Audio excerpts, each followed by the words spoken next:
Исәнмесез, дуслар, мин ишетеләме юкмы икән? Потихоньку сейчас начинаем КВН деген кебек. Сегодня, альхамдулилля, я возле розеток. Так, сейчас я хочу выйти и с ТикТока, и отсюда, короче, и Кисенданда. Но у меня только один, так сказать, держатель. Один держатель. Сейчас я попытаюсь выйти со старого, со своего ТикТока. Вот, конечно, везде там, наверное, уже почти 2 часа ночи, но решил я выйти. Ва алейкум ассалам рахматуллахи ва баракатух. Так, я хочу выйти с двух мест, так сказать. Вот. С двух мест. С ТикТока и с этого. Сегодня Рахмат сходу лайк. Благодарю. Ну, будем держать один в руках, наверное, выхода нет у меня. Но попробую я поставить, конечно. Так. Будем посмотреть, кто тут будет выходить. И там, и там. Я сейчас попробую как-то установить, чтобы он не скользил, конечно, но, наверное, будет скользить. Как его поставить, чтобы он не скользило. На диван поставишь, не будет слышно. Ну, сейчас я установлю как-то. Ну, могу подержать в руках, тоже подержать могу. Так, надеюсь, меня слышно.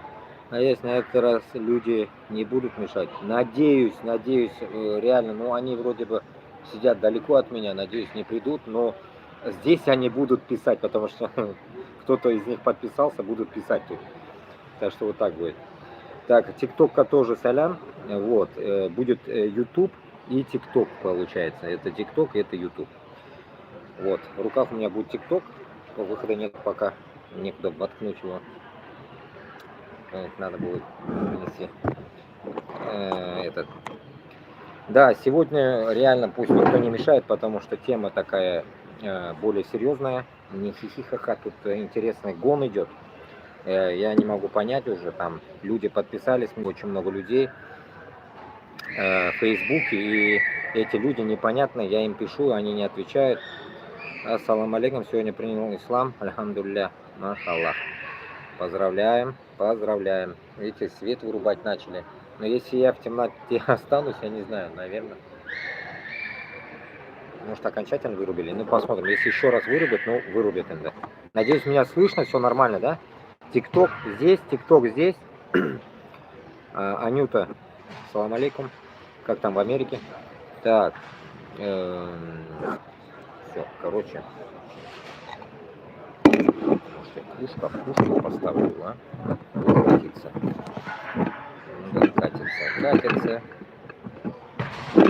Падает, катится. Нет. Ладно, короче, есть, конечно, вариант не катиться, чтобы оно не катилось. Так. Сейчас я постойте-ка диван поближе, что ли, поставлю. Сяду. Может, воткну так на диван. Не знаю, в ТикТоке меня будет слышно или нет. Воткну на диван. Сейчас. Стоять. Вот так будет. Надеюсь, меня слышно.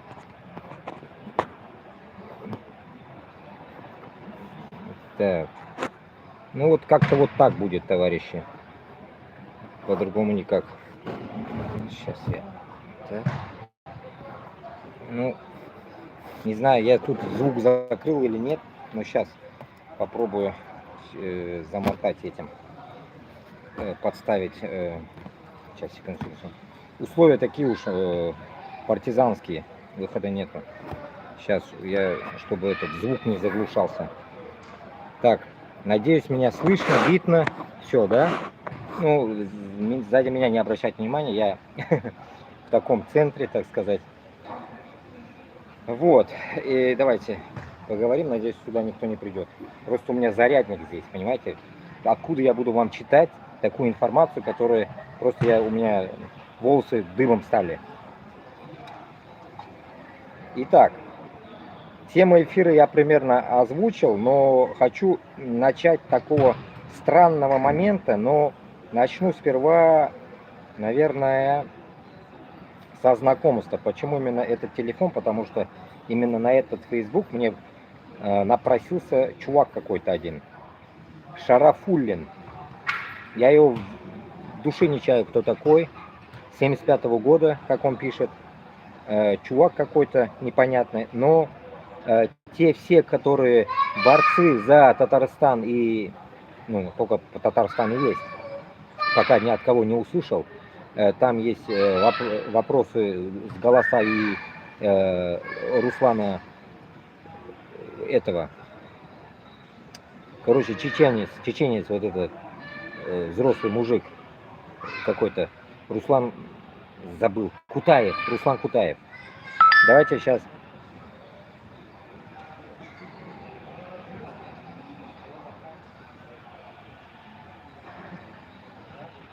Вот. Надеюсь, меня слышно в ТикТоке и Ютубе меня слышно. ТикТок, Ютуб слышно. Справа Ютуб, слева ТикТок. Вот. Тема эфира, она... В тот день я вам начинал говорить про один видео, который, где татаров там замочили в Чечне. Вот про эту тему. И эта тема прям развилась сегодня, прям аж я был в шоке. Давайте начну читать одну вещь и с того момента, и потом продолжим еще по-другому. Может, я не сначала начну, но начну с того текста, который будет очень долгим. Потому что там как раз-таки чувак обращается, не знаю, кто он, что он, и от этого будем исходить. Будем проверять, он ФСБшник или все-таки Кашапов ФСБшник. Кто из них ФСБшник? Все, YouTube слышно. Отписались. Рахмат. Салям всем. Всем салям. Комментарии я потом постараюсь прочитать. Давайте почитаем интересную вещь. Для меня тоже шок это. Так, обращение ко всем патриотам антиколониального сопротивления. Человек сидит в Кишиневе. Ну, по Фейсбуку у него Кишинев. Какого черта он там делает? Вопрос возникает.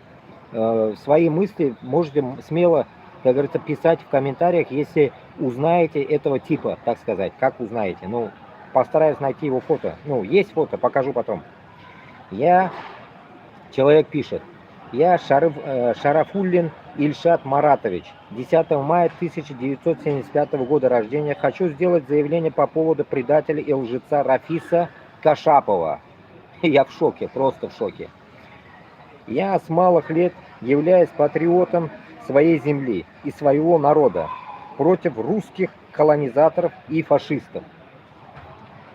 И я с малых лет видел всю эту кухню, где на порыве возрождения, национального возрождения татар и последующее обретение суверенитета Татарстаном от Московии появились на горизонте два брата-акробата из аула из Сазнакаевского района под именем Рафис и Нафис Кашаповы. Ну, двоих вы знаете. Я вам так, кто новенький, им озвучу.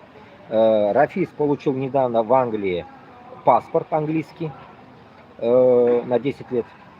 А Нафис где-то там бомжует в Литве или в Латвии. Ну, где-то там, короче. Или в Польше. Ну, где-то там. Вот такая тема. Идем дальше. Эти два брата сначала собирались в парке Гренада в городе Набережные Челны, на татарских пятачках, где собиралась татарская молодежь из деревень. Ну и там эти два брата организовывались в кооперацию с такими же деревенскими парнями и организовывали видеосалон по просмотру западных фильмов, которые были тогда в диковинку для советского обывателя. Это было шоу, которое приносило деревенским мачо звонкую монету. Давайте здесь остановимся и скажу мое личное, так сказать, видение. Я не могу подписываться под эту тему, пока я сам в шоке. Мне всего лишь 40 лет. Кашапов, я всегда вам говорил, уже все, старики-разбойники. Фарид Закиев и вся вот эта тема. Поэтому, исходя от этого, мы не знаем, кто кого хочет очернить. Поэтому у каждого появятся свои мысли и свои какие-то догадки.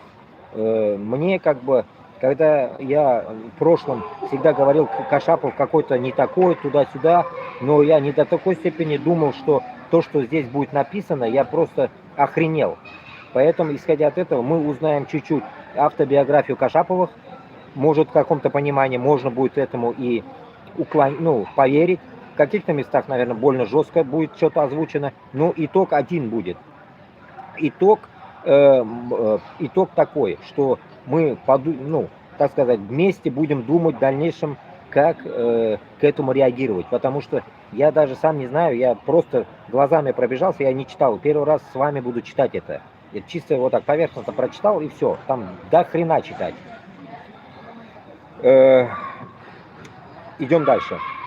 Золотая антилопа, она такая, что когда начинает отплясывать денежку, то тот, кто за ней бежит, уже что-то бизнес, что этот бизнес по сути своей несет обывателю, но братья Кашаповым это не важно, потом они открыли так называемые комки, коммерческие магазины Прометей, Чишма и понеслось. Открытие заправок, стоянок для машин и т.д. Но самые большие бабки они рубили на продаже алкоголя в промышленных масштабах. Да, про алкоголь это не секрет. Я это услышал вот какое-то время тому назад, и я был, грубо скажем, в ахуе. Поймите одну вещь. В России в 90-х там и так далее, кто подымался, алкоголь это еще хуйня. Они занимались всякой дичью. Давайте на сравнение поставим Алишера Усманова. Этот пидорас, который называет себя узбеком, вы думаете, как он поднялся, блядь? Этот ублюдок, блядь, из узбекского народа, наманганский хуй, блядь. Как вы думаете, поднялся, блядь? Да, не лучше, чем эти Кашаповы, блядь, нахуй. У них тоже был какой-то ебучий кооператив, нахуй, Подмосковье, блядь. И они мутили со своим другом какую-то тему, блядь. И что можно было бы мутить, и дорасти до такого, блядь, состояния? Само собой, блядь, грязные деньги. Поэтому, как бы, здесь хочу озвучить, как, так сказать, к этому автору, Шарафуддинову, вот этому Ильшату Маратовичу, сказать, что нам похуй, что там было. Почему? Потому что все, кто прошел СССР, коммунизм и так далее, мы все погрязшие, блядь, в этих грехах. Так что тут нету белых людей. Насчет этого мы можем просто точку ставить. Нам это, как вам сказать, это нам не сенсация, блядь, нахуй. Это для нас это не шок, поймите. И это ничего не означает к этому моменту. Мне похуй до Кашапова, но суть не в этом. Суть в том, хочу заранее еще озвучить, что мы топим за уничтожение Москвы. Чтобы вы понимали, мы топим за уничтожение Москвы. А то, что там люди творили какие-то моменты там, это всего лишь как это грязь из-под ногтей. Потому что творят и сейчас, и проблем нет. Того же Хабирова возьмите, того же Минниханова возьмите. Все творили. Так что вы не думайте, блядь, что кто-то что-то, блядь, беленький такой.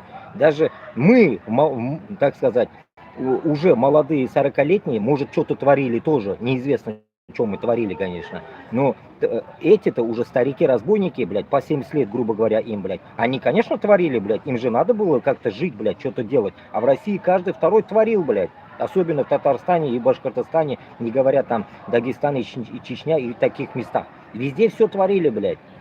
Так что это неудивительные вещи. Идем дальше. Тут 1995 год, ну подавно, блядь, мне 10 лет, хули. На патриотических чувствах, воодушевленным духовным ростом кашаповское окружение влился и я. И всю эту кухню я увидел изнутри. Потом в 95 году, получается, ему 20 лет. Этому Ильшату 20 лет. Самое интересное, знаете как, если он в эту тему влился, получается, это из тех категорий людей, которые Кашапов, помните, меня вытулил, Павела Железняка вытулил, Аида, меня и его, всех нас вытулили в прошлом году со своей группы в WhatsApp. Но Ильшат был, оказывается, с ними уже с 95-го года. Это просто охренеть. Это 30 лет тому назад он уже с ними был. 30 лет, значит, он с ними был. А я-то что там, я с ними и не был-то. Я год туда-сюда, даже не год нахрен. В прошлом году там пару месяцев, может, я с ними потусил, понял, что за хуйня там, блядь. И меня они, блядь, из-за того, что нахуй я послал турков и азеров, они меня сказали, ну, типа, гудбай нахуй. И забанили меня. Ну и хуй на них. Я же дальше вел канал, я же вам рассказывал про это. У меня как бы там история так не до такой степени печальная, как у него, блядь. Идем дальше. На подрешку. Итак, воодушевленным духовным ростом кашаповское окружение влился и я, и всю эту кухню я увидел изнутри. Окей, ну увидел, ну и что с этого? Да. Так, потом в 96 году Рафис Кашапов меня познакомил с представителем от Ичкерии и в Набережных Челнах Исраиловым Хизыром Ахмадовичем, который в будущем станет главой чеченской диаспоры в городе, и я ему изъявил свое желание помочь чеченскому народу, но он, осмотрев нас, молодых татар по 20 лет, нам было тогда, пожалел нас и сказал нам, что нас там убьют, и не стал нам оказывать содействие в помощи попасть в ичкерийские ряды. Ёб твою мать, куда мы... Что я читаю вообще? Я херею, блин. Просто в шоке. После этого я сам попытался попасть, но не смог проехать через КПП в Чечню, и мне пришлось вернуться. Но свою попытку я уже смог повторить без помощи Кашапова, а уже в составе верующих татар, мусульман, которые ездили после дарованной Всевышним им победы в августе 96 года в Чечню учиться по линии ислама. И в 98 году я уже был там и перенимал знания и опыт у тамошних наставников. Ага, получается он какой-то муджахед, короче. Окей. Бля, ну до такой степени свет вырубили.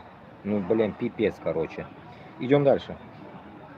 В 1998 году осенью я подхватил воспаление легких и был вынужден вернуться домой в Татарстан для лечения. В 1999 году весной по нашим каналам прошел клич на мобилизацию в Ичкерию, и отовсюду в Чечню начали прибывать желающие присоединиться к чеченскому сопротивлению, среди которых было много выходцев из Татарстана. И когда туда прибыли моя группа из 6 человек, среди которых были только из набережных Челнов, то нас привезли сразу в Ведено, в дом одиозного Амира Хаттаба, где через какое-то время появился его кореш Шамиль Басаев со своим телохранителем по имени Касум. И после саляма пополам и обнимашек 2 кореша Басаев и Хаттаб пошли в дом, а мы 6 лысых татар и телохранитель Басаева Касум остались стоять во дворе дома. И мы, смотря на этого большого по размерам бойца, всего увешанного военной амуницией и боеприпасами, начали мечтать о том, что скоро, по всех видимости, нам придется принять участие в каких-то опасных для жизни вещах, и, скорее всего, мы не успеем сделать хадж в Мекку, на что телохранитель Басаева Касум заявляет, что, мол, мы, чеченцы, делаем хадж на могилы у устазов, и это нам засчитывается как хадж в Мекку, и что, мол, это не страшно, и, мол, всегда можно успеть. Мы 6 татар опешили от сказанного бреда, так как в исламе такого делать нельзя, и это явное язычество. Вот здесь, блядь, сейчас я вообще нахуй коньки отброшу от всего этого. То, что я прочитал, блядь, я вообще в ахуе, блядь. Я в ахуе во всем, блядь. От того, что я прочитал, блядь. Какая дичь, нахуй. Я ему говорю: Касум, брат, у тебя, по-видимому, знания маловато, и ты не знаешь всего за ислам. И тебе надо получить знания там, где мы получали в Исламском институте Кавказ. На что мне так грозно отвечает: мне не нужно никаких знаний. Видишь этот автомат с подствольником? Покажи мне, кого убить, и любого... Блядь, пиздец. От услышанного бреда мы, татары, оттарапели, и я подумал про себя, что если обезьяну научить стрелять, то она тоже будет убивать всех подряд, но она не будет понимать, ради чего она это делает. После этого этот Касум позвал еще одного молодого чеченца, который с нами учился в Исламском институте Кавказ, и на повышенных тонах начал ему объяснять за нас, татар, и чтобы он нам парировал, но как воды в рот набрал, ничего не смог возразить ни нам, ни ему, и при таком раскладе недоказанности мы и разошлись. После какого-то времени в лагере под селом Сен-Жен-Юрт собралось много патриотично настроенных коллективов из разных регионов РФИ и других стран, и у всех групп были свои территории расселения, и однотипные национальности были все вместе. Наш татарский коллектив состоял примерно из 30-40 человек. Среди нас также был башкирт Урал из Уфы и один украинец Александр и удмурт Алексей, остальные татары и мишары. Один к нам приехал из Татарстана от самого Кашапова, и он ехал туда, как сам он нам рассказывал, только ради того, чтобы заработать денег. Пиздец. В то время, что ли? Его звали Вил, и он был постарше нас, всего его в лагере называли Ахмад. И как-то раз этот Вил прибегает в наш укромный уголок, где мы наслаждались распитием чая из собранных трав на местных лугах, и в состоянии чрезвычайного испуга нам заявляет, тяжело дыша. Я сейчас такое слышал от Шамиля Басаева, что до сих пор не могу в себя прийти. Я ему спокойно так говорю: Ахмад, успокойся, что случилось, расскажи. И он говорит, что Басаев в кругу каких-то людей заявил, что нас, татар, убивать всех надо. И мы оторопели от сказанного и подумали, за что нас убивать надо. После чего я вспомнил разговор с телохранителем Касумом и сказал ему, присутствующим там татарам, что это, если из-за нашего разговора с Касумом, то я под плахой не откажусь от сказанных мною слов, и все с облегчением вздохнули. Но Вил Ахмад нам всем сказал, что он там не останется, и тот час же уехал прочь с этого лагеря. Пиздец какой-то, блядь, что я читаю, да? Просто я пока сам в шоке. Но потом порассуждаем.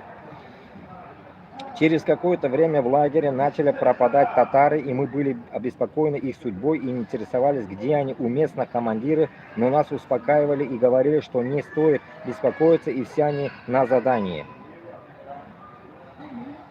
Вот здесь я могу добавить только, знаете, одну вещь.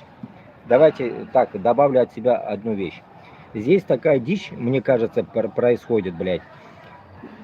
Короче, темно так, пипец, короче, они вырубили свет, да? Не, на ту сторону уже нельзя, короче. У меня зарядки нету там. Ладно. Хрен знает, как это все сделать. Хрен знает. Короче, вот так хотя бы, что ли, чтобы что-то светилось. Вот так пусть хотя бы, да? И вот, что тут я могу сказать? Тут, короче, попахивает, знаете, чем, блядь? Мне кажется. Как будто бы в то время шла такая, блин, игиловская система. Вот мне так кажется уже, понимаете? Мы-то хули, блядь, там еще под стол бегали, блядь, 98-е года, блядь. Мне 13 лет только, блядь. Я в душе не чаю, что там происходило, да? Мы только сейчас знаем там одно, что узкожопые убивали чеченцев. Вот это мы знаем и все. А то, что там были татары, и вообще, блядь, я в ахуе, то, что они там были вообще. Я всегда представлял, что там были татары, или там башкирты, или буряты, или якуты на стороне русских и убивали чеченцев. Вот это я видел, это я слышал 1000 раз, блядь. А вот то, что там были вот такие еще муджахеды, ну вот для меня это, блядь, сенсация.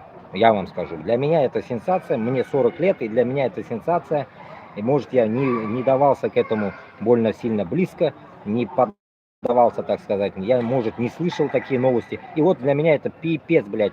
К 25-му году это прям сенсация. 30 лет тому назад, что происходило, для меня это прям сенсационные вещи, которые я сейчас читаю. И конечно, я еще там вопрос где-то кто-то задавал, какого хуя ты это сейчас вытащил, вопрос там идет. Но это мы потом дойдем до этого момента.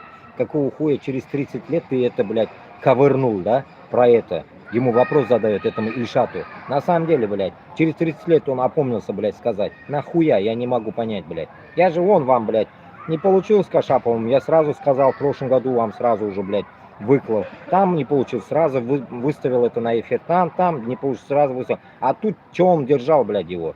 Что он, от кого хранил это, блядь, 30 лет, блядь, этот Ильшат, блядь. Я его в душе не ебу, кто он, блядь, вообще, блядь. Нарисовался у меня в Фейсбуке, блядь, везде там тараторит, нахуй, хуйню какую-то. Пока непонятна тема. Так что сильно этому верить нельзя. пока мы не знаем конкретно, до чего это дойдет, блядь. Тут Кашапов как бы в каком-то лице будет пидорасом, или все-таки Ильшат будет пидорасом. Мы не знаем. Поэтому, может, для меня они и оба пидорасы. Так что нам нужен человек, который все-таки будет топить против Москвы, а не вот эти, блядь, кошки-мишки между собой, блядь. До такой степени уж, блядь. Ну, не до такой степени же, да? Я когда говорил, что Кашапов пидорас, но не до такой степени, нахуй, ёпта. Я всегда говорю, что и Руслан Габасов, и Айсин, и Кашапов, пусть топят, нахуй, пусть топят, но только, блядь, совместно надо делать, блядь, а не так, что, блядь, Кашапов меня вытулил, блядь, Павла Железняка вытулил, и этого тоже, наверное, вытулил, я не знаю, вот это дичь происходит, понимаете? Здесь хуйня какая-то, неразбериха, их не 30-летним стажем, мы вообще не при делах здесь, но мы должны понять, кто же на самом деле Кашапов, блядь. Мне интересен Кашапов, этот Ильшат нахуй мне не сдался, по идее, потому что он мне подписался почему-то туда-сюда, и получается, кто, чё, блядь, я ему написал, кто ты, чё ты, он мне так и не ответил. Полный игнор у меня стоит, его мои сообщения, комментарии игнором стоят, не отвечает мне. Ну что за дичь нахуй? Ну, такое чувство, как будто реально он ФСБшник, а не Кашапов. Ну и Кашапов тоже, блядь, не лучше, блядь, Ходорковского, блядь. Так, идем дальше. В итоге. Но это была ложь, и нас всех татар со временем всех обманным путем заманили в отдельное место, в лагере, где нас избили, пленили, а ночью пытали и заставили под пытками оговорить себя и других. Меня пытали тоже, подвешивали. Это дичь, конечно, я читаю. Это, ну, если человека пытали, значит, нахуй пытали. Вот вопросом надо задаваться, нахуя тебя пытали. Вот этим моментом.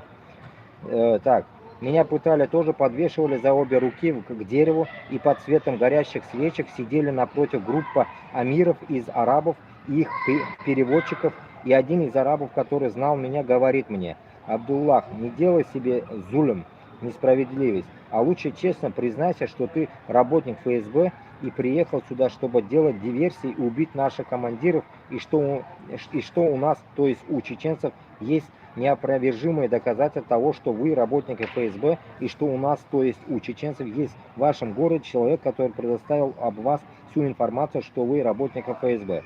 Я им говорю, что, мол, покажите мне эти доказательства, и как я могу быть ФСБшником, если я только в прошлом году сидел в тюрьме и освободился, и как я вообще могу быть ФСБшником, если я даже не служил в армии империи зла. Но они сказали, что показывать ничего не будут, и что придется пытать такого несговорчивого, как я. Будучи привязанным к дереву, меня и начали бить два амбала узбекской национальности палками с двух сторон.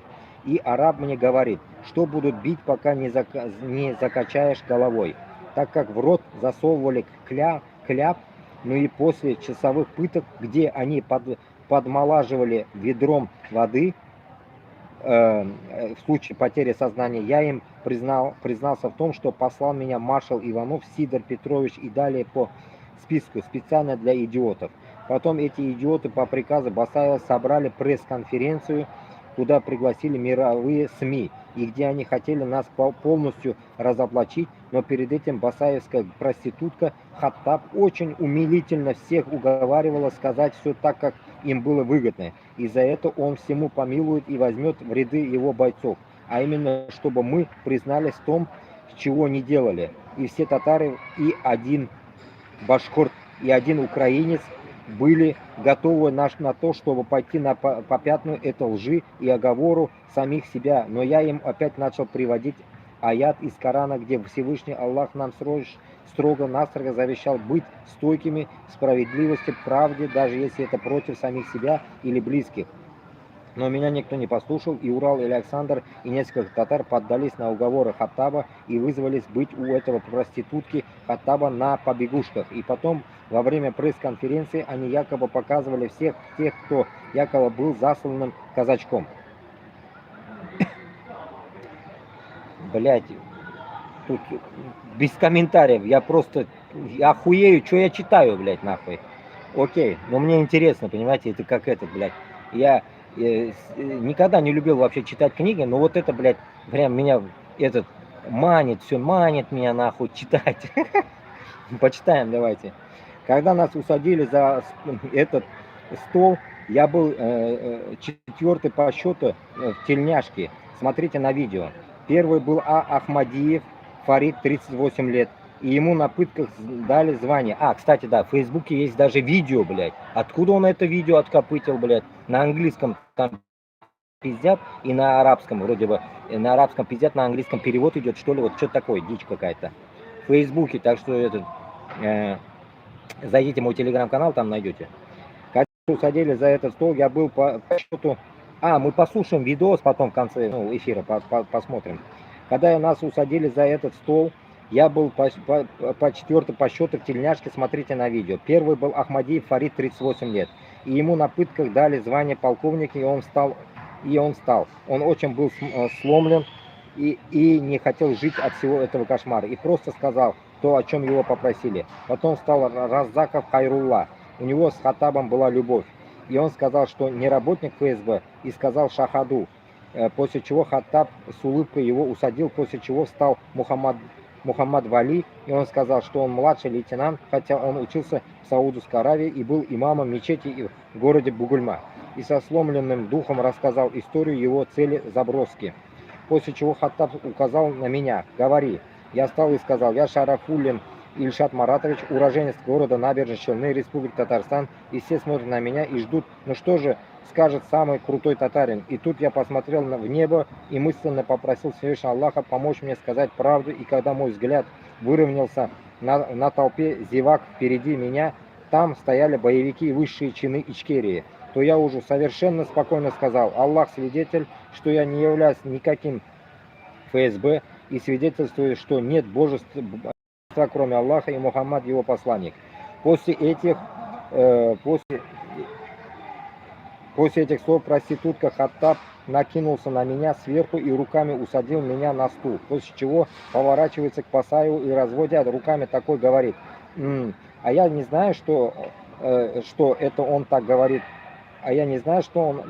так говорит, они все до этого признались, и тут все камеры корреспондента повернулись к Басаеву, и он, стрельнув в меня своим преступным взглядом, начал говорить на камеру. Эти агенты ФСБ пытаются запутать и обмануть, и мы их всех раскрыли и тому подобное. И тут проститутка Хаттаб начал поднимать всех остальных, но все, как они говорили, мы не работники ФСБ, нас заставили под пытками оговорить себя, и один из них, Вали Ахметов Эдик, 16 лет, сказал, я еще даже школу не закончил, а меня ФСБшники записали. После этого в рядах боевиков начался сыр-бор, и нас начали выводить из-за стола и уводить с пресс-конференции, но я успел заметить и услышать разговор Мавладия Удугова с Басаевым. Как Удугов обратился к Басаеву: Шамиль, а может они все-таки не работники ФСБ? Может все-таки надо проверить их паспорта? И тут Басаев взорвался. Мы все про них знаем, следствие продолжается. И он это орал так, что Удугов смотрел на него как ненормального и просто промолчал. Тут давайте остановимся, тут я дохуя говорю, остановимся одним моментом. Басаев кто такой, блядь? Ну вы сейчас будете смеяться, наверное. Басаев кто такой вообще? Что за крендель, блядь? К кому они нахуй поехали, блядь? Вот это я не могу понять, нахуй. Это раз. Там в Чечне до хрена кто там был генералом или кто там, блин. Каждого же, откуда мы знаем, да? Мы знаем там имам Шамиля там, да, вроде он дагестанец. Других-то мы не знаем, кто там был. Кто в душе, грубо говоря, не ебу, блядь, кто там был вообще, блядь. Кто они вообще, да? Поэтому, как бы, вы не обессудьте, я хуй знает, что я читаю, но суть, кто поймет, поймет иногда. Ну, там в комментариях там напишите, кто что, блядь, чтобы мы поняли, что вообще происходит, блядь. Поэтому что-то, блядь, такие имена странные, блядь, и я не могу вкурить, кто что, блядь. Получается, я ни за кого здесь, так что имейте в виду. Хрен знает, тут дичь какая-то конкретная, блядь. Но мне интересно, блядь. Потому что, кого я знаю, Кашапов, блядь. Кашапова затронули, поэтому мне интересно. Так, дальше. У нас, а нас вывели и вели Постойте, сейчас. Комментарии я почитаю все потом. Сейчас вот давайте этот ебучий текст закончим, а потом я вам почитаю комментарии везде. У нас вывели, надеюсь, меня слышно хорошо? Да тут пиздец, что происходит. Я не знаю, что происходит. Происходит что-то. А нас вывели и вели цепочка одного за другим.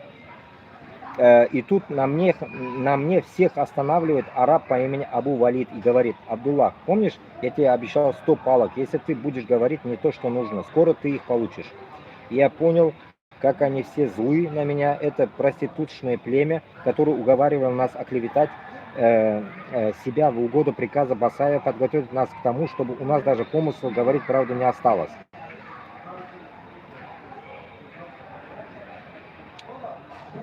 Мысль пришла, давайте добавлю. Когда я вам всегда говорил, в моих эфирах, всегда я говорил, 183 человека, благодарю, всех, как говорится, максимально репост. Ну, свет вырубили, я в темноте сижу. Забыл, фонарик надо было принести. Короче, добавлю от себя. Я всегда вам говорил, блядь, я не за сектантов, блядь.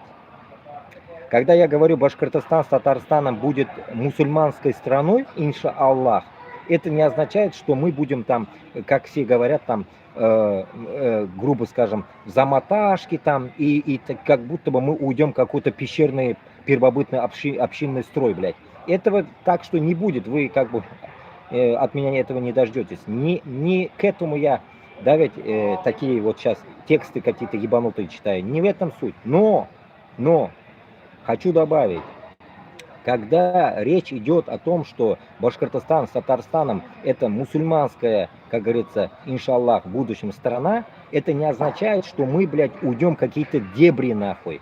Какую-то в жопу мира мы не уйдем, иншаллах.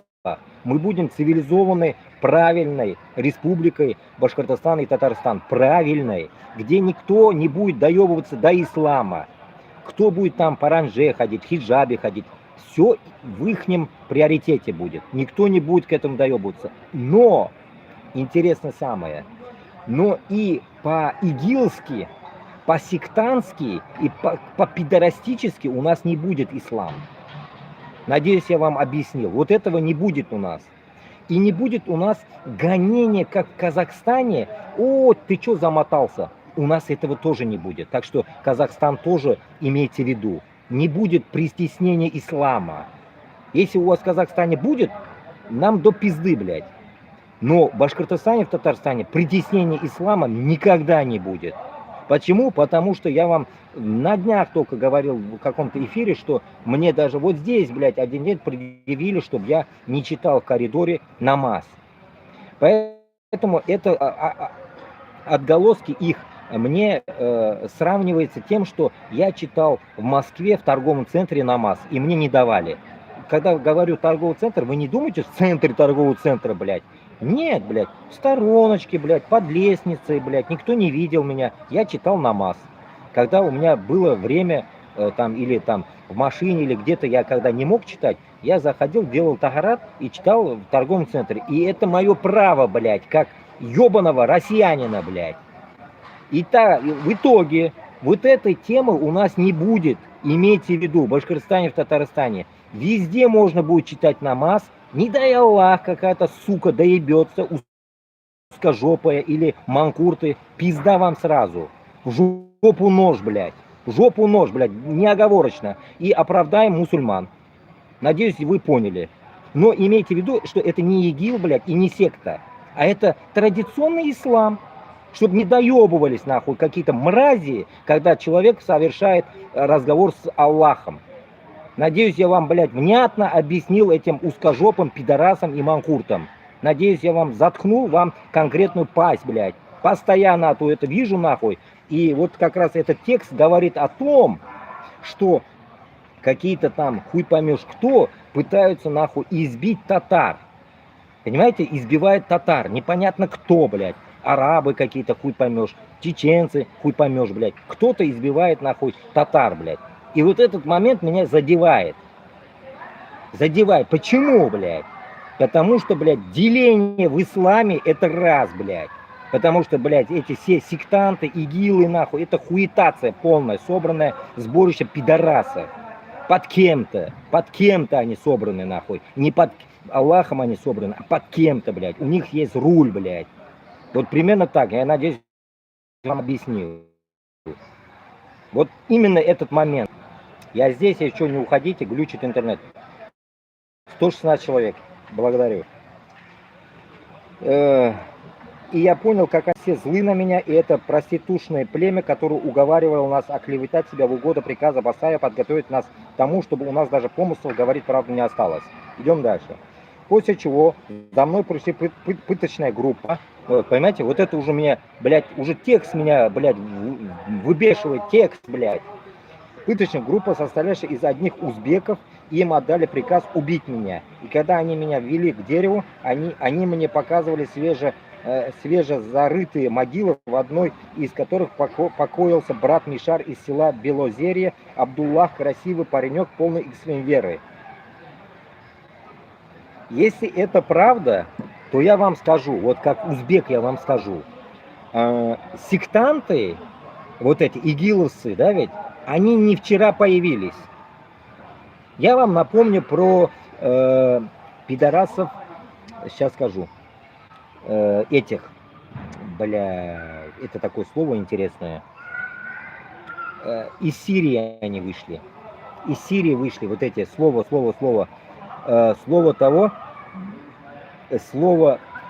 знаете как, сейчас скажу. Ну, типа муджахеды, только не муджахеды, как это было слово, сейчас я вспомню.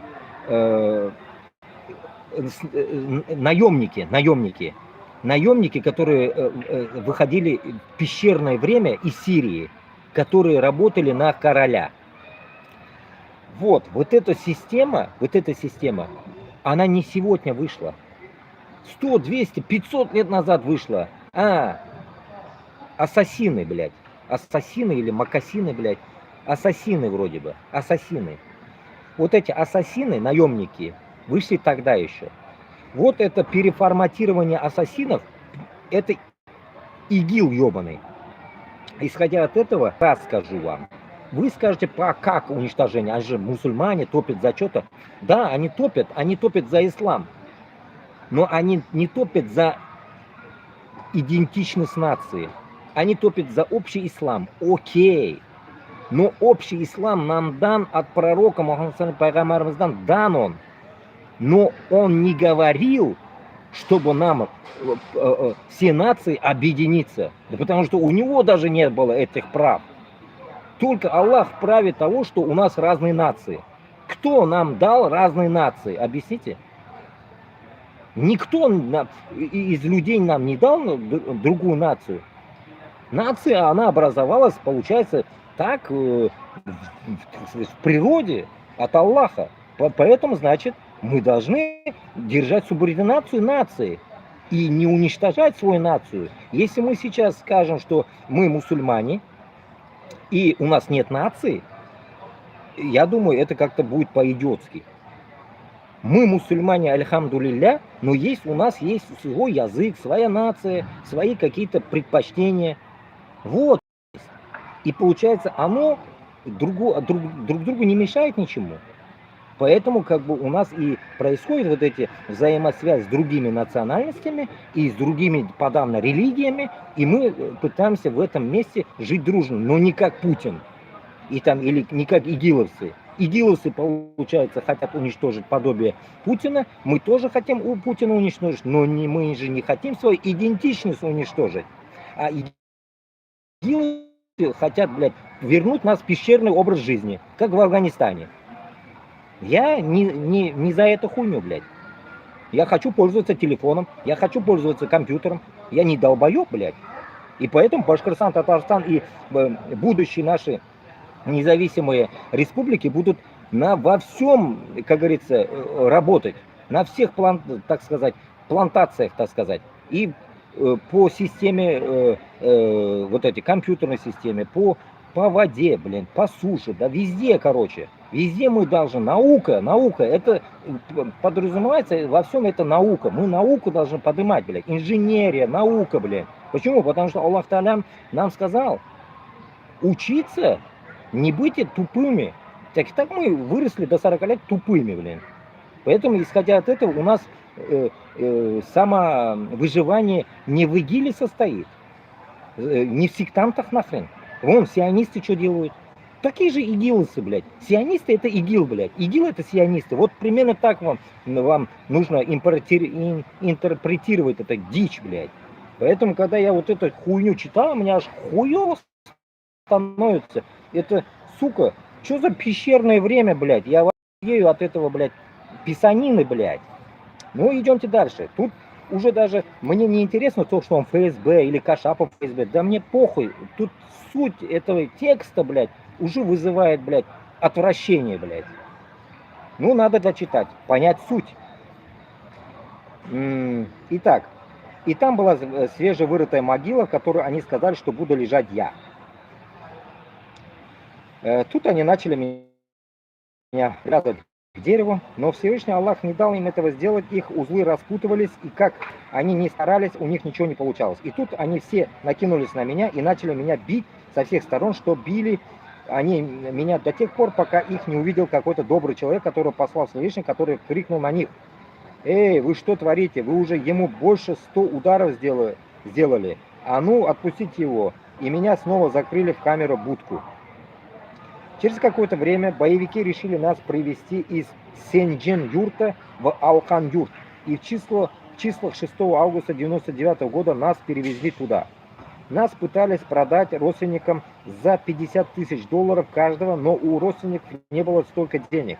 Нас пытались обменять на своих боевиков, которые сидели в тюрьмах, через звонки ФСБ города Набережной Челны, но ФСБшники им отвечали, что у нас таких не числится в работниках ФСБ.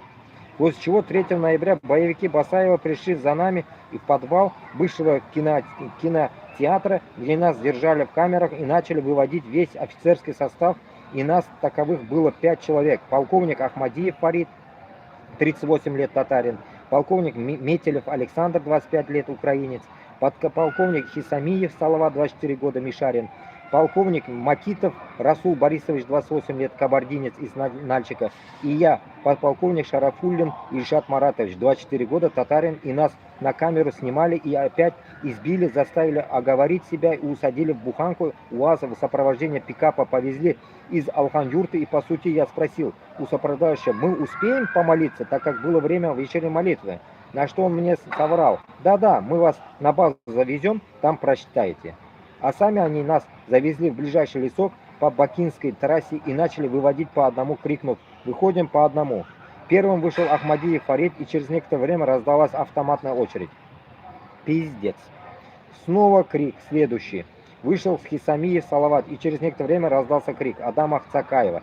Я последний раз спрашиваю, работал или не работал на ФСБ. И через некоторое время снова автоматная очередь. И снова крик следующий. Выходит Макитов Расул Борисович. Его долго не было, после чего его заводят обратно, и он весь дрожа говорил шахаду. И снова крик следующий. И мы тут с Метелевым Александром смотрим друг на друга в глаза, как бы спрашивая, кто пойдет. И тут он повернулся в сторону выхода, так как он сидел ближе к выходу. И я его откликнул: Абдуль Гафур, ассалам алейкум. И подняв правую руку в кулак, поприветствовав его в последний раз, и он мне с доброй улыбкой на устах, смотря на меня своими красивыми голубыми глазами, отвечает: ва алейкум ассалям. И подняв правую руку, сжатую в кулак, вышел из буханки. Через некоторое время раздалась автоматная очередь, и я понял, что брат Метелев Александр шахид. И тут снова крик, следующий. И понял, что моя очередь выходить, вступив на грязную жижу, мои тапочки утонули в грязи, и я босой подхожу к Цакаеву Адаму и заметил красную горящую кнопку записи видеокамеры. И Адам кричит на меня: как зовут? А я, проходя мимо лежащих на сырой листве, заметил 3 лежащих брата, и Хисамиев Салават еще дергался в конвульсиях, и про себя я подумал: сейчас я займу свое место рядом с вами, мои братья. И в шокированном состоянии после крика Адама «как зовут?» я только тихо ответил: Абдуллах. И он снова кричит: как зовут? Я ему снова отвечаю: Абдуллах. И он снова кричит: я последний раз спрашиваю, твое настоящее имя? И я отвечаю: Ильшат. И Адам, услышав мое имя по паспорту, успокоился и сказал: иди к своим, становись к пеньку. А там братья лежали возле пенька, и стал между Александром и Салаватом, и этот Адам злорадствуя, снова у меня спрашивает: ну что, будешь признаваться, я работал или не работал на ФСБ? А я про себя подумал: я тебе, Адам, до этого еще говорил, что как я могу служить в ФСБ, если я в армии шайтанов не служил и даже не разбираюсь в погонах. И я понял, что Адаму нужно было представление на камеры, и Господь лишил его такой радости, внушив мне то, что я должен сказать самые лучшие слова, как ответ на его просьбу. Я ответил по-арабски, так как понимал, что раз по-русски вы не понимали, тогда и по-арабски тоже не поймете. Я прочитал вслух аят из Корана по-арабски. «Инна миналь муслиминин», поистине я из числа мусульман. Я повернулся от них в сторону боком, к ним поднял правую руку и, выставив указательный палец вверх, начал произносить шахаду, свидетельство веры: ля иляха илляллах, ля иляха илляллах, ля иляха илляллах. И тут Адам говорит своему автоматчику: кончай его. Дочитаю сейчас. И раздалась автоматная очередь в мою сторону, и почувствовал, как будто меня толкнули, и я упал прямо на салаваты и жду, как сейчас придут за мной ангелы. Но за место ангелов я услышал, как Адам начал кричать: вы чё мне его сюда привели? А чё он сказал, чтобы вы мне его привели? И ответ был лишь так, приказ был всех расстрелять. И Цакаев Адам говорит: ну ладно, и становись к пеньку. А я про себя удивляюсь, лежу на салавате и чувствую, что дышу, и думаю: а почему я дышу? И тут Макитов Расул Борисович Абдуль-Джаббар и начал громко говорить шахаду: ашхаду анна ля иляха илляллах, ашхаду анна Мухаммадан Расуллах.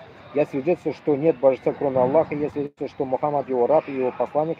И это он произнес так громко, что у меня в ушах звенело. И после этого Адам отдает приказ: кончай его. И после того, как его расстреляли, этот Адам говорит всем: по машинам, нет времени, а этого добей. Я подумал, что, видимо, меня не добили. Тут я слышу по листве, как этот автоматчик подходит ко мне, притык, и, заряжая новый магазин, вводит его и начинает стрелять. Так что моя правая сторона лица обдувалась искрами пороховых зарядов. Но про себя и все равно говорил шахаду, хоть мне неприятно было от того, что меня стреляет в упор. После того, как автоматчик разрядил обойму, ему начали кричать: эй, такой-то, давай быстрее, чем ты там копошишься, нету времени, давай быстрее. И он, тормозя на ходу, отойдя в сторону, постоял немного и потом побежал к машинам, после чего все уехали. Я попытался встать и, о чудо, я пристал и в шоке говорю сам себе: я жив, Аллаху Акбар. И я отполз подальше от этого места расстрела и поблагодарил Всевышнего Аллаха за то, что он мне явил такое чудо, и я снова попросил его послать мне знак, через который я попаду на безопасную территорию. Интересно, блядь, что, всех захуярили, его нет, что ли? Вот этот момент что-то меня вообще интересно, блядь, интересный момент. Я прочитал совмещенный намазом Магриб с Гиша, и, успокоившись в молитве, я решил вернуться и закопать братьев. И когда я к ним подошел, я ощутил от них благоухающий аромат, и у них всех были пробиты легкие, так как у каждого из них текли по 2 струйки крови из ноздрей. Я подумал про себя: а вдруг сейчас привезут другую партию на расстрел, и я не успею убежать? А вдруг меня Аллах выбрал для того, чтобы донести до людей правду, которую Басаев с его проституткой Хаттабом хотели скрыть? И тут я, обратившись к шахидам, сказал: братья, вы меня извините, пожалуйста, но я не успею, наверное, вас похоронить. Единственное, что я смогу для вас сделать, это красиво уложить ваши руки в ноги. Я подошел к каждому из братьев и поправил красиво их руки и ноги, сказал: братья, клянусь Аллахом, я верну вам ваши былые правдивые имена и отомщу тем, кто нас так подставил. Я был босой, и я увидел, что у Макита Расула хорошие ботинки, и спросил у Расула: Абдуль-Джаббар, брат, можно я у тебя одолжу твои ботинки и шапку? Я почувствовал, как он мне ответил: конечно, брат, забирай, они мне уже не понадобятся. И я аккуратно снял с головы шапку и ботинки с ног и одел на себя и сказал: братья, иншаллах, встретимся в раю. Ассаламу алейкум рахматуллахи баракату. И с этим последним словом я покинул их. Небо было звездным, и я искал, как по звезде определить, куда идти, и просил Вышину направить меня. И тут все небо заволокло туманом, и я увидел, что на небе осталась светить одна яркая звезда. В тумане яркая звезда. Я понял, что это знак от Аллаха, и я пошел на эту звезду, которая вывела меня в селение Гойское, и там Всевышний отдал под опеку Тужиева Лемы Хамзата Хасановича, 17 августа 1965 года рождения, и я у него дождался, пока за мной не приехала туда моя мама, хотя я ее об этом не просил. Я лишь просил через людей, чтобы мне придали документы, чтобы добраться до дома. И в январе 2000 года мы уехали с мамой домой. 2000 год, 75-го года рождения, ему будет 25 лет. Вот самый интересный момент, как он остался живой. Вот этот момент интересно. Почему, получается, ему холостыми стреляли, почему его не добили, почему тех 4 или 5 добили, а этого не добили. Вот этот момент интересный. И мне наоборот кажется, так, что почему не добили, вот это интересный момент. Почему не добили, вот что-то вот странно. Но я потом почитаю ваши комментарии. Сейчас давайте добьем это тоже. По приезду на набережной Челны я женился Гараевой Эльвире, который закончил медресе Юлдус и устроился на комсомольском рынке к брату мусульманину Ильхаму на рубку халяльного мяса. Тут в один из дней приходит туда Кашапов, Рафис, и когда он меня увидел, то, валлахи, клянусь Аллахом, он побелел от страха, так как подумал, что я привидение. Ведь этот урод был уверен, что его друг Басаев меня убил, и в городе шли слухи до моего приезда, что он во свояси. Через какое-то время, вот это уже интересный момент, через какое-то время я встретился с главой чеченской диаспоры в набережных Челнах Исиловым Хизиром Ахмадовичем, у которого я спросил, кто у Басаева тут свой человек и кто нас в Чечне так подставил. На что он мне ответил: Ильшат, ты его очень хорошо знаешь, и кроме него в городе у Басаева никого здесь нет. Я понял, что он имел в виду Кашапова Рафиса. Но как я это докажу, что это он нас так поставил под удар? И многих убили из-за него, из-за этого, что если бы он был честен, то ни в коем разе не стал бы оговаривать нас, так как он многих из нас знал лично, но предал, смолчал и согласился с тем, что Басаев очень сильно хотел с нами расправиться. Ведь татары растоптали его суфийское вероубеждение, за которое он так работал в Чечне. А эта тварь, Кашапов Рафис, отдала нас на растерзание этому шакалу. Еще одним веским доказательством вины Рафиса Кашапова является тот факт, что за 25 лет, прошедших со временем убийства наших татар из Татарстана в Чечне, это падла Рафис Кашапов не обмолвился ни в одной статье за этих наших братьев, ни разу не вспомнил этого варварства со стороны его друга Суфия Басаева.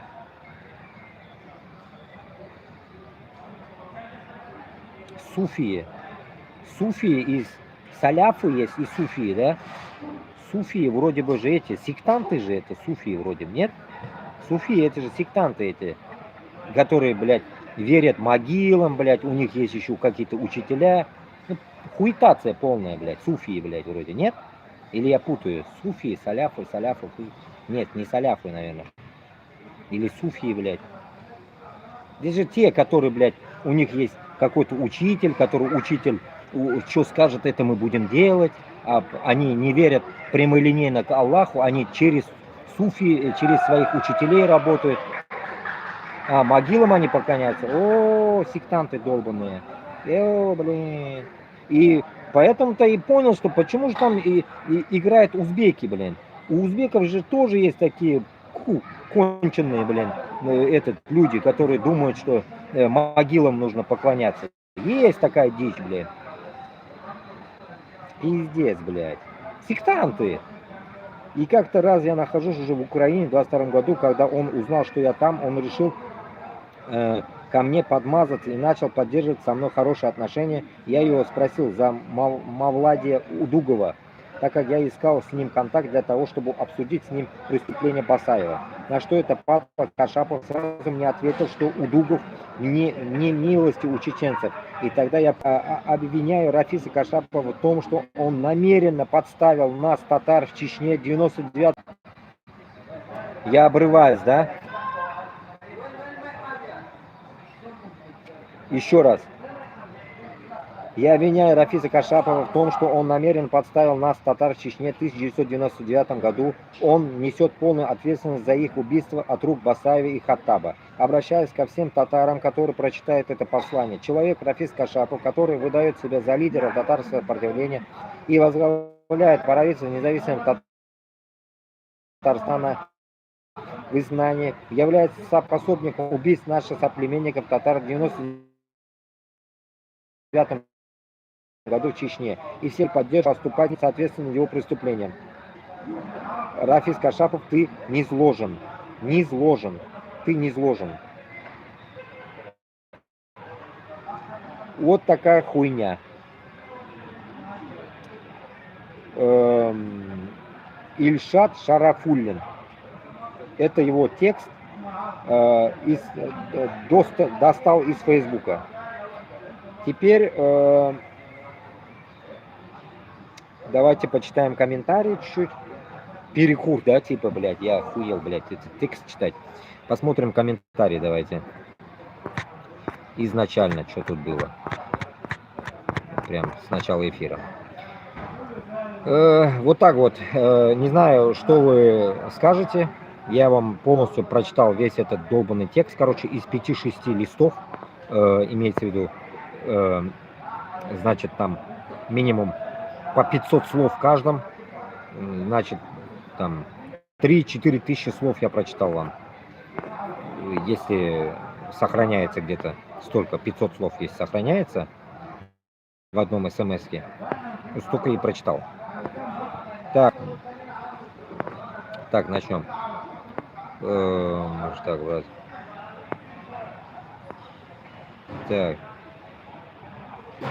Так, я по национальности Беларусь из Минска. Поздравляю, я тоже. Так, привет, кто-то там. А что тебя привело в ислам? И если коротко можешь сказать. Так. Истинный путь. Альхамдулилля. Так, хвала Аллаху, брат, так и есть. Например, в той же христианстве, когда задают вопросы, не находят ответа, а вот в исламе нету с этим проблем. Альхамдулилля. Я тоже 1000% согласен.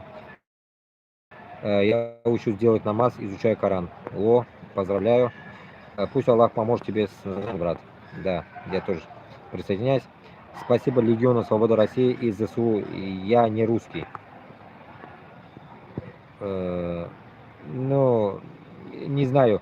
Спасибо Легиону Свободы России, но я с ними не согласен. Так что я не при делах. Так, мне очень повезло, я не русский. Интересно. Понятно. Молдова вопрос задают так. Бисмилля рахман рахим, брат мой. Пусть, конечно, Аллах будет тобой доволен, Мухаммад. Да. Как Молдова носит таких людей? Ну да, вот это Молдова, да. Вот это Ильшат, блядь, из Молдовы, да, я теперь понял, да. Вот он в Молдове, блин, вот этого я не могу понять. Ну, мы сейчас дойдем до этих моментов, там комментарии там есть интересные. Ему тоже вопрос задают. Или кто-то мне задал, какого хуя мне кто-то сказал об этом. Какого хрена в Молдове он сидит? Если у него в Молдове, Facebook, он из Молдовы, почему же Молдова его уже давно должна была бы отдать России, если уж на то пошло? Как он в Молдове шкерится? Вот этот момент интересно. И в его письме читали, что он в Украине еще был. А что он с Украины Молдову чухнул? Что-то я не могу понять. Молдова что, такая стала европейская, что ли? И не выдает она этим ФСБшникам таких людей, что ли? Что-то я не верю пока. Да, вот именно. Как Молдова носит таких людей. Вот я сейчас понять не могу вообще, что происходит. Так, Башкирия родина, 100 лет там не был и не хотелось бы. Так, понятно. Привет, Баку. Всем здоровья, Гульшат. Ага.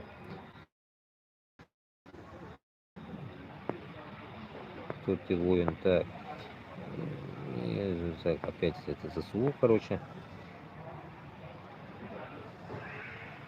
Я тихо посижу, если что, я тут, брат, просто молчу и молюсь. Окей. Ничего, так. Привет с неискренного Киева, слава Украине. Ну уж, слава Украине. Так, героям слава, так, так. И Аллах, защити моих родных, близких, бабушки, дедушек, кто мне есть, и тети, и дядя, мама, папа, братья, сестры, детей, братья и сестры, их семьи от плохой дороги, от дурного глаза, от зла и джинов. Да, если это искренне, аминь. Так. Я из Костромы, ветеран Украины. Пипец, короче. ветераны Украины. Люди, вступайте на защиту людей от быдла рейха. Окей. Та ми дуже поважаємо людей, які борються з імперіалізмом РФ. Вільні люди будуть жити гарно. Коли режим РФ впаде, слава Украине. Окей. Так, что-то понял, что-то нет. Так, так, окей, вы тут сами. Так. Да вы загрызете друг друга.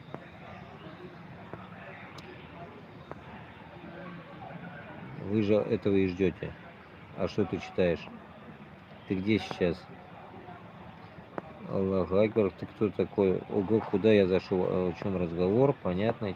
Чечен, фу, а что тут происходит? Хорошо, да, нормально. Мы против русских на чеченской войне. Так ты еще читаешь плохо. А зачем нам хорошо читать не на родном языке? На русско-чеченской войне.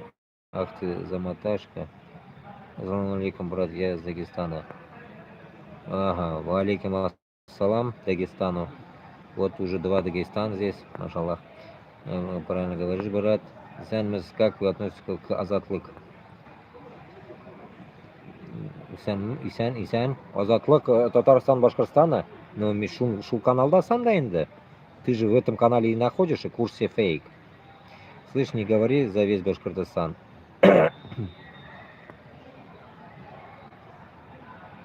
Слава Летов. Что за Слава Летов? Слышь, не говори за весь Башкортостан. Ну-ка, давай обоснуй, чтоб я не говорил за весь Башкортостан. Так. Не говори, брат, тебя посадят тебя. Все татары мусульмане. Ну, этнически все мусульмане, по идее. Но то, что там есть люди, как говорится, не пришли в ислам, значит, не все, наверное, пока. Знает русский, понимает только матом. Да, правильно. Это лицо терроризма и националиста. Уверен, что этот Черин точно не Башкирии и не в Татарстане, а разжигатель. Ивахито. Прям такой догадливый пиздец. А вы смотрели на карту России, где Татарстан и Башкирия? Это будут анклавы в составе России. Ой, блин, моя любимая тема. Ну, эй, Бут 84, да, Бот 84, блядь. Сука, у вас уже такие названия, да, пошли? Бот 84, Бот 83, так будет, да? Бот, как говорит... Нет, Бук, будем так, интереснее, блядь, будет. Бук, слушай меня. Анклав в составе России не будет. Если ты в моих прошлых эфирах не был, ну это ты виноват, сука. Хуль ты прогуливаешь, пидорас, блядь. Заходи каждый день на мой эфир, блядь. Каждый день лайк, подписка, иди нахуй. Вот типа так. Каждый день, блядь, сука, наблюдая тебя. И просмотри все мои каналы там, подумай, почитай, нахуй, послушай, блядь. Чтоб потом, блядь, насчет анклава больше мне нахуй не задавайте, нахуй, такой вопрос, блядь. Анклав будет у вас, блядь. Вы не можете понять. Московскую, блядь, уебище, вот такую маленькую, дыру, нахуй. Мы так, блядь, нахуй, закроем, блядь. Вы охуевать будете. Будете каждый день кланяться то Кавказу, то нам. Будете просить, а можно выехать куда-нибудь? Будете вот так шепотом нам говорить, можно? А мы скажем, ну, блядь, нахуй, подумаем, нахуй, там. Вот так вот. Вот так, а не анклав, блядь. Анклавом будете вы, блядь. Пожизненным, притом, анклавом будете, нахуй. Для себя. Анклавом, блядь. Почему вы с русскими жить в мире не хотите? Зачем читать намаз в общественном месте? Ой, блядь. Все такие гнилые, узкожоповские вопросы задал. Ну, натуральный пидорас, блядь. Ну, натуральный москаль ебаный, блядь. Из какой пизды ты вылез, пидор, блядь? Тоже мне, блядь, чмо болотное. Ой, блядь. Ну, мне просто это... Дайте-ка я скрин сделаю это, нахуй. Мне интересно же это скрин сделать, блядь. Вот-то мне же надо скрин такие делать. Мне это же нужно по делу, нахуй. Так, скрин экрана. Вот-вот-вот, прям люблю такое. Вот это я оставлю так себе на память. Так.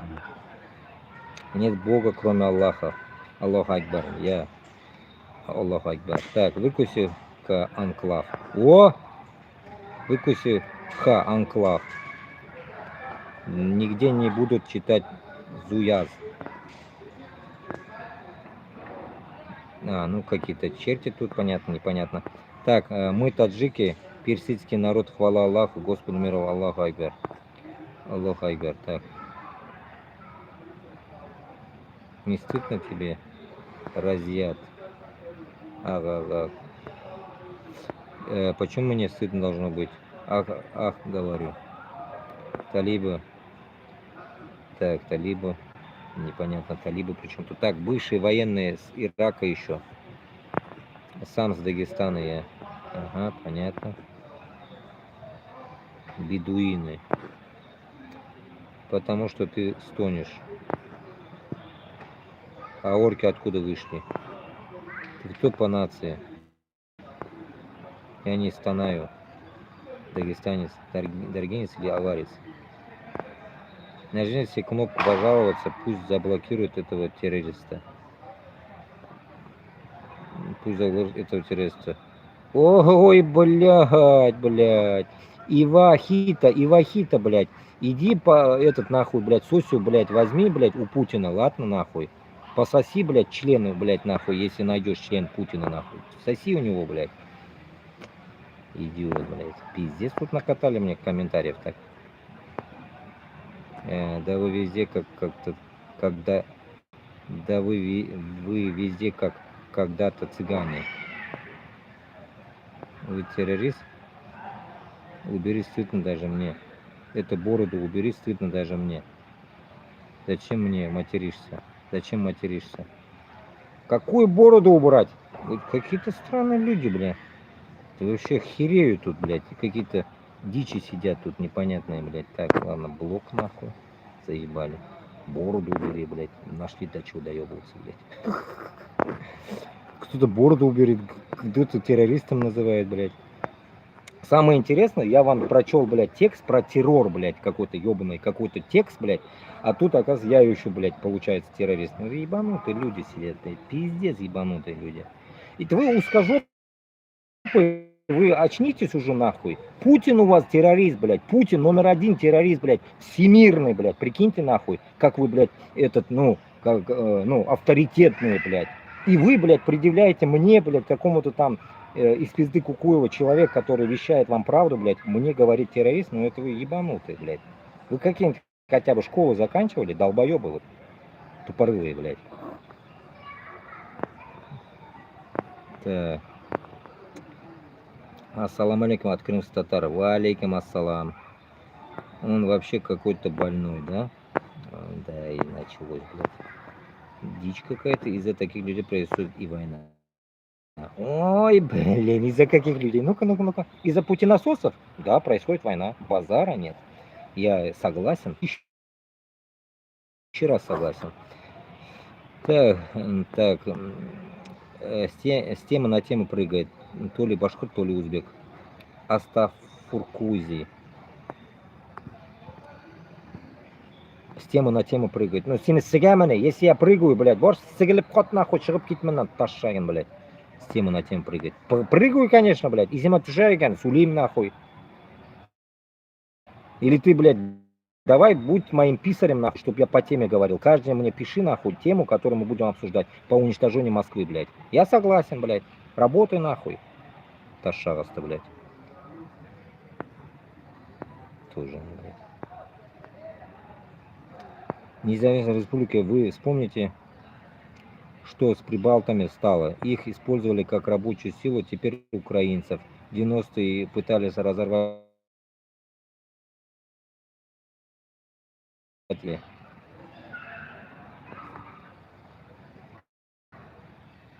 Ой, блядь.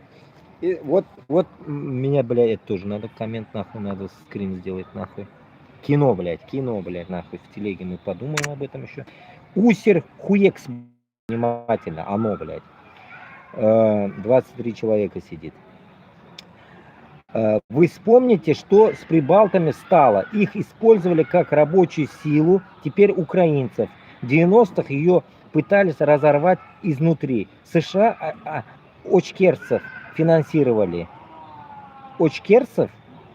Типа США очкерцев финансировали. Очкерцы кто такие? Ичкерцы? Или очкерцы, кто такие финансировали? Да ты чмо болотное, кто это написал, этот пидор, хуекс, блядь. Я тебе еще раз говорю, нахуй, блядь.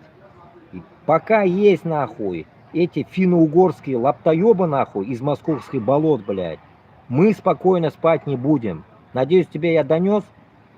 Мы, блядь, нахуй, пока не уничтожим Москву, нахуй, блядь, мы не успокоимся. Ты не думай, что, блядь, нахуй, твои какие-то ебаные дешевые, нахуй, блядь, слова, блядь, нахуй, где-то там нам курс поменяет, блядь. Нам и до Америки до пизды, и до Европы до пизды. Нам нахуй никто не нужен, блядь. Нам нужен свой народ, блядь, который нахуй твой пидорасийский Путин уничтожает башкиртов, татар, чеченцев, дагестанцев, уничтожает. Сделал из них манхуртов, блядь. Все, деградация идет, блядь. И ты что-то мне хочешь еще что-то въебать, блядь. Тому, который, блядь, уже, блядь, 2 года, блядь, подряд долбит вам, пидорасам, что хватит, нахуй, убивать украинцев, блядь. Хватит, нахуй, хуйней страдать, нахуй. Идите убейте Путина своего, пидоры, блядь. Еще что-то мне будешь диктовать, блядь, своими тупыми мозгами, блядь. Тоже мне, блядь, США, блядь, сравнение, блядь, Европы. Вы, ублюдки, 28 стран Европы, блядь, 1000 раз лучше живут, блядь, да, из этой регионов, блядь, твоей пидорасии, нахуй. В твоем пидорасии, блядь, 179, блядь, должно быть республик, блядь, а здесь 28. И как вы живете, и как эти живут. Сравниваешь, блядь, хуй с маслом. Литва, Латвия, Эстония, блядь, живут охуенно. Да, пусть будет беднее, чем Франция там и так далее, но, блядь, 1000 раз богаче, чем твоя пидорасия. Имей в виду. Вчера только или сегодня я видел, блядь, карту такую еще, блядь, сопоставление идет. Россия, так сказать, называемая, блядь, это будущее Ингерманландия, блядь. И с Финляндией граница. В Финляндии, блядь, стоит школа, блядь, охуенная школа, блядь. 9 километров разница, 9 километров разница от школы, нахуй, от границы, блядь. От Финляндии, блядь, это Псковская ебучая область. Там пиздец, нахуй, тухлятина, не школа, а тухлятина. Блядь, в Финляндии как будто в космосе, а там тухлятина, нахуй. Как старые трусы, блядь, Сталина, нахуй. И еще ты что-то мне будешь учить, нахуй, здесь, блядь, как вы, блядь, живете, и как в Эстонии, блядь. Я и в Эстонии был, нахуй. Литву, Латвию тоже, блядь, где-то что-то я видел, блядь. Живут 1000 раз лучше, чем твоя, нахуй, Псков и так далее, Сахалин ебаный, если на ту сторону тоже смотреть. Надеюсь, ответил. Идиоты, пиздец заебали, нахуй. Сравнение, блядь. Если еще окончательно заткну тебя, уебище, кто ты там была, блядь, оно или оно, блядь, он или оно, блядь, или его, нахуй. Релаканты твои, нахуй, пидорасические релаканты, блядь, узкожопые. Тогда им тоже предъяви, прям им напиши, нахуй. Какого хуя вы уехали, а, узкожопые, если такая классная Россия, блядь, в хуевую Эстонию или в Литву или там Францию и так далее. Какого хуя ваши релаканты ебаные уехали, а? Задай им вопрос этот, блядь, а не мне, нахуй. Как мне, блядь, человеку из Башкортостана не надо задавать, нахуй. Башкортостан под гнетом Москвы 500 лет, как Казань. И поэтому тут уже, нахуй, нет никаких, нахуй, доебок. Я вчера, в тот день тоже пытался красиво разговаривать, пытаюсь, я каждый день пытаюсь, блядь, мягче стать узкожопым, но не получается, нахуй. Вы тупорылые, сука, где беретесь, откуда беретесь? Слушайте меня еще раз, блядь, повторюсь. Узкожопые, которые думают, что, блядь, нахуй, независимость Башкортостана и Татарстана не принимается в вашей компетенции, в ваших мозгах, вы пиздец ошибаетесь, блядь. Пиздец, нахуй. Ичкерия, Дагестан и все регионы отделяться будут от вас, пидорасов, будут отделяться они, блядь. Делайте, что хотите потом в Москве, дрочите, ебите в очко с себя, блядь, в рот давайте. Это не наша проблема. Так хотите, живите, нахуй. В анклаве. Хорошее слово. Анклав, блядь. Живите вот в своем анклаве. Не дай бог, блядь, дальше Рязани голову сунете, блядь, нахуй. Пизда вам, блядь. Надеюсь, я вам объяснил, идиотам, блядь. Анклава у нас не будет, не ссыте. У нас будет соседи Казахстан. Альхамдулилля. Вчера только на днях говорил. Хорошо, что у нас не Китай, Казахстан. Это я еще раз напоминаю всем, кто не был в эфире вчера или там позавчера. Вот поэтому вы не думайте, что независимость наших стран будет зависеть от ваших каких-то соплей, блядь. Не думайте. И поэтому, когда мне говорят, есть же хорошие русские, там, Рустам, успокойся, блядь. Нет, я не успокоюсь, нахуй. Я не успокоюсь. Почему? Потому что эти хорошие русские, нахуй, мне лично, нахуй, блядь, как башкортостанцу должна ответить, нахуй. Ты принял, пидорас, мою независимость или нет? Ты должен ясно, нахуй, отчетливо, как в армии сказать. Да, нет, блядь. Нет, нахуй. Сразу, нахуй. В сраку, нахуй. Пендель, нахуй. Наш, блядь. И пиздуйте в московское болото. Хоть ты будешь из Башкортостана. Каждому это касается, блядь. Из Татарстана.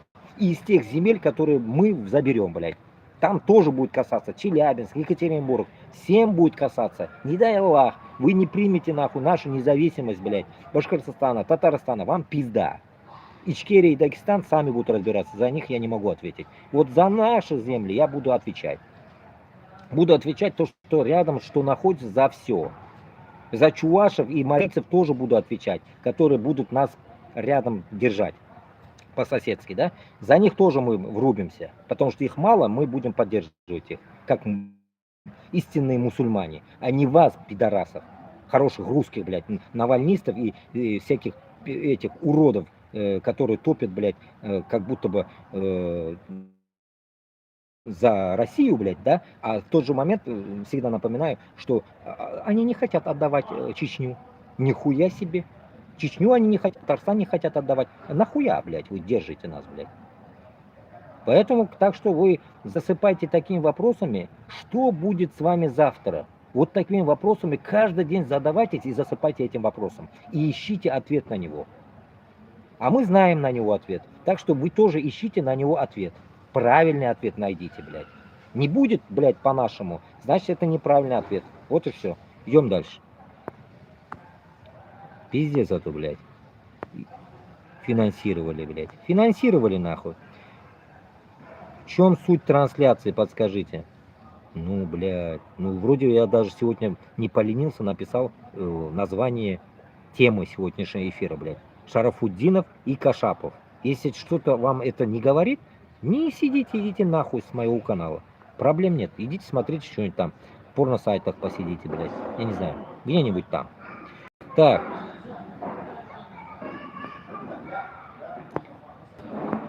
Что он читает, что он читает. Читаю, блядь. Так, надеюсь, он в России находится. Ой, блядь. В твоей России, матушки, да, нахожусь, блядь. Если мы там будем находиться, вам пизда, Владимир, блядь, Ильич, нахуй. Вам пизда, блядь. Так что, готовь свою жопу, нахуй. Подмывайся, блядь. Чпокать будем, пидорасы, вас всех. Так, какой-то чушь он не читает. Он даже читать не умеет, не учит. Ой, блядь, редиска, блядь, я не умею читать, да ну нахуй. Сука, блядь. Вашу ебаную школу, блядь, заканчивал, если что, да? Вашу ебаную узкожопую школу заканчивал, пидорасы. Я помню, даже вспоминаю, блядь, узкожопых в школах, блядь, которые узкожопые, вот настоящие, блядь, узкожопые, они не знали свою русскую литературу. Вы сами, ублюдки, свою русскую литературу не знаете, блядь. Мы, блядь, не говорящие по идее по-русски, мы знали лучше вас, блядь. И ты мне будешь сравнивать это нахуй? Вы узкожопые, тупые, блядь. Валенки ебаные нахуй. И вы что-то, говорит, не умеешь читать, блядь. Если я где-то там неправильно или произношу, или читаю, блядь, это значит, может я устал от текста, блядь. Или там моментами, блядь, неправильно читаю, блядь. А так, блядь, не это означает, что я, блядь, знаю или не знаю, блядь. Нахуя, блядь, я вообще это читаю? Не для тебя же. Читаю я для своей аудитории.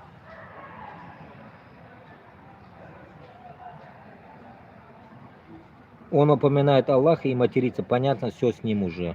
Ой. Редиска, иди нахуй отсюда. По-хорошему, блядь. Если не нравится, иди почитай Коран, послушай, успокойся там, подрачи, я не знаю, блядь, я не знаю, что-нибудь сделай такое, чтобы ты, блядь, нахуй, исчез, блядь, с этого канала, нахуй. Зачем ему уметь читать не на родном языке? Это тоже хороший вопрос, да. Так пусть тогда не читает. Ну, так пусть, может, твои уши не слушают, блядь, то, что я читаю. Тоже мне, блядь. Ну, это, Туслар, это перекур чисто, да, я сижу, прикалываюсь, читаю. Так, комментарий. Так, а нахуй он не на родном языке говорит. Ой, Владимир Ильич, нахуй. Где ж мой родной язык, а? Вот этот пидорас Ленину, блядь, вопрос задай, лысому пидорасу. Пойди в мавзолей и задай ему вопрос, блядь. Почему же я, блядь, не читаю на своем языке, а? Кутахбаш, ну скажи мне, блядь, найди ответ, почему я не читаю, блядь, сука, с 3 раз найди, угадай, блядь. Зачем я не читаю, блядь, нахуй на своем, а? Сука, я хуей, такие детские вопросы, блядь, я пиздец, я поражаюсь, блядь. Я поражаюсь, блядь. А не должна читать, чтобы люди поняли. Да, Мухаммад, брат, тут суть идет, самое интересное, знаешь в чем? Мы продолжаем, так сказать, нашу, ну, так сказать, тему по независимости наших республик, да ведь? И тут выходит вот такая тема, которую человек предоставляет нам в Фейсбуке. И для нас это как открытие, можно сказать, да, ведь. И этот эфир я именно принципиально должен был провести под эту тему. Почему? Потому что тут затрагивается, как вот, чтобы потом вот такие тупорылые вопросы не задавали, да, ведь, как дискуссируя с моим туганом из Дагестана, я отвечаю всем, что этот, как да, слово понравилось, дискурс, да, не знаю, относится это к этому моменту или нет, этот, где ты? А, ТикТок, я здесь, ТикТок, я здесь. И вот в итоге этот вопрос шел насчет Кашапова. Когда идет речь о наших людей, которые топят за независимость наших республик, мы должны как-то откликаться. Поэтому идет этот, так сказать, эфир. Кому не нравится, можете не слушать, мне разницы нету. Мы за свободу наших республик. Дагестана, разницы нету нам, Чечни, Башкортостана, Татарстана. Поэтому идет наше, так сказать, общее дело. Тут как бы, которые левые залетают, какие-то залетчики, туристы мы их называли на рынке, туристы долбанные. Не до вас нам, блин, нам не до вас, блин. У нас есть своя, так сказать, тема. Вот и все. Не нравится, валите. Все, объяснил, надеюсь. Конечно, это так, он же башкир. Так. Так. Так. Это Владимир. В общем, ребята, его не слушай, потому что он сектант. Ой, блин. Давайте, короче, вот эту редиску давайте не будем слушать, короче, тоже. Заблокируем, нахрен эта редиска нужна, достала она меня что-то. Читать даже не хочу, она или оно, или что она, блядь. Сказки на ночь читаете, ну, типа того. Или урок на диктанта. И Дагестан не русский, хвала Аллаху. Само собой не русский. И Чечня, и Дагестан не русское, все не русское. Поэтому я вопросом иногда задавался, где в Дагестане школы, дагестанские школы. Помните, я в прошлом годах тоже удивлялся, где они? Поэтому тут потом эти узкожопые будут задавать нам вопрос, почему ты на русском употребляешь, почему русский у тебя, почему это. Ну, вы тогда уничтожьте с наших республик ваши сраные школы. Оставьте башкирский, татарский, дагестанский, все языки. 36 наций, да, 36 наций, 36 языков, допустим, или там 50 языков. Поставьте в Ичкерию тоже свой язык. Пусть они учатся на своем. Не будем мы говорить. Не будем, мы вам подарим этот, вам в очку засунем ваш язык. Проблем нет. Но когда вы нормализуетесь, очнетесь, придете к нам, вы будете уже на нашем языке говорить. Мы ни одно слово не будем употреблять вашего слова. Вот тогда вы охуеете, блядь. Вы заебетесь нахуй каждого идиота русского, будете готовить под наш 179 языков будете готовить, пидорасы. Вам это надо? Устроим, блядь. Принципиально устроим в Башкортостане, в Татарстане такую нахуй порку нахуй вам, блядь. В открытую, блядь, нахуй, на весь мир, блядь. Стебаться над узким языком и узкожопых, нахуй. чтобы они все нахуй в Башкортостане, в Татарстане знали наш язык. Не дай Аллах, не знаешь, экзамен не сдаешь, как в Европе. Не сдал нахуй французский, иди нахуй. Вот так и будет. Надоели уже, блядь.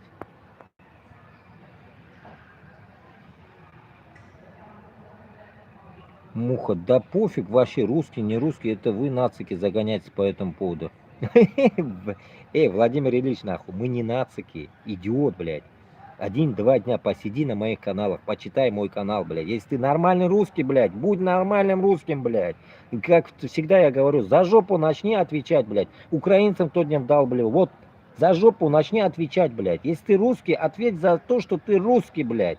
И ты не нацик, блядь. И ты не путиносос. Вот ответь за это, нахуй. Ответь, блядь, вот, блядь, открой эфир, блядь, ответь мне, выйди, блядь, со мной, нахуй, на этот, блядь, вот это, ебаное, нахуй, диктант, блядь, или что там, кто там писал, блядь. Выходи, вот, давай, попиздим, блядь. Приезжай сюда, нахуй. Я-то не могу поехать в Пидорасию, блядь. Приезжай ты сюда, поговорим, чай попьем, нахуй, татарский, с молоком, блядь. Только привези, нахуй, этот, овсяных печеньев, ладно? Этот, а тут нету. Так. Подожди, Дагестан русский?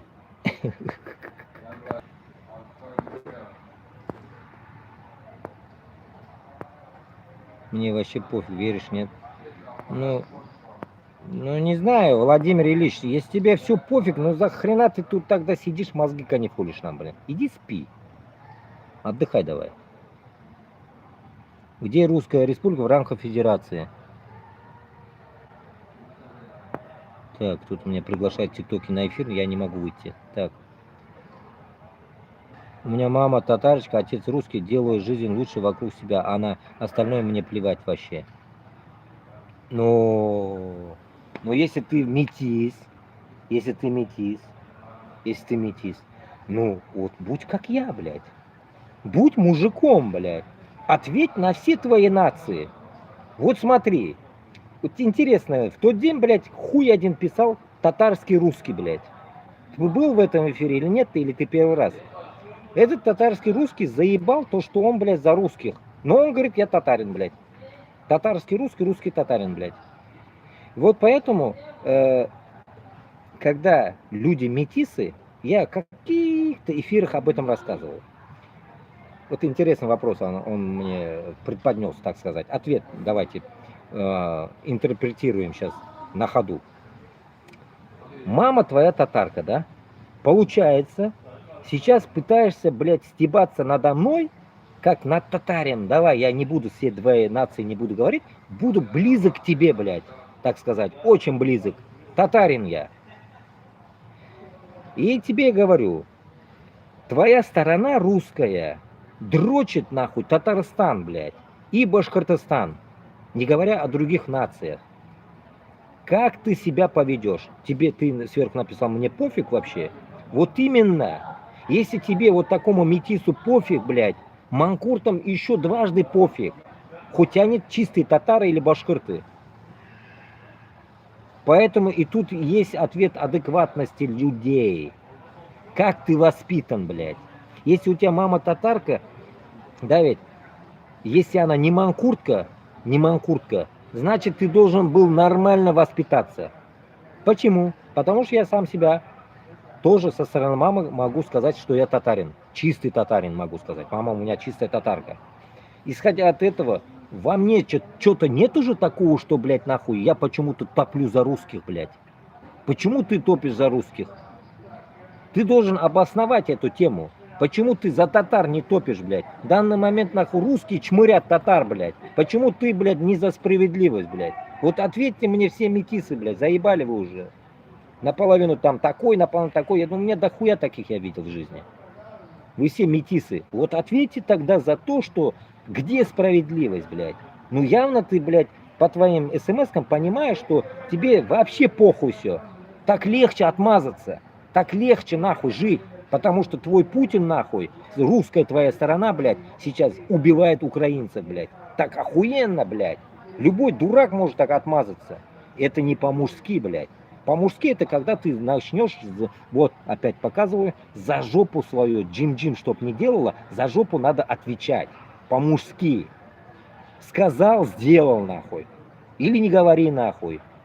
Понимаешь, вот так вот. И живи вот так, как Лохапетовка нахуй из пизды Кукуева. И вот так и живи, блядь. Но не говори, что ты татар, блядь. Лучше будь русским нахуй. Чтобы мы уже понимали, что ты русский, блядь. Не позорь нахуй татар, блядь. Так и так манкуртов до хуя, блядь, не можем избавиться. Еще ты тут нахуй нарисовался. Идем дальше. Надеюсь, я донес до тебя. Подумай, блядь, в свободное время. Значит, ты себя татаром считаешь. Я себя человеком считаю. Мне порода не нужна, а я не скот. А, получается, татары это порода, да? А русские это что? Свиньи? Порода свиней, да? А татары это животные тоже, да? Нихуя себе у тебя выражение, блядь. Я хуею, блядь.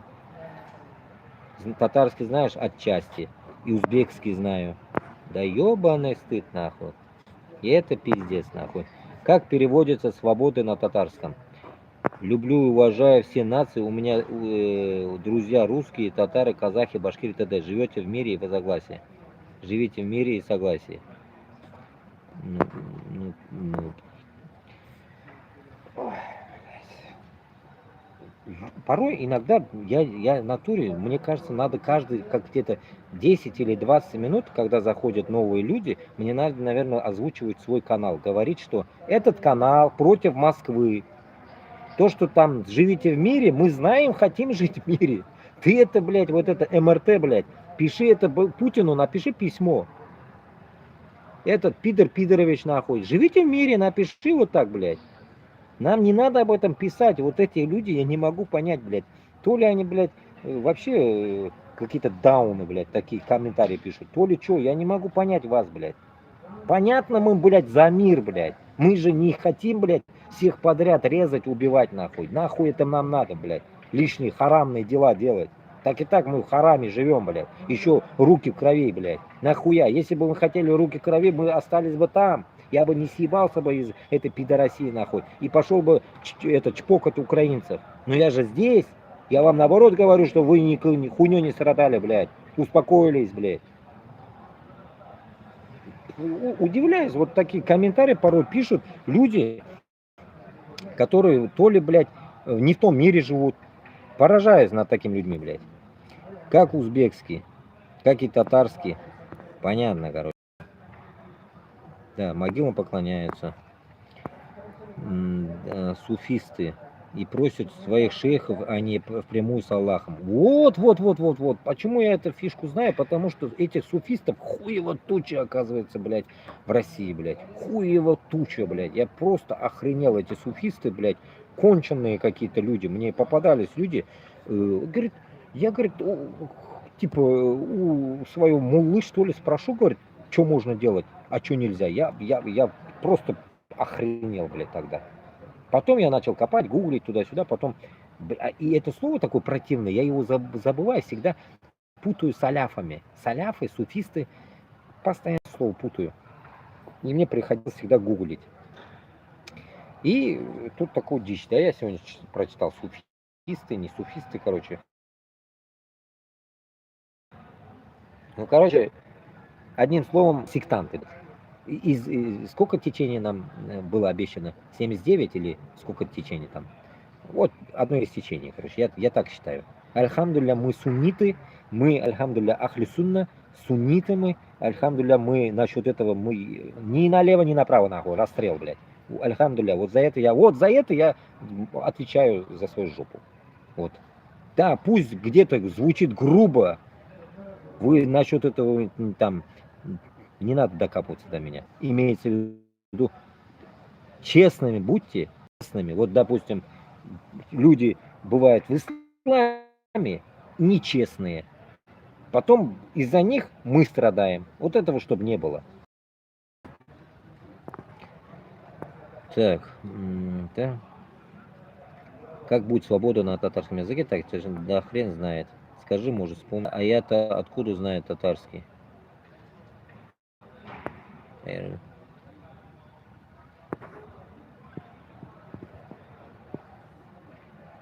такое говорил. А ты кто по национальности? Короче, понятно. Считай себя народным татаром. И мне порода не нужна. Я сказал, что я человек, и мне порода не нужна. Я просто херею, блядь. Вот он еще второй раз повторился об этом. А что, считаю себя... Я сказал, кто родители мои. Это понятно. В Дагестане много народов живет. Кириешка. Не разделяю Дагестан на национальность. Я дагестанец. Интересно. Как-то так. Вы в Уфе какую мечеть ходите?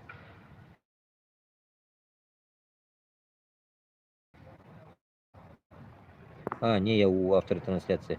В Уфе я бы ходил бы в Аль-Рахим, но что-то Хабиров ее ни хрена не достраивает. А так в мечети я Ихляс ходил.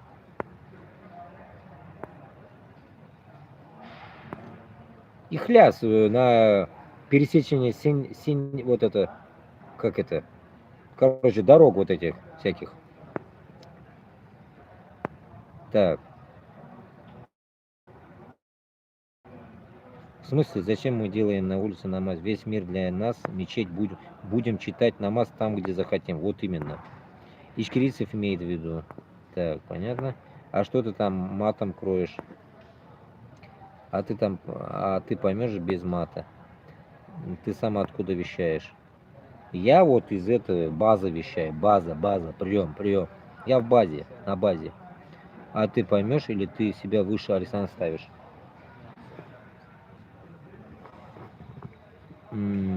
Так. Истинный туранец. А почему муха? Разве его муха звать или что? Я по-свойски. Выше не нацистов, да? Иди зигани.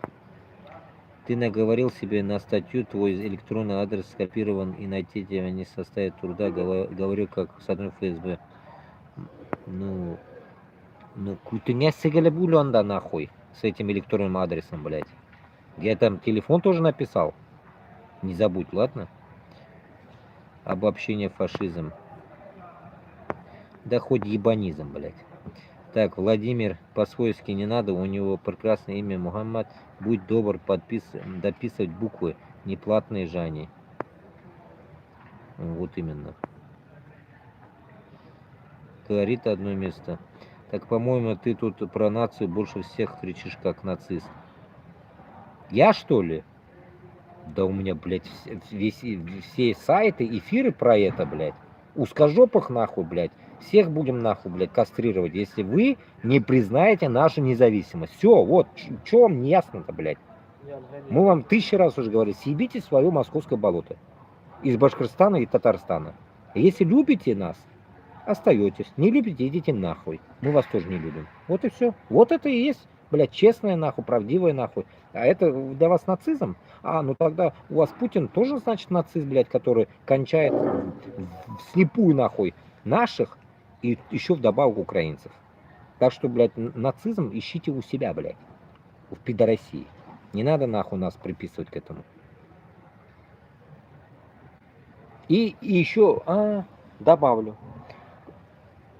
Слово нацизм, вот этот нацизм, национальность какая-то дичь, да, ведь, по идее, если уж на то пошло. Как мусульманин, я вам скажу, у нас нету такого. Нацизм вообще, по идее, вышел вот конкретно, это вот от этого черта, блядь, Гитлера, потом этих пидорасов-сионистов, новоиспеченные ублюдки. Вот откуда вышло. И тут нахуй начитанный, блядь, путиносос, блядь, в Германии, блядь, понимаешь ли, жил, учился, блядь, работал, ублюдок. Вот от них. Вот он заразился, привез он к вам, нахуй. Так что лечите свой узкий мир, блядь, московских, блядь, шовинистов, ебанистов и долбоящеров. На нас не надо гнать, нахуй, блядь. Если бы мы были бы нацистами, допустим, блядь, нахуй, да? Если мы были бы нацистами, тогда мы, блядь, вас бы давно уже кончали бы. Давно, блядь, нахуй. Понимаете, блядь, потому что мы же нацисты, блядь, нахуя держать возле нас узкожопов. Давно кончали бы. Понимаете смысл? Надеюсь, довел вас как говорится, блядь, до ручки, нахуй. Дошло, надеюсь. Нацизм, блядь. Поражаюсь над людьми. Так, я сибиряк, и я против вас, радикалы. Насчет Сибири мы отдельно дойдем. Не беспокойся, брат или сестра. Сибирь тоже будет делиться, так что не ссы. Узкожопых там тоже будет нахуй не будет. В тряпочку вы там будете жить нахуй. И когда вы говорите, я сибирский, вот это меня вымораживает, блядь. Я много слышал вас в Европе здесь, блядь. Я сибирский русский, я сибиряк. Да мне до пизды, блядь. Если ты нахуй такой же Иван, блядь, нам до пизды кто ты, чмо ебаное, блядь. Сибирь и узкожопые, не надо нас делить нахуй. Точнее, нам делиться. Вы для нас все равно будете узкожопами. Раз, надеюсь, я вам объясняю, да? Хоть из Сахалина ты будешь нахуй узкожопый нахуй. Для меня ты будешь узкожопым, пидорас. Ты не можешь этого понять, блядь. Для меня ты будешь везде узкожопый, пока не признаешь, блядь, нахуй, Тюмень разделенный будет он. Сибирь твоя разделенный будет. Саха-Якутия, Бурятия разделенный будет. Еврейский автономный не будет. Будет его хозяева есть там. Екатеринбург, Челябинск будет Башкортостаном. Признаешь? Человек. Не признаешь? Кастрация нахуй. Съебанту нахуй Москву, блядь. Вот примерно. Надеюсь, я вам конкретно же это отвечаю, блядь. Сибирягом, блядь. Да мне до пизды, блядь. Хоть в Сибири ты родился, и хоть в Воркуте нахуй родился, хоть на Луне, блядь. Хоть на Луне родился, лунеец, да, будешь ты, блядь. Луноход ебаный. И чё, нам, мне похуй, блядь. Ты русский, нахуй. Будешь русским, блядь, по нации, да? Все, пизда, нахуй. Пока ты не признаешь то место независимым. Будь оно, блядь, Бурятия, блядь, будь оно, блядь, другое место, нахуй. Ингрия, блядь, там и Кавказ и так далее. Хоть в Узбекистане, блядь, родись, блядь. Все равно ты будешь русским. Не обобщаю, потому что среди русских есть также адекватные люди, в том числе русские мусульмане. Ну, мусульмане это альхамдулля. Они однозначно наши люди. Кто вы, ваххабит? Ой, блядь. Ждите аналог финской войны, попробуйте. Вы просто не знаете, сколько имперцев в Сибири. Ждите аналог финской войны. Попробуйте. Вы просто не знаете, сколько имперцев в Сибири. Ну, блядь. Пизда Сибири, значит. Имперцы там, блядь. Ну, пизда. Там же на месте закопаем. Проблем нет. Вы не думайте, блядь. Сибирь, да, ведь? Там был Кучум-хан, да? Кучум-хан будет, да? Кучум-хан, Сибирь, Тюмень, Кучумовские там были. Так что это тоже наши земли. Вы не думайте, блядь, что если мы зайдем, татары, башкиры, мы думаете, что мы остановимся только на одной теме, что ли? Вот этой, на нашей земле? Нет, конечно. Я же вам 1000 раз в других эфирах говорил, блядь. До Японии будем контроль вести, блядь. До Японии контроль будет, блядь. Разговор с Китаем отдельно будет еще, блядь. Чтоб Китай, блядь, бурятам, блядь, даже, сука, глаз не ложил, блядь. Никакой древесина, хуесина больше Китая не будет продаваться без нашего ведома, блядь.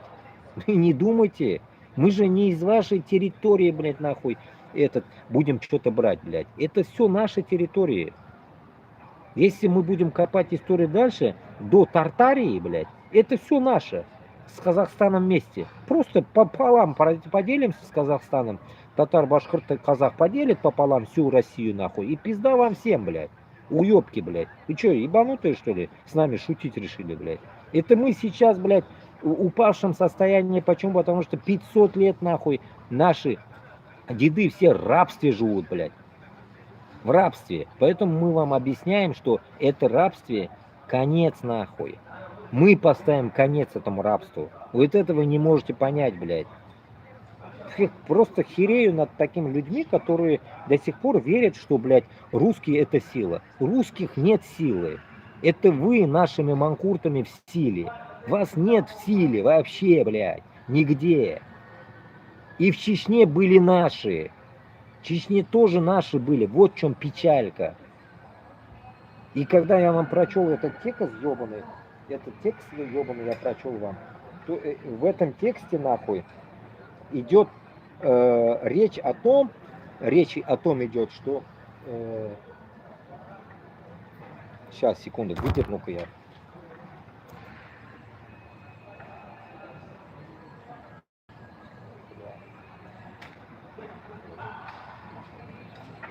Так, тут этот сосед пошел.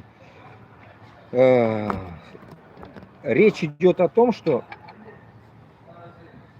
когда мы будем к этому приходить, к этому моменту, что вот эта ваша вся территория будет так раздербанена, что вся территория будет иметь своего хозяина.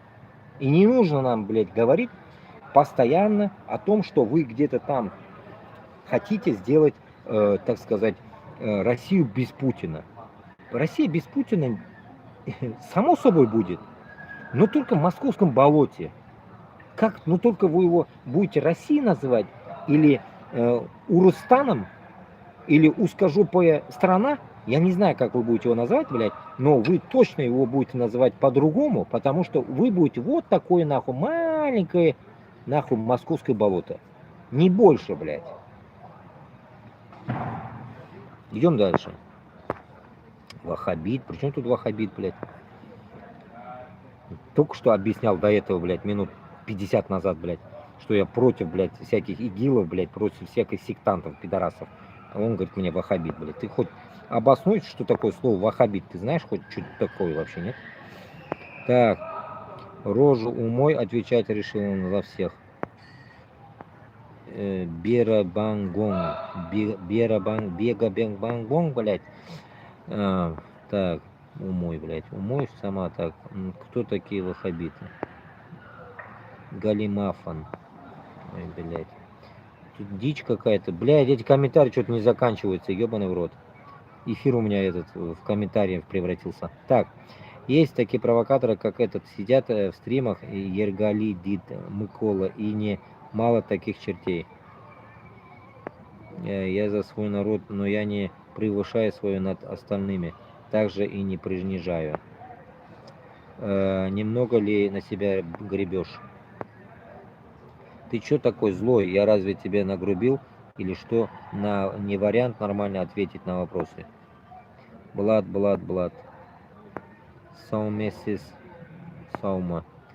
Эго имя Блад. Да, зритель прав, ты не мусульманин, если материшься.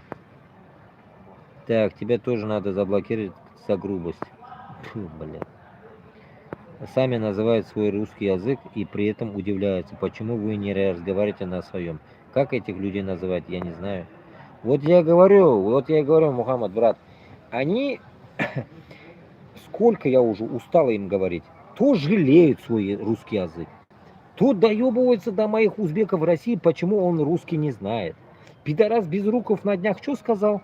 Бельмез, что-то, блядь, издевался над узбеком, начальником кладбища в Ташкенте, издевался над ним, блядь, на весь этот Итартас ебучий, блядь.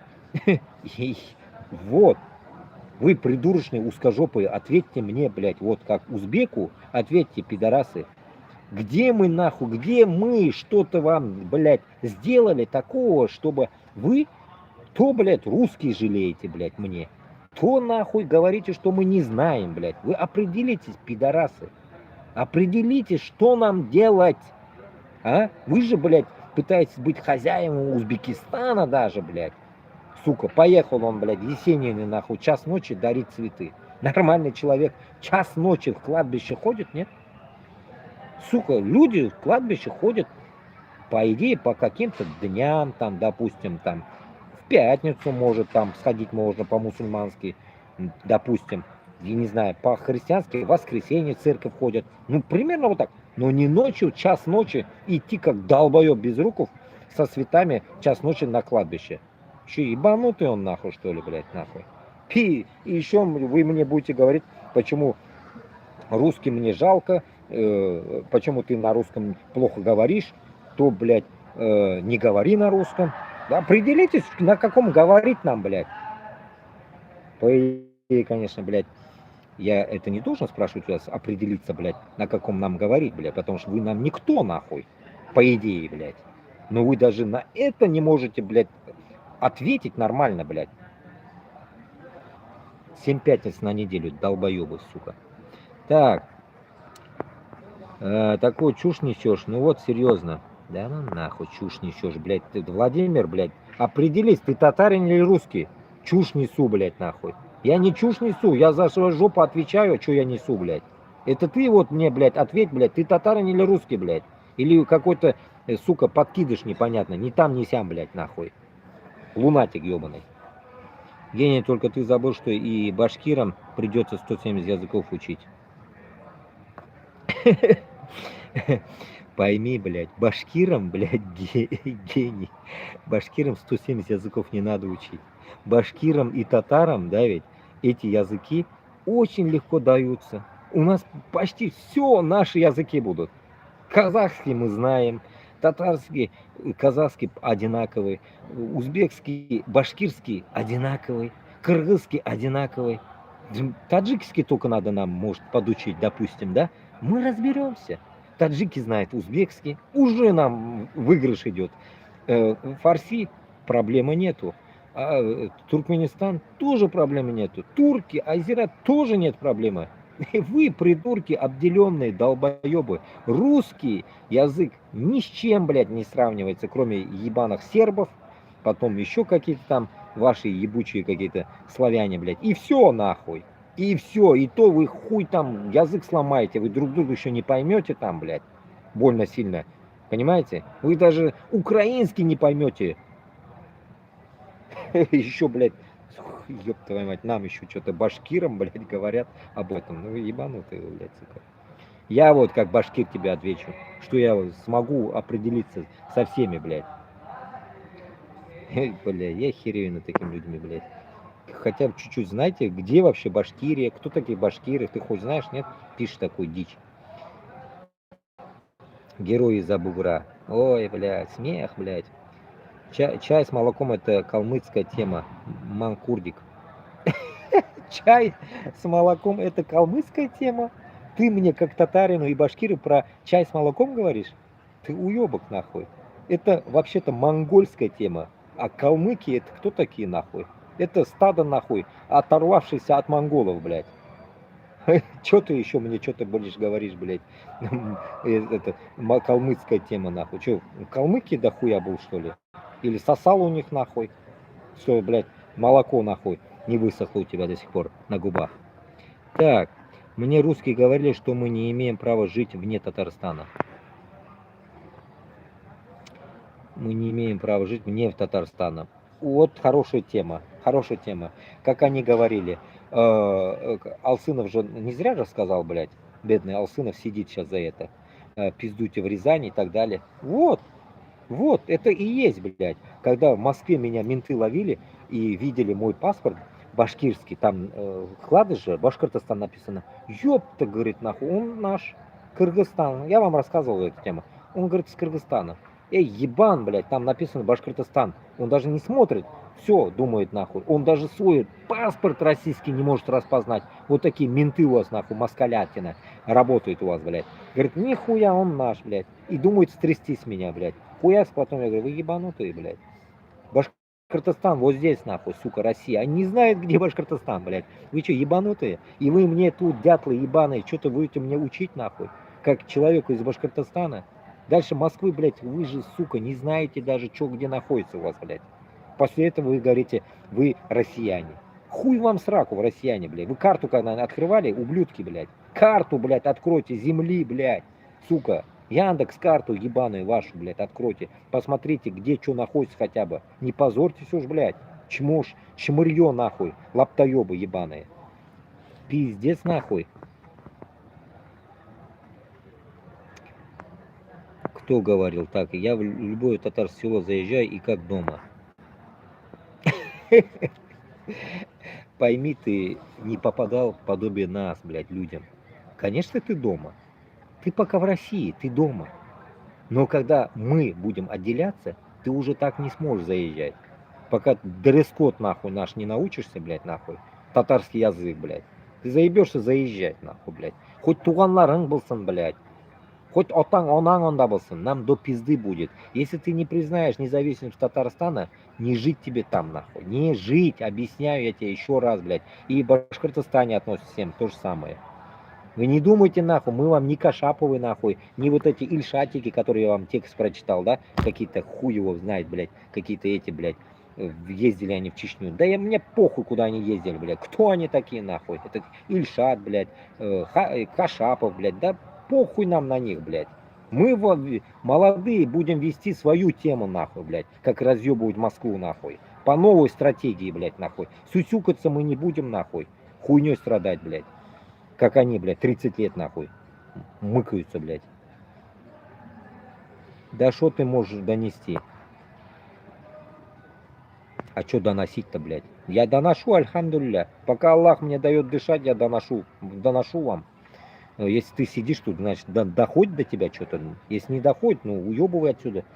Так, зачем тебе мелочиться полностью? Называй себя русским, хотя ты даже толком татарского языка не знаешь. Да, черт он, блядь, нахуй. Да, и самое интересное, я вам еще одну тему расскажу. Вот, хорошую тему подняли вы, по идее. Короче, когда я жил в России, у людей узкожопых такая тема была. Когда мы собираемся, вот татары где-то собираются, или там, или башкиры куда собираются, и попадает какой-то узкожопый. И он в этот момент, у них вот, не знаю, самозащита срабатывает или что, вот вот с кем-то, если происходило, напишите комментарий. Если тут есть татары, башкиры, напишите мне комментарий. Мана хорагас, как было. Собираемся, вот такая тема, да, ведь? И все. Если там есть где-то узкожопый, и он думает, что он один, и тут все наши, он начинает искать родственников. Говорит, у меня бабушка татарка была. Хуй его, была или нет, мы откуда проверим, да? Сам урос, блядь, нахуй. Или там дед был татарином, нахуй. Короче, вот такая хуйня. У них это, блядь, сука, какая-то, блядь, самозащита, я так считаю, блядь. Я поражался, зачем они так говорили, блядь. Да. Мы такие, о, да, класс.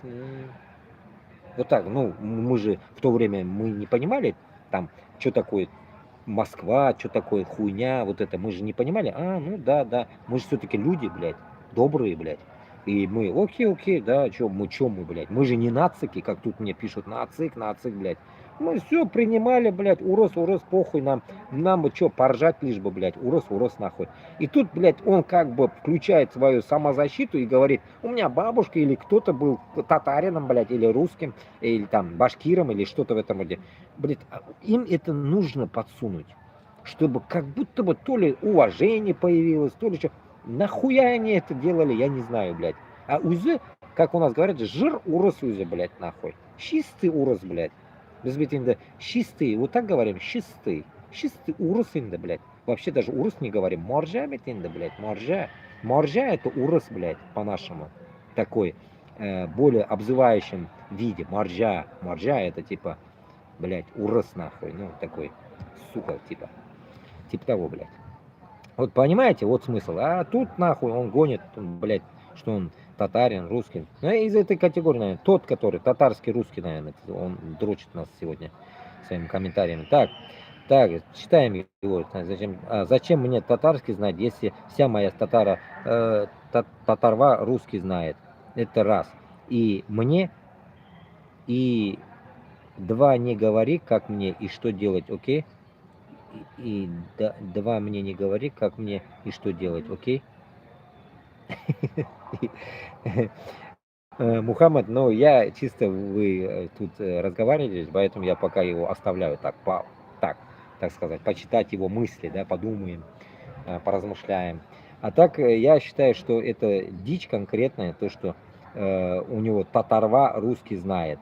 Вот уже оскорбление. Почему татарва?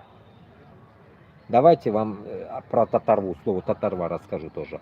Может, на Кавказе не больно слышали, наверное. Это уже оскорбление. Вот я как сказал, моржа, то же самое. Так что, Владимир, надеюсь, тебе дойдет это. Ты сейчас уже оскорбил свою маму, грубо говоря. Твоя мама татарва, значит.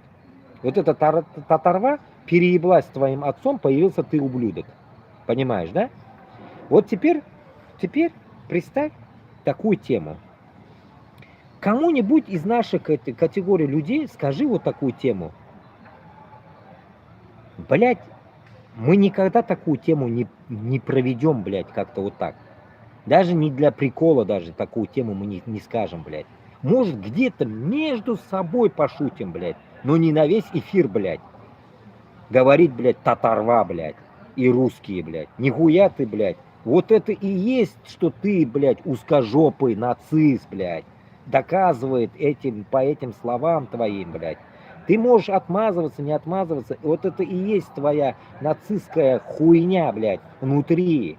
Что твой папа, блядь, полюбил нашу татарочку, а ты называешь, блядь, свою татарскую сторону, блядь, татарвой, блядь.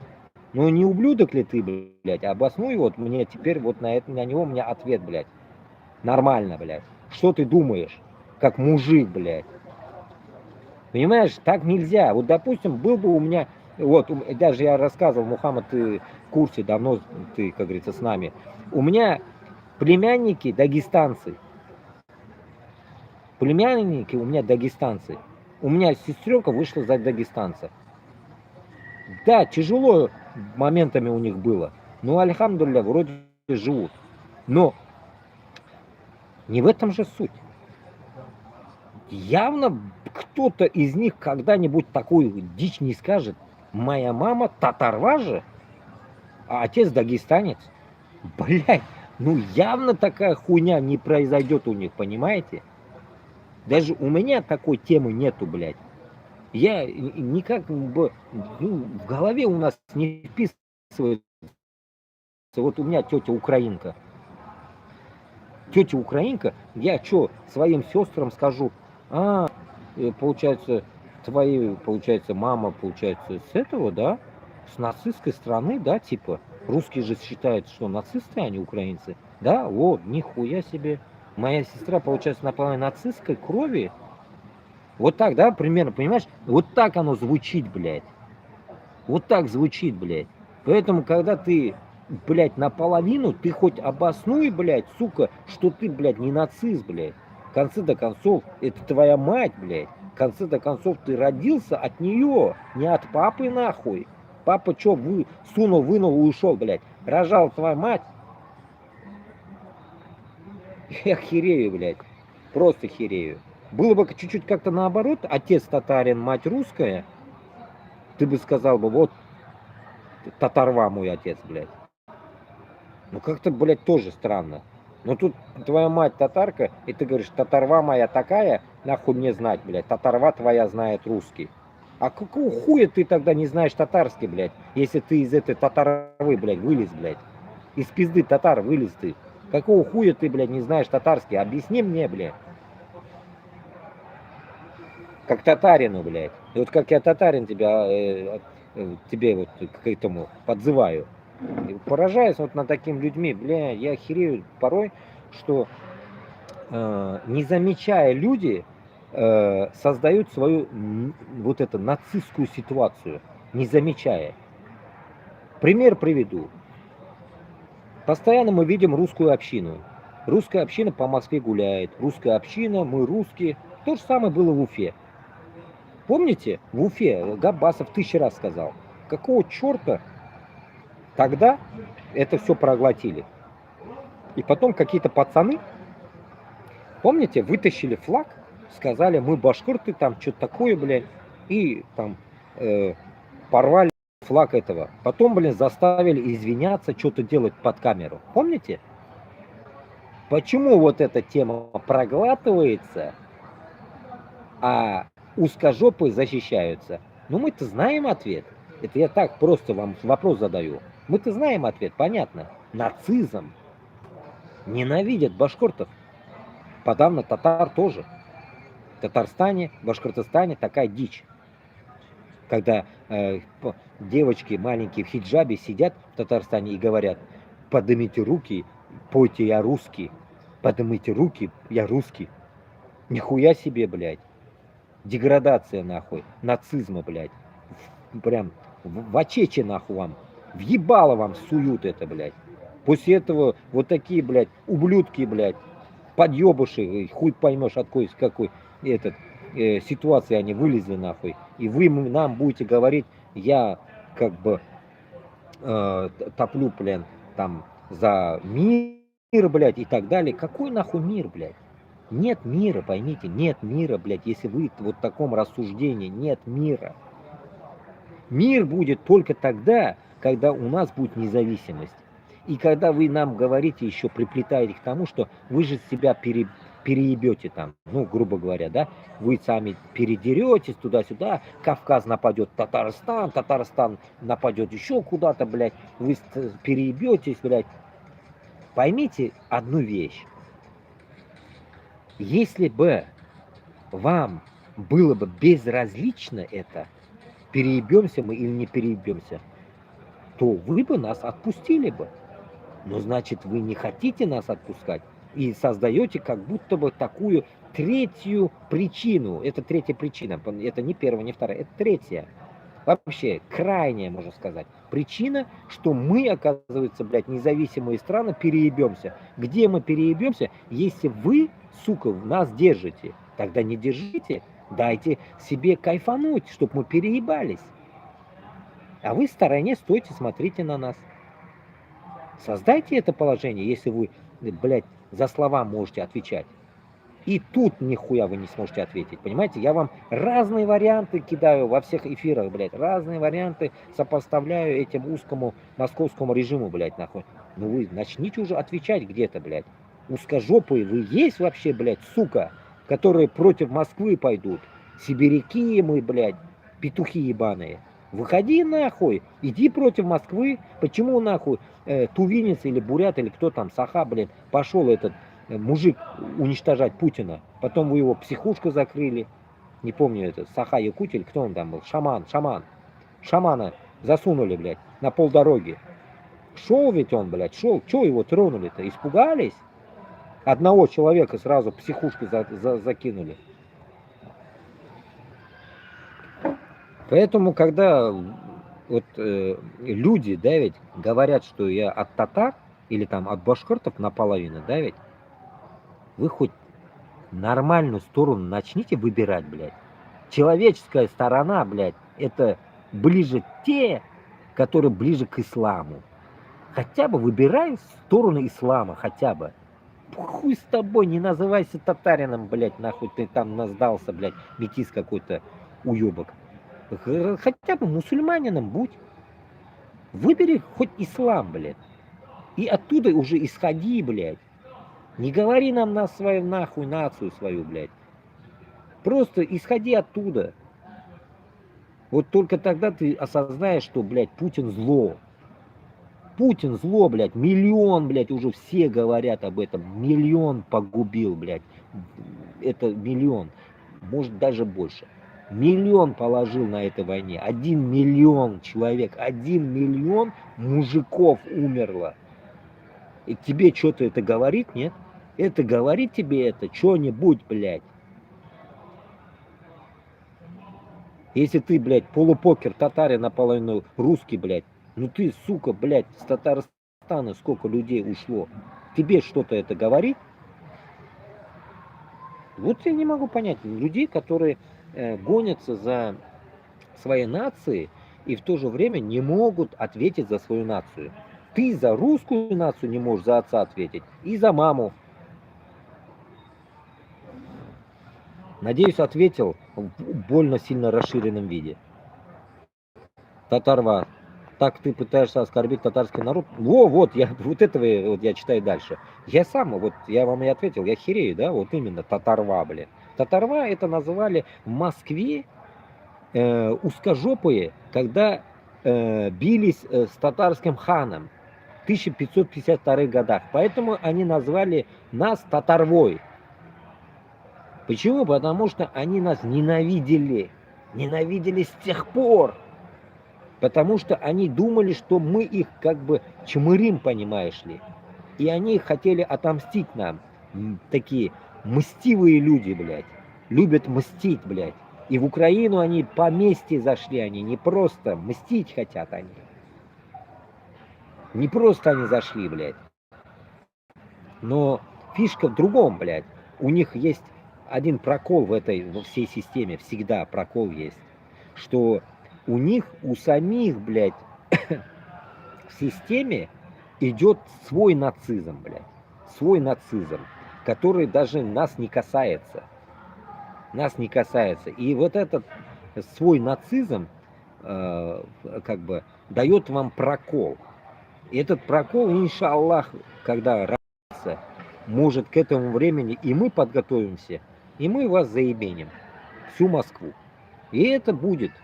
Вы не думайте, что оно не будет.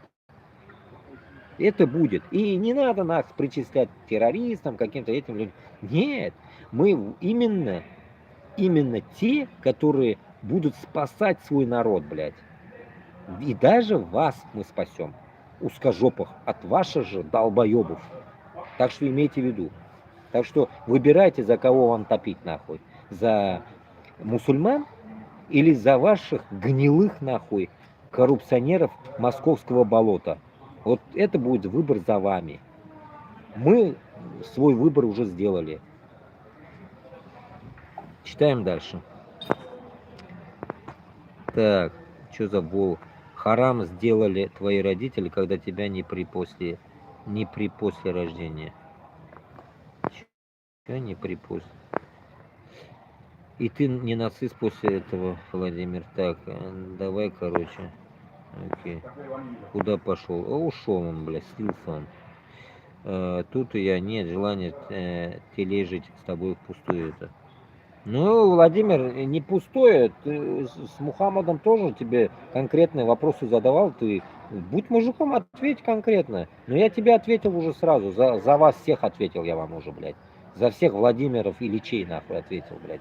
Заебали вы уже. Путин тоже пидор, блядь. И ты, Владимир, тут, нахуй. Все Владимиры, блядь. Победоносцы сраные, блядь. Вы, я же говорю, вот, допустим, расширяя вот этот момент. Окей, Путин уйдет, все, мы передохнем, все, нас не будет. Никого не будет. Потом возникает вопрос. Что ты, вот такие Владимиры, что ты будешь своим детям учить? Что татарва, понимаешь ли, твоя мать, была непонятно кем, русские были круче. Примерно вот такая история у тебя пойдет, да? Как ты будешь своих детей воспитывать? Вот это мне интересно. Как ты будешь их воспитывать? Но я отвечу тебе на весь эфир. Воспитание у тебя будет такое. Татарва была для вас как бы низким уровневым человеческим этим, так сказать, элементом. Русские были, блядь, крутые, поэтому Россия такая классная, и поэтому русские только держат Россию. Вот примерно, я еще много не сказал, примерно вот такую тему вы будете глаголить своим уебкам нахуй в будущем, если нас не станет. Поэтому нам, пока мы живы, нужно оставить истину. Эти все, вот эти ролики, даже если не сохранятся, что-то все равно сохранится где-то. И в людях это останется, если мы даже умрем, мы оставим это другим, которые придут за нами. И рано или поздно это все выйдет куда-то наружу. И тогда они будут действовать по нашему усмотрению, которое мы дали им, заложим им, так сказать, в их делах. Оставить башкиртов, татар в своей национальной, так сказать, идентичности. Также и Дагестана, и Ичкерии, и так далее. Так что пока Аллах Та'алям не захочет истребить нашу нацию, она никуда не денется. Из-за этого нам негде, негде нам беспокоиться. Вообще нигде нет у нас беспокойствия. Беспокойствие только в одном есть у нас, что лишь бы нам в данный момент успеть что-то оставить. Если это война, значит мы повоевать должны. Если не война, хотя бы какие-то данные, знания оставить, чтобы понимали наши, так сказать, будущие дети, что вы, узкожопые, Не люди, не люди. Вы нацисты. Вот эту дичь нам нужно пронести до конца своих жизней. Пока вас мы не образумим в единое, спокойное, нормальное нахуй существование. Если этого не будет нахрен, вот этого существования, да, и, блядь, и вам покоя не будет, имейте в виду. Мы уйдем, за нами тоже придут такие же, как вы думаете, для вас мы террористы и так далее. Может даже и хуже придут нас, блядь, которые просто будут вас нахуй кончать нахуй. Поэтому, исходя от этого, вам лучше начинать сейчас уже задумываться об этом и молиться своим богам. У вас их много, до хера и больше. Определитесь, к какому из них вы будете сначала молиться. Там, а потом уже думайте просить конкретной защиты, как говорится, у единого Всевышнего. Так что выбор за вами. Примерно я вам, так сказать, досконально ответил. Дочитаем дальше. Да. Я общаюсь так, как общаются со мной в жизни. Ухо за ухо. Понятно. Так, Владимир, ты просто попал в капкан, условно говоря. Неудобный момент ты попал, вот и пытаешься избежать. 100%, да. Я только спокойно выходи и не плачь. Кто тебе так обидел? Пиздец, что ты несешь? Что ты несешь? Что ты несешь? Ёпта, ты уже хохлом стал? Что ты несешь? Что ты все еще делаешь? Ты же убежать собрался. Так.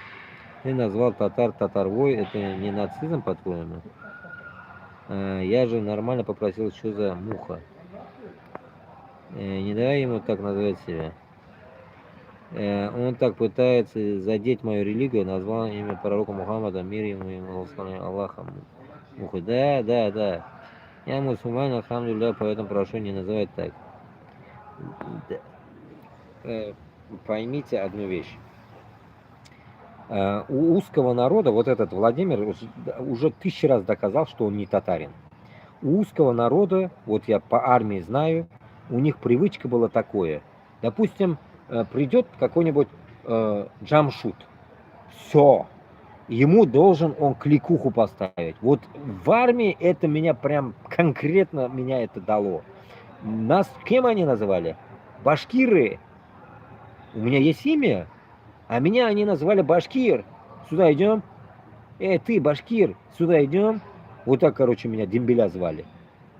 Хотелось так их треснуть там, да? Ну, я понимал, что война будет. Моментами, блин, мы воевали. Моментами, ну, уже нам было похрен. Потому что там, как говорится, такой закон, да, так сказать. Армия, да, сами понимаете. И в итоге, короче, я запомнил это. Я это запомнил, что узкожопые всегда переворачивали, меняли имена. И тут вторая часть этого темы есть. Во время СССР все в Узбекистане, в Таджикистане, да и везде до такой степени привыкли, называй, допустим, его зовут, допустим, какой-нибудь там Садырджан, да, допустим, или там, ну, вот такой, Садырджан, ну, примерно такой, больно странное имя нашел я тоже. И вот, называй меня Сашей. Все, они во время СССР привыкли называть, чтобы их назвали Сашей. Нет, пусть называют Садырджаном. Или там Саттаром Саша, Александр. Называй меня Сашей. И вот так они, короче, привыкли себя вот это, как к этому подводить. И после этого вот эти вот такие всякие татарва, которые называют, да, вот такие придурочные, так сказать, нацики, что начали делать? Так, башкиры, чурки, чурки, там, черножопые, вот, пошло. У них нету у них такой пунктуальности, так сказать, блядь, говорить полноценное имя. Даже вы же недавно приколы слышали, наверное, извиняюсь, приколы слышали, наверное, что путиносос, как это, Токайку нашего казахского президента, нашего уж я тоже так сказал, блядь, Токайку не мог произнести там Касым-Жомарт Токаев, Касым-Жомарта не мог произнести, помните? И что-то он ля-ля-ля-ля блеванул там где-то, блядь. А потом на следующей теме уже его подъебали, сказали, он смог произнести. Ну, сами знаете, казахи тоже сразу же ебут, блядь, за какие-то движухи. Вот нам тоже так же надо быть в Башкортостане, в Татарстане. За любую движуху надо ебать. Но пока мы независимые, поэтому пока мы не можем рыпаться так. Окей.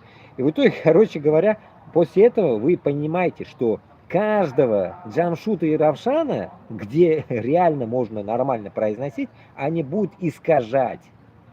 Поэтому, как говорится, для них вот это называть нашего брата Мухаммада мухой, для них это как бы, знаете, как в то же время оскорбляет он это отлично знает это, и в то же время подъебывает, тоже знает об этом, и в то же время пытается маскалларга, ну, так сказать, издевнуться таким русским таким менталитетным пидорасистским образом, менять наши имена.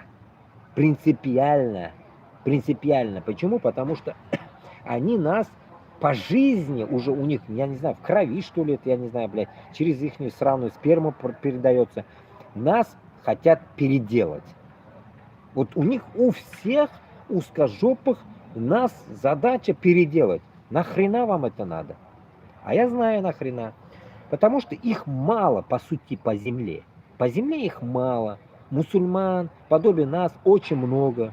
Если так посмотреть, узбеков вообще 37 миллионов, да? Если так подумать. А во всей пидорасии вообще 37 миллионов узкожопых мы соберем? Нет, нихуя не соберем, я вам скажу. Когда мы говорим узкожопые, к этому нужно добавлять именно москалей. Москалей мы 37 миллионов, я думаю, не соберем. Я вам говорю, 37 миллионов москалей мы никогда не соберем, нахуй. И это означает, что их вообще мало. Это мало, кучка пидорасов пытается править всей Россией, блядь. А мы куда смотрим-то? Мы что делаем? Чтобы, блядь, чтобы этих пидорасов, кучку пидорасов уничтожить, блядь? Что мы делаем? Нихуя ничего не делаем. Жалеем их, блядь, нахуй. Когда они, блядь, наши имена ковыркают, и, блядь, что-то еще делают. Заставляют нам петь русские песни, заставляют нам не говорить на русском, заставляют нас правильно говорить на русском. Блядь, они не могут даже определиться, что нам надо делать, блядь. Вот с этим тупорылым народом нам приходится терки делать. И я вам это объясняю конкретно, блядь. Когда потом вот так узкожопы понасядут, ой, что за дебил, блядь. Я не дебил. Альхамдулля, я не даун даже. Я в адеквате вам это рассказываю, блядь, придурки, блядь. Если я был долбоебом и так далее, я бы здесь не сидел бы. Я здесь, блядь, медицинский осмотр прошел, меня проверяют, то все, блядь, врачу могу записаться. Есть, блядь, нахуй, страховка, альхамдулля. Я, альхамдулля, блядь, в трезвом уме, блядь, я не бухаю, не курю, блядь. Не принимаю всякую дичь какую-то, всякие ваши, блядь, лирики, хуелики, блядь. Понимаете? Вот. Поэтому, исходя от этого, вы не можете до меня доебаться, что я долбоеб, блядь.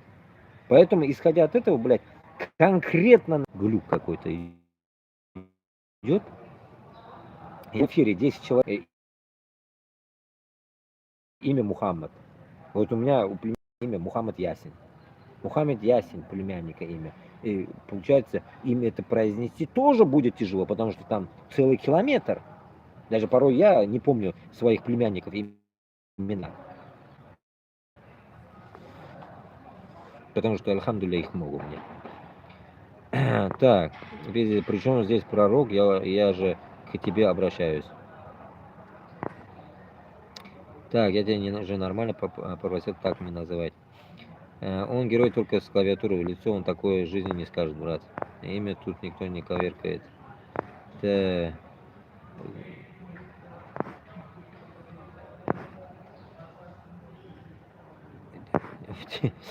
В лицо сказал бы мне такое, что ты говоришь через клавиатуру.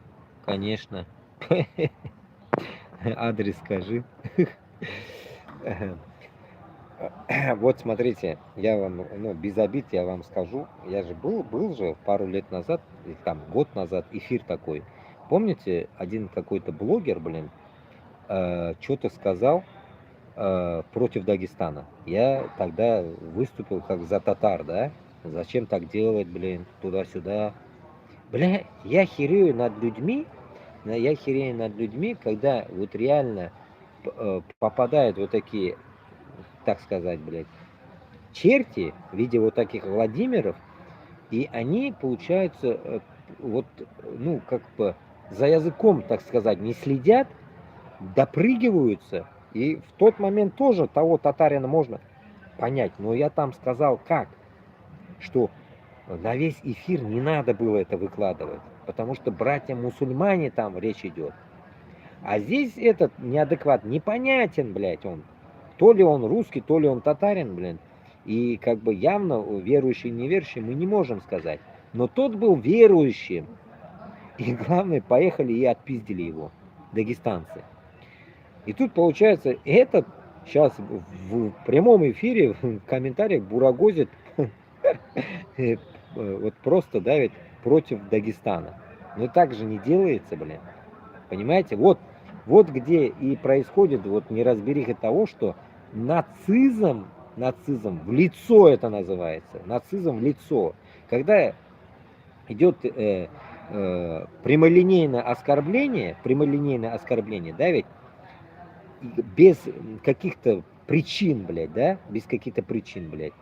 Вот, ну, как сказать, бывает оскорбление, получается, общее, а бывает тет-а-тетное, да, ведь оскорбление, вот в комментариях, да, ведь. Ну, за это, я думаю, каждый должен за свою жопу отвечать, я думаю. И даже я. Я даже к этому подписываюсь. Почему? Потому что если идет речь о чем-то там, конкретно в чем-то, да, ведь, ну, нужно за это, наверное, отвечать. В тот момент, допустим, я, честно скажу, стал за то, что на эфире нельзя, блядь, это делать было, на эфире. Вот за это я встал. Вот на эфире нельзя эту дичь проводить. Почему? Потому что изгаляться и издеваться будут узкожопые вот такие подобие Владимира. Скажет, что скажет? А, вот мусульмане друг друга пизданули. Нам зачем это нужно? Вот примерно так. Поэтому я всегда вообще, блин, за мир. Имеется в виду среди мусульман. Чтобы до пизделого не доходило. Почему? Потому что нас будут третьи чмырить. Вот эти шайтаны в виде узкожопых будут нас чмырить. Зачем это нам надо? Лучше же договориться, да ведь? Сесть там, плов покушать, договориться, где есть косяки, попиздеть, как говорится, и отойти от этого. Я так считаю, это будет по-мусульмански. А свой вот этот, так сказать, избиение показывать где-то, да, ведь, чтобы другие увидели, я думаю, это неправильно. Вот так вот. И у каждого свое мнение. Ну, я так считаю, потому что, во-первых, это не по на этот мусульманский самый главный. А если по национальной теме, если к этому подходить, то здесь получится, что две, так сказать, нации мусульманские пошли на друг друга. Ну, это будет пипец, короче, я так думаю. Это неправильно будет. Как и вам читал я этот чертовый текст, который читал я вам, и мы к нему сейчас вернемся еще. То же самое и там происходило. Так, ты мужчине не будешь, если адрес свой не скажешь.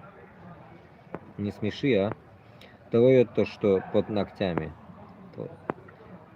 Так, если вы такие мужчины, почему ваша русская община ходит в никабах? Да, короче, реально утомил. Опять убегаешь. В нескольких картах они убрали границы и считают весь мир русской. Ну, вообще они индюки, вот именно. А как же нижегородские, пензенские татары? Хороший вопрос задал. Напомнил. ТикТок же сегодня у меня есть еще. Мы про ТикТок забыли. 6 человек в Ютубе, 3 человека в ТикТоке. Всех благодарю. Рахмат, кто сидит. максимально репост, распространение. Меня не видно, но темно, потому что вырубили свет. Нет у меня света, короче. Может, можно было повернуть, но не повернешь. Это чужое все здесь. Лампа на ту сторону смотрит. И вот, как насчет нижегородские и пензенские татары? Кстати, вот этот, который текст читал до этого, да, он был с этого, с набережных Челнов, да, он сказал? Мясник с набережных Челнов. Этот Ильшат, вот этовский, из Молдовы. Из Кишинева, точнее, да, ведь? Мы сейчас к нему вернемся. И тут вот, нижегородские пензенские татары. Как с ними быть насчет территории и так далее? Я в других эфирах говорил, если, Владимир, тебя не было там, я еще раз повторюсь, для нашего закрепления эфира, чтобы было как бы ясно другим новичкам, которые здесь не были. Все, где находиться будут какие-то кусочки наших наций, допустим, да, ведь они могут и внутри Дагестана быть, внутри Ичкерии могут быть, разницы нету. Может они, вот как финские татары Финляндии, да, Финляндии татары, вот примерно, да, так, везде будет их внутренняя такая сборная, так сказать, солянка. И будут нормально жить. Также я говорил и этим узкожопым, которые в Башкортостане, в Татарстане останутся, Челябинске, Екатеринбурге, тоже будете, но эти земли будут наши. Вот мы как раз таки вам и говорим, что если вы признаете нашу независимость, живите ради Аллаха. Мы вас не знаем, вы нас не знаете. Нам похуй до вас, по идее, блядь. Главное, вы, как мужики, признайте нашу независимость. Вот что я хочу добиться от вас, блядь. Я не хочу с вами воевать, если уж на то пошло по-человечески.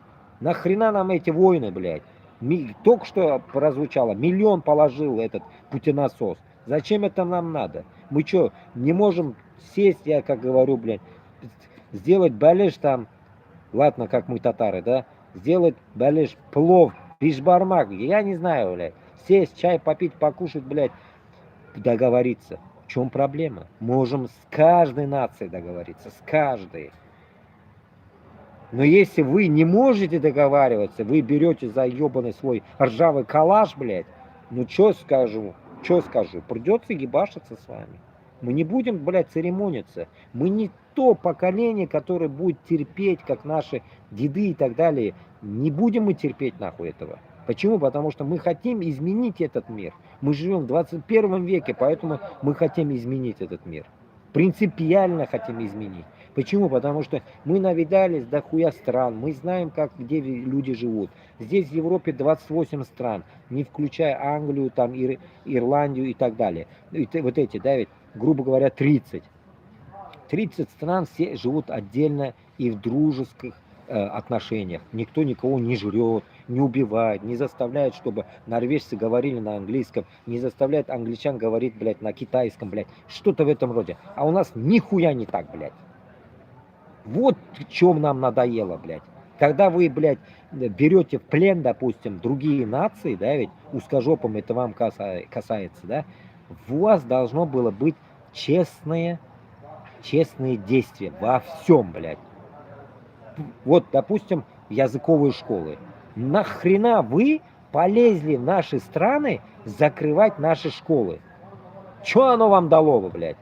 Мы будем говорить на своем, и на вашем же говорим, блядь. Ты же сам даже заметил это. Мои татарва говорит на русском, сказал. Сказал? Сказал.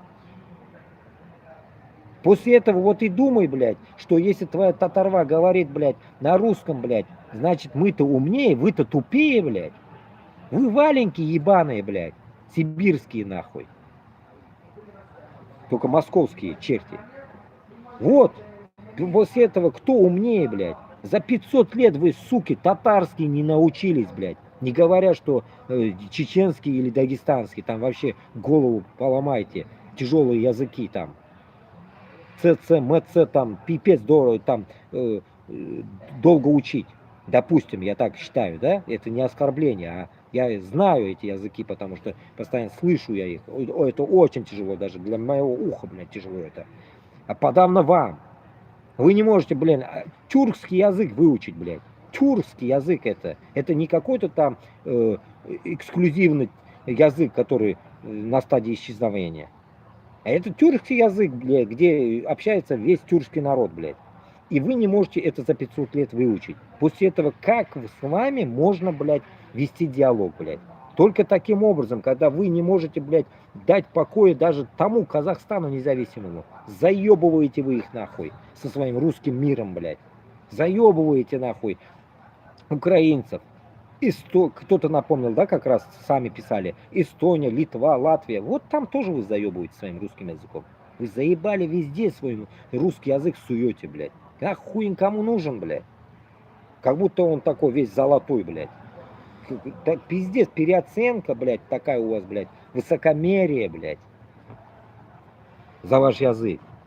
Насчет нижегородских пензенских татар, я надеюсь, ответил. У всех будут свои языковые места, они будут жить отдельно. Мы это договоримся. Нижегородские, пензенские, как раз, да, хорошо напомнили. Это Эрзя Мокша. Вот кто здесь? Эрзя Мокша есть тут или нет? Сырос Балаянь. Сырос Балаянь, который постоянно ведет Лига свободных наций. Эрзя Мокша. С Эрзя Мокшей мы договоримся. Проблем нет. Как вы назвали их мордвой. Мордвой мы привыкли их называть. Эрзя Мокша. Две нации. Две национальности, блядь. На этих территориях. Как раз Пенза. Пенза это мордва, так сказать. Это не мордва, это Мокша. Или Эрзя. И Нижегородка. Тоже коренные дороги, земли Эрзи. Эрзи, Мокши. Карелия сверху. Вот Карел, земли Карел, Карелия, Эрзя, Мокша. Вот эти национальности. Это не узкожопые нахрен, блядь. Вы дальше Рязани нахуй. Я же говорю, не сувайтесь. И там мы разберемся.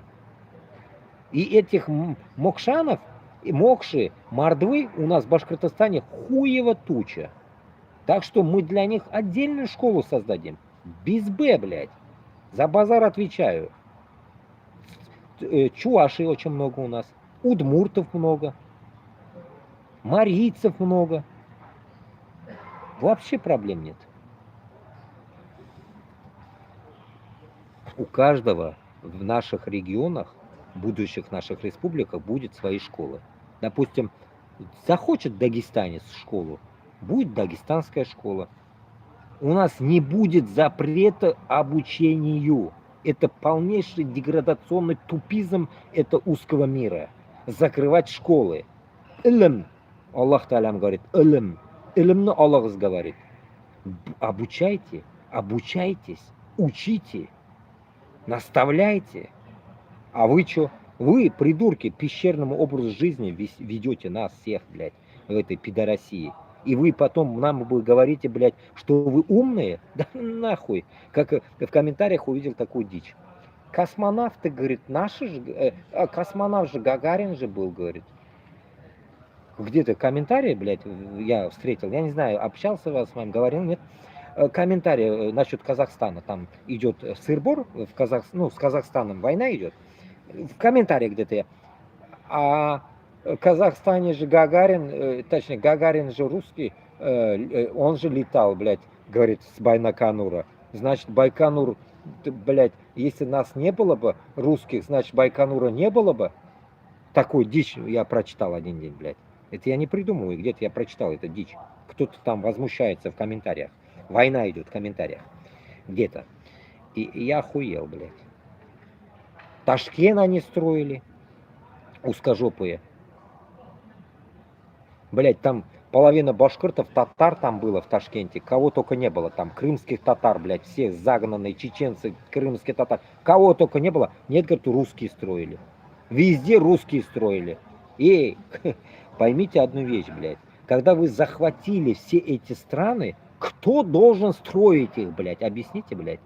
Конечно, вы, сволоча, вы строили, блядь. Вы строили, только работали наши деньги. Все наше было там. То, что вы там были какими-то ебаными инженерами, проектировщиками, это не означает, что вы строили, идиоты, блядь. Даже это вы не можете, блядь, догнать.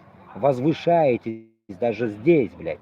Байконур они строили. Заразили, блядь, пол Казахстана, блядь. Сейчас все там болеют этим раком и туда-сюда, блядь. С этими вашими атомными ракетами всякими, летающими, хуйней. Делали бы у себя в этой пидорасии где-нибудь, блядь, нахуй. Хули вы в Казахстан вылезли, блядь. В чужую страну вообще, блядь. Считая, что это коммунизм, все можно, блядь.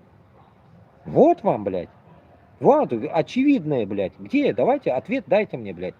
В письменном виде, нормально, блядь. Хуй вы ответите на это, блядь. Вы потом после этого говорите, блядь, ой, блядь, русских давят. Нахуй. Конечно, будем давить, блядь. Давить будем конкретно, пока вы не признаете нашей независимости.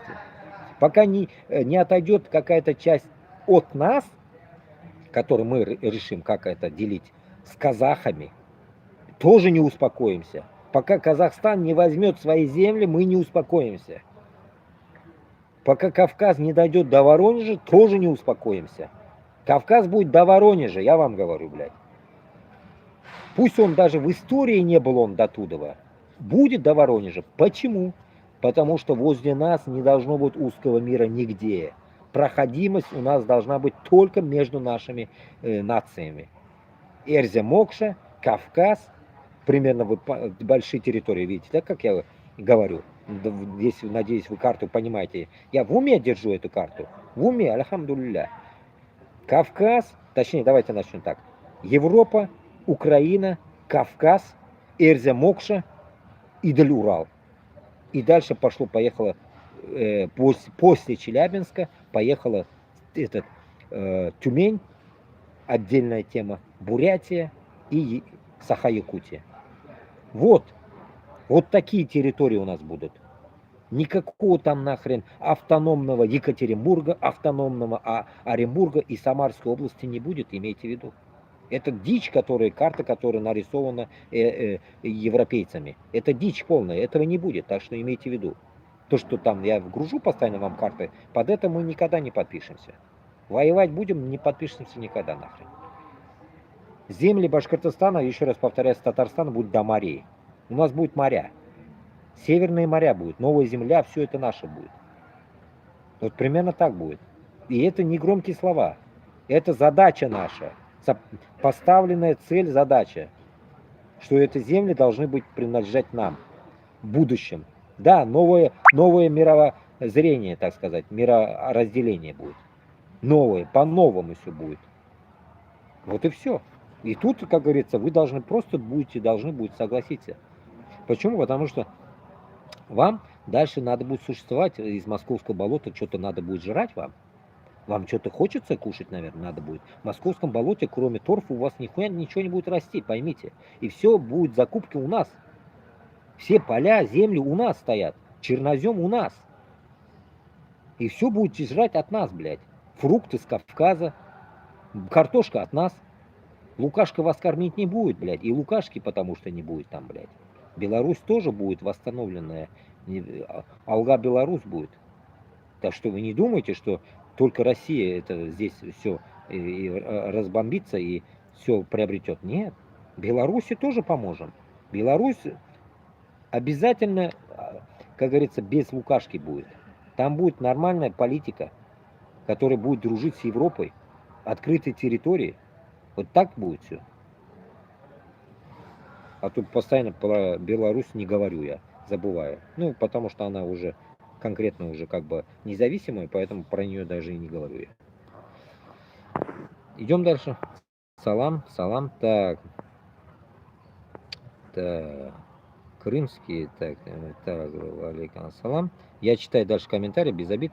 Дочитаю, потому что все-таки люди сидят, пишут. Залуп Демир. Я крымский татарин, что сказать, что ты хочешь? Да, угораю сижу. Ну да, угораешь, ты просто не можешь, блядь, угораться, Владимир, ты просто послушал, вот примерно люди ходят к психологу, да, за деньги к психологу ходят. Ты сейчас в данный момент не психолога, блядь, у адекватного человека, думай так. Я тебе нахуй прямолинейно чего-то не желаю, мне похуй до тебя. Татарин ты там, блядь, татарватый или русский, хуй его, блядь, или узкий, я не знаю, кто ты. Но просто я тебе говорю, как если ты взрослый, блядь, вообще взрослый, если есть у тебя 18 лет, блядь, и так далее, ты просто должен оценивать адекватно, если ты в этом в эфире сидишь, блядь, адекватно, что ты хочешь в дальнейшем. И с кем ты хочешь дальше жить и дружить, блядь. Вот это ты должен понимать, блядь. И ты не думаешь, что, блядь, нахуй, путинский режим будет вечен, блядь. Он не будет вечен. Придет, нахуй, Башкортостану и Татарстану такая власть, что мы отделимся.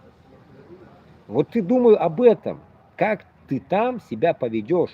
Куда ты, блядь, ныкнешься или съебешься оттуда. Я не знаю, что ты там будешь делать. Ну вот, примерно ты думать должен об этом. Как вести диалог подобие нами, людьми потом в дальнейшем, если ты захочешь там жить. А не о том, что ты, блядь, думаешь, что это не произойдет, или там, дай-ка я тут посижу, поприкалываюсь туда-сюда. Ну, это твое дело, блядь. Ну, а так мы тебе так сказали. Потому что Пенза, Нижегород, Саратов – это исключенные земли татар, и они там были до вас веками. А вы, русские, когда появились на этих землях 200 лет назад. Да они не признают это, Мухаммад, вот они не признают, братан. Вот они думают, что это все руснявое, блядь.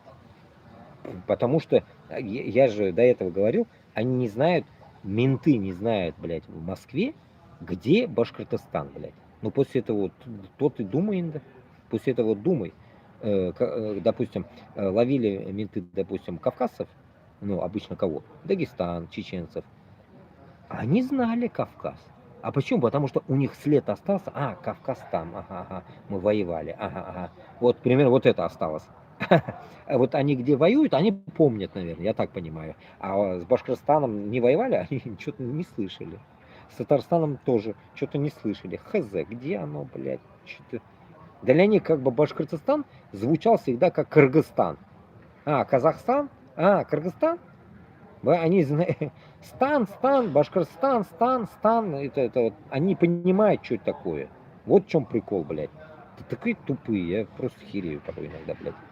Так, о, хорошо, тогда еще Крымстан не было. Крымстан, где это, блядь? Вот так они, наверное, голову ломали бы. Блядь, они думали бы, откуда же этот паспорт, блядь?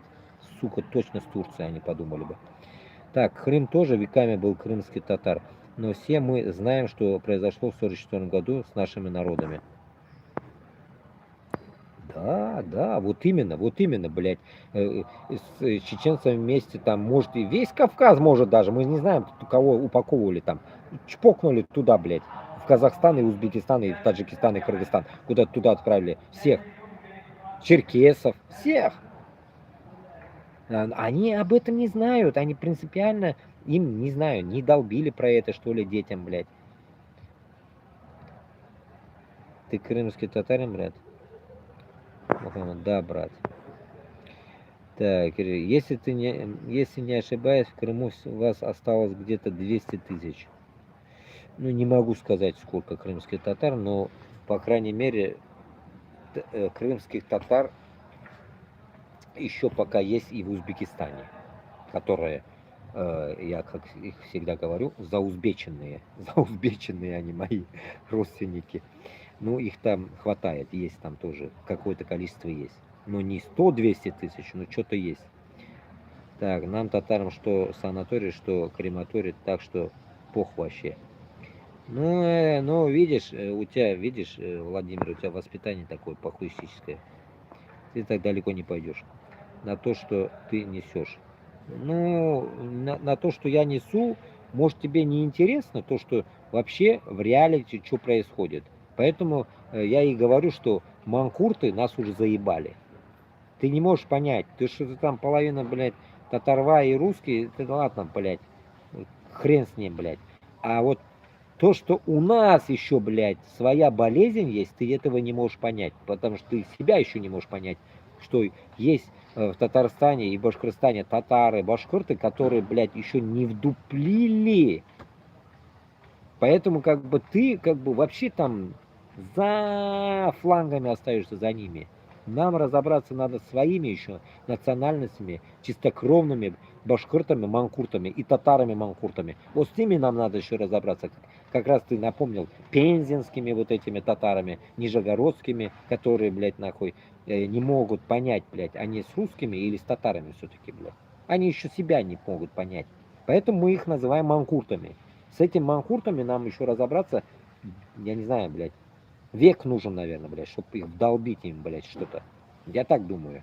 Но если мы уже зайдем с оружием, то век нам не нужен будет. Как говорится, они сразу, как говорится, окочурятся, сразу придут в себя. Пусть Аллах примет в райские сады те, кто умерли во время геноцида. Аминь. Да, подключаюсь. Аминь.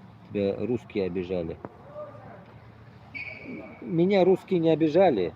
В армии были разные нации. Там русские не обижали. Там был полный нацизм там. В армии этой пидорасии был, блядь, вот при мне был нацизм. Не знаю, блядь, при каком-то было или нет, но там был нацизм жесткий. Я же говорю, там, блядь, кто кого что обижал, непонятно, но там нацизм шел в дедовщинском образе. В образе дедовщины и в офицерском составе. Потому что офицеры тоже по уставу дрочили нас. По уставу.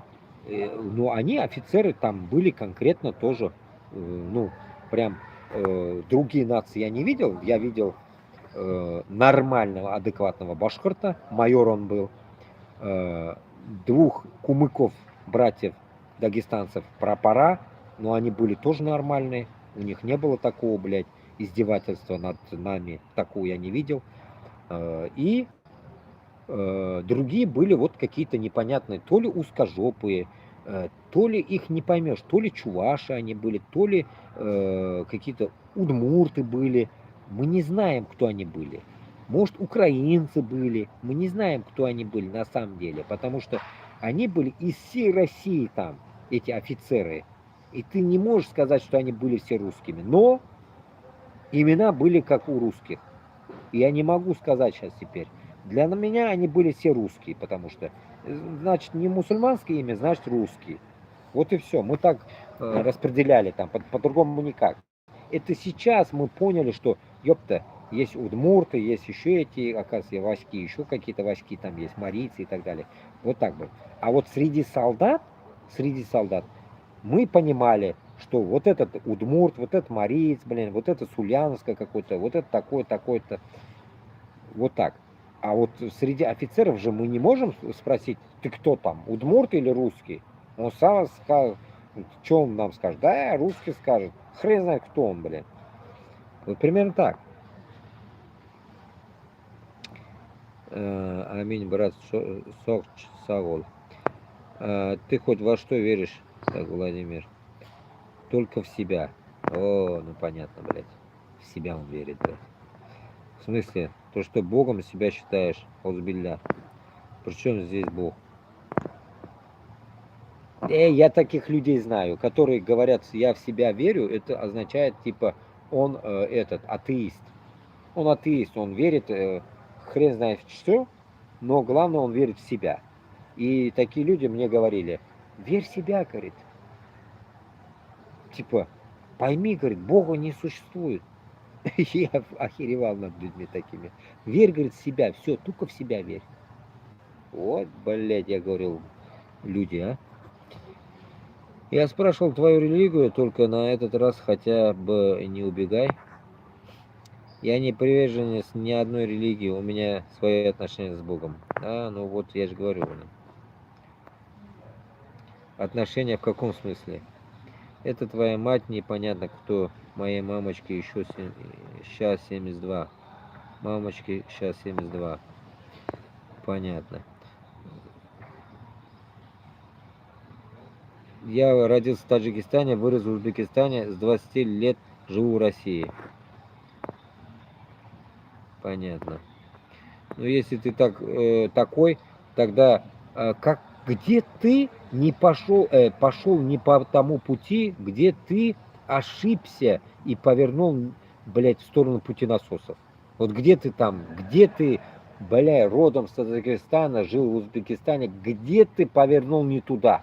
Что тебе дало повернуть не туда, что у тебя, блядь, как говорится, любовь к путенасосам, любовь к каким-то узкожопым непонятным, которые не хотят отделяться или там не хотят нас отделить, башкиртов и татар. Где у тебя что так бзикнуло, почему ты такой?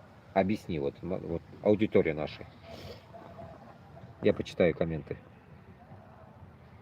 Знаешь, сколько у меня друзей Мухаммадов и Магомедов? Из Чечни и Дагестана. Ну, понятно. И все мухи и маги по-братски. А ты тут даже рознь пытаешься вести. Ха-ха.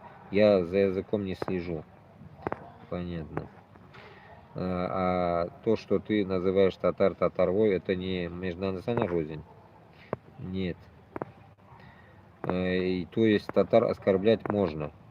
Ты углубись в синтаксис слова и поймешь, что там о оскорбление, что ноль оскорбления.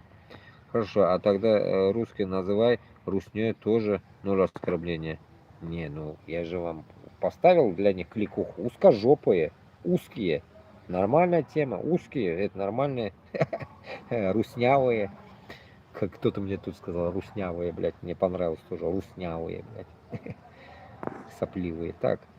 Мне похуй, называй как хочешь. Понятно, так. Так это оскорбление или нет? Меня это не оскорбляет из твоих уст, просто потому, что ты никто. Угу, понятно. Принадлежности к русской нации у меня нет. Принадлежности к русской нации у тебя нет. Альхамдулилля нет. Альхамдулилля мы не принадлежим узкожопам, блядь. Альхамдулилля и как бы кто родился в своей нации, только не русский, альхамдулилля говорите. Само собой мы не русские. Так, здесь не важно, кто я. Вопрос, это оскорбление или нет. Я же ответил, что это прежде всего тебя оскорбляет. Дело не в том, что кого-то это оскорбляет в целом. Это слово оскорбление нации. Нет, ну, если так посчитать, вот, Мухаммад, да, ведь, здесь идет такая тема, да, ведь, я же до этого говорил, у человека уже заложена такая тема. Вот он же говорит, он с Таджикистана, Узбекистане жил и так далее. Он человек, который как бы, ну, так сказать, пострадавший, который не в той тарелке появился, не в той тарелке, обосную, которые уехали вот такие руснявые с Азии, они всегда винили, всегда, вот я же говорю, Каримов такой был, такой, они всегда винили наших, ну, я говорю, и за таджиков, и за узбеков, за кыргыз, они нас винили в том, что мы их, оказывается, гнали домой их, блядь. Там, Урслар, убирайтесь туда-сюда. Вот. Они, вот именно, кто-то там нам написал, обиженки, вот из этой категории людей, которые приехали, блядь, где-то там из пизды Кукуева, блядь, допустим, из Таджикистана, приехали в Русню, и они стали резко россиянами и патриотами. И это пример приведу, более, чтобы было вам ясно, из какой темы пидорасов. Это Кабаева. Алина Кабаева, его отец татарин, мать русская. Вот из этой гондонской семейки, у таких да хуя уехал с Узбекистаном. Пиздец уехала. А те, которые знают эту тему, они никогда вот эту тему не подымут. Против Азии, против Кавказа, против любых крымских татар, которые были туда отправлены, они никогда эту тему не подымут. А подымут только те путинасосы сраные, которые приехали в Россию и как бы ощутили как бы качество жизни России, чем в Азии, да, ведь, и резко переобулись. Это я как приезжий из Азии, я вам это вот прям жестко об этом я вам вот конкретно говорю, это без пиздежа. Это вот примерно вот такая тактика людей, это как бы, знаете, как приехать, ну, попасть под крыло чье-то. Типа они были там где-то ущемлены из-за того, что они узкожопые, приперлись в Россию и ощутили, что здесь есть, блядь, подобие русской общины, путинасосы, там, ой, мы за Русь, нахуй, выебем всех, туда-сюда, блядь, с ними Бог, блядь. Вот, примерно вот эта тема, у них это и есть, блядь, ебучий нацистский патриотизм, который они пизды получили, как будто по их словам, блядь, в Азии, и приперлись, и здесь они как бы приперлись, и таким образом они ощутили какое-то, блядь, блаженство, так называемое, в нацистском своей, блядь, пидорасии. Вот примерно я вам расчленил и вот таких людей мыслей. Примерно так оно. По-другому никак. Здесь хоть как интерпретируете, оно вот так, блядь. Потому что я это миллион раз слышал. Даже от татар, блядь, слышал. Почему? Я же как бы узбек, какую-то часть, да, ведь, альхамдулилля. И в то же время и татар, и в то же время и башкирт. И тут мне говорят, говорит, нас гнали. Ёб твою мать, не знаю, тебя гнали или нет, меня никто не гнал. Я хуею, никто не гнал. С Узбекистана меня никто не гнал, блядь. Я сейчас поеду, меня никто не будет гнать. Иншаллах. Такого нет у нас, блядь. Нету.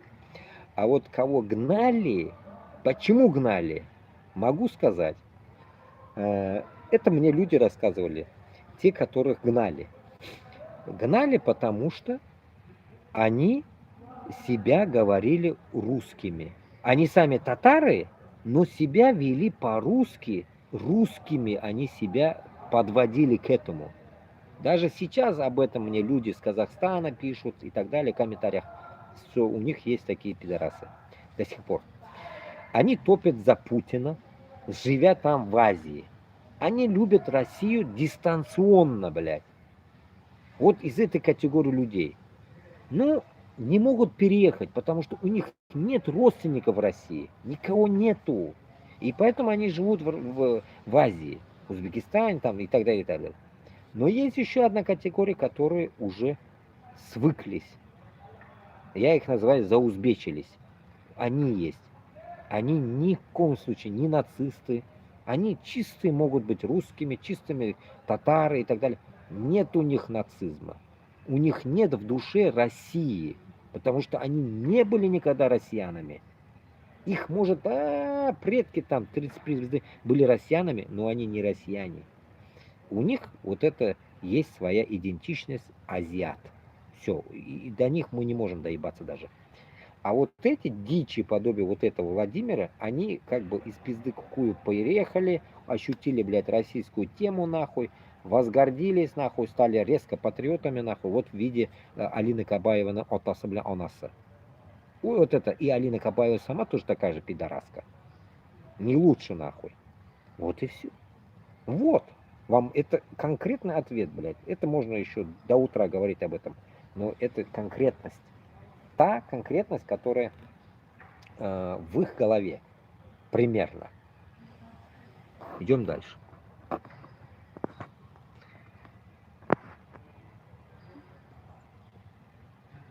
Лично меня ты не оскорбляешь никак, иначе мне придется опуститься на твой ее уровень. За мордву заговорил.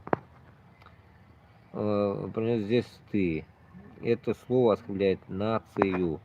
Нет, Владимир тупо просто игнор делает. Владимир, давай, или иди спать, или что, я не знаю. Похуй, блядь, делай, что хочешь. Короче, ты реально уже, уже не можешь конкретно понять.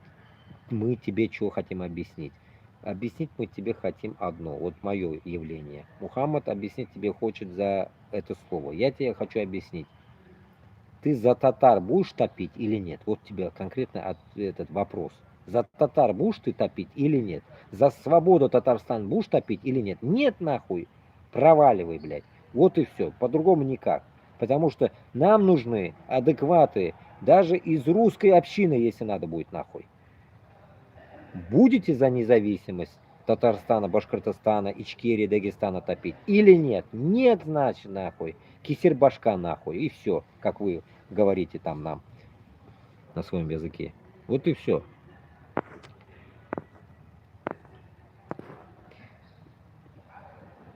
Так, Владимир последний раз спрашиваю. Это фраза оскорбления нации. Ты свой же русский не понимаешь, о чем с тобой можно разговаривать. Если я рус назову русов русней, меня поймут.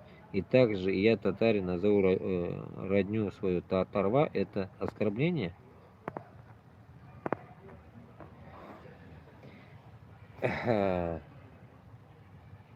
Нет, смотри. Вот именно татарва я тебе в тот раз сказал. Ну, в Дагестане это не поймут. В наших краях поймут. Моржа. Вот ты, Владимир, моржа слово знаешь? Нет, что такое? Моржа слово, это вот это и есть татарва. Только моржа это русские, татарва это татары. Вот то же самое. Допустим, я скажу моржалар. Значит, типа татарва. Только в русском, так сказать, интерпретации. Моржалар это русские, татарва это татарва, татары. Поэтому, исходя от этого, это и есть оскорбление. Я же тебе не говорю, что это не оскорбление. Моржалар это оскорбительное слово на татарском языке. Ну, кто-то моржа говорит еще, это говорили кому-то там, мне кто-то в комментариях спорил со мной. Нам говорили одно, блядь. Моржа, это значит уруслар. Все. И у нас еще одно выражение есть насчет русских. Урыс тулды ауылға. Урыс тулды ауылға. И еще до этого еще какое-то слово есть. Это поговорка у нас даже. Урыс тулды ауылға. Это значит, русские заполнили аул. Это тоже как бы не зря из народа вышли эти слова. Потому что вы не были любимыми для нас людьми. И это на татарском языке. И на башкирском также будет звучать. Урыс тулды ауылға. Потому что мы вас не ждали.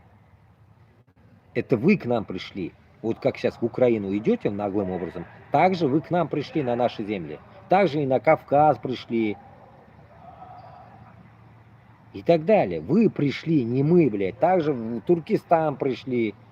Через дашнаков убивали моих узбеков. Наняли дашнаков этих ебучих, армянских дашнаков, цыган ебаных. Убивали моих предков узбеков. Каканское ханство, каканские земли. Все это. Вот это и есть, блин, оскорбление во всем. Что вы приходите как незваные, сука, татары, говорят. Но только вы, узкожопые, приходите везде захватывать. Как американцы убивали индейцев в Америке. Так же, вы так же делали. Экспансия, блядь, это ебучая ваша. И по эфиру я вам и об этом и долблю, что вы когда научитесь уже отвечать за свою жопу?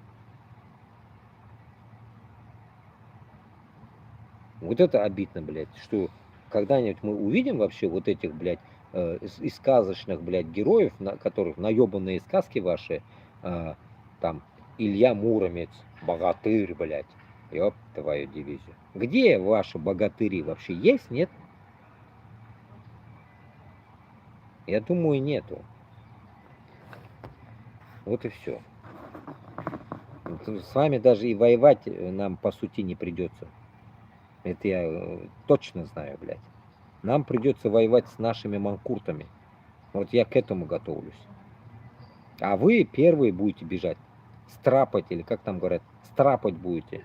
Трапать будете оттуда. Дергать нахуй. Оскорбление. Естественно, когда ты оскорбляешь свою нацию, ты и есть предатель. Или это для вас нормально? Да для них это нормально, вот именно. Для них это нормально. Почему? Потому что, как сказать, вот прикиньте, вот сейчас навальнисты, да? Вот навальнисты, Ходорковский, блядь, Ходорковский, мы знаем, еврей, да? Каким боком он нахуй вообще топит за Россию? Вот это интересно мне. Допустим, Осечкин, вот Осечкин тоже выступает, ну, вроде бы, я считаю его более-менее нормальный, вроде пока, да, ведь, но Осечкину вопрос не задавался еще, вот, я мог бы, допустим, поговорить даже с Осечкиным. Осечкину вопрос задавался или нет, пока я не могу сказать, за что он вообще, за что он из Самары, Осечкин. Бизнесмен какой-то там, во Франции там, да, Биаррице живет, купается, кайфует там, и то, короче, катается на доске, Осечкин. И таким же образом навальнисты, таким же образом всякие вот эти Карповы, блядь, или как там его, Карасев, блядь, или что там, тоже еврей, блядь, хочет урвать Россию, да? Вот, и в итоге, где здесь, блядь, у них вот эта дичь, которая, блядь, этот, не разделяй, не властвуй. У них только разделяй и властвуй. А где не разделяй и властвуй. Не разделяй, просто не разделяй, не разделяя. Вот все, забрали Москву свою, и не хрен трогать наши земли. Где вот эти люди, которые скажут нам, что вы все можете как хотите жить? Вот этих я ищу людей. Вот из этих людей может что-то появиться. И от этих же русских. Хер из два только, я таких пока еще не видел. Так.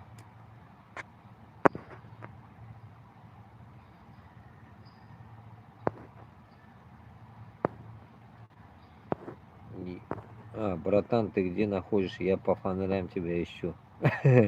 Я заныкался от вас. Да, вот это нахуй, чтоб меня не засек, я сижу здесь, спрятался.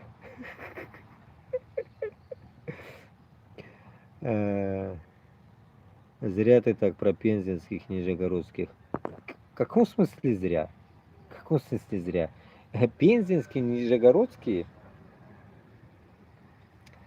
внутри Эрзи и Мокши, уж мы до такой степени, наверное, не доведем их земли. Отделять, наверное, пока мы не будем. Я эту тему еще не затевал даже.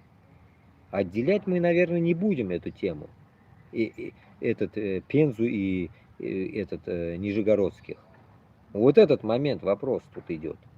Отделять прям их вот так, вот просто бух, оторвали и будет, допустим, что там будет, бля? Маленький Татарстан или маленький Башкортостан будет? Что будет-то там? Вот этой темы не будет. Поэтому к этому я в одних эфирах, вот Мухаммад может подтвердить, говорил. Говорил, что я говорил? Что как в Израиле все татары, башкирты со всей этой гребаной пидорасии, бывшей, иншаллах, будут сливаться в нашей республике. Потому что наша республика, она будет огромная, расширится она.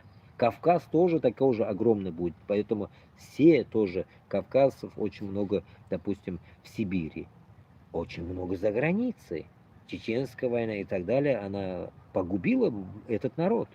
И все они уехали, чтобы выжить. И также, когда Иван Грозный долбил татар, они тоже уехали, половина в Турцию, половина куда-то бежали. А как раз-то они, вот историю мы один раз говорили же, бежали в Пензенскую область. Пенза, Мордва, Нижегород. Бежали они куда-то. И таким образом, даже вот мне, я же знакомился постоянно жениться с девчонками, и вот одна девчонка как раз-таки мне говорила прям сама, что их дедушка, бабушка бежали от вот этого Ивана Грозного. Когда долбили Казань, они прибежали из Казани в Мордву, и там сумели укрыться, и там обосноваться. Вот какая история бывает у людей. Поэтому, исходя от этого, многие Саратов бежали туда-сюда.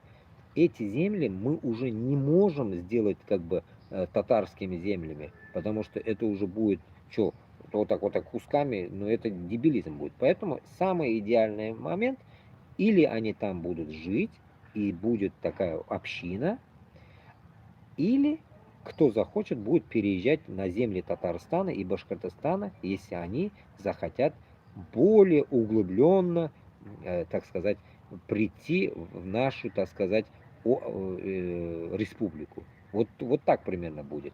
А так нахрена, как говорится, дергать людей с их коренных мест? Пусть живут там. Но это будет, как говорится, соседняя наша республика, допустим, Эрзем-Махшанский республика будет, допустим, Эрзем-Мокша.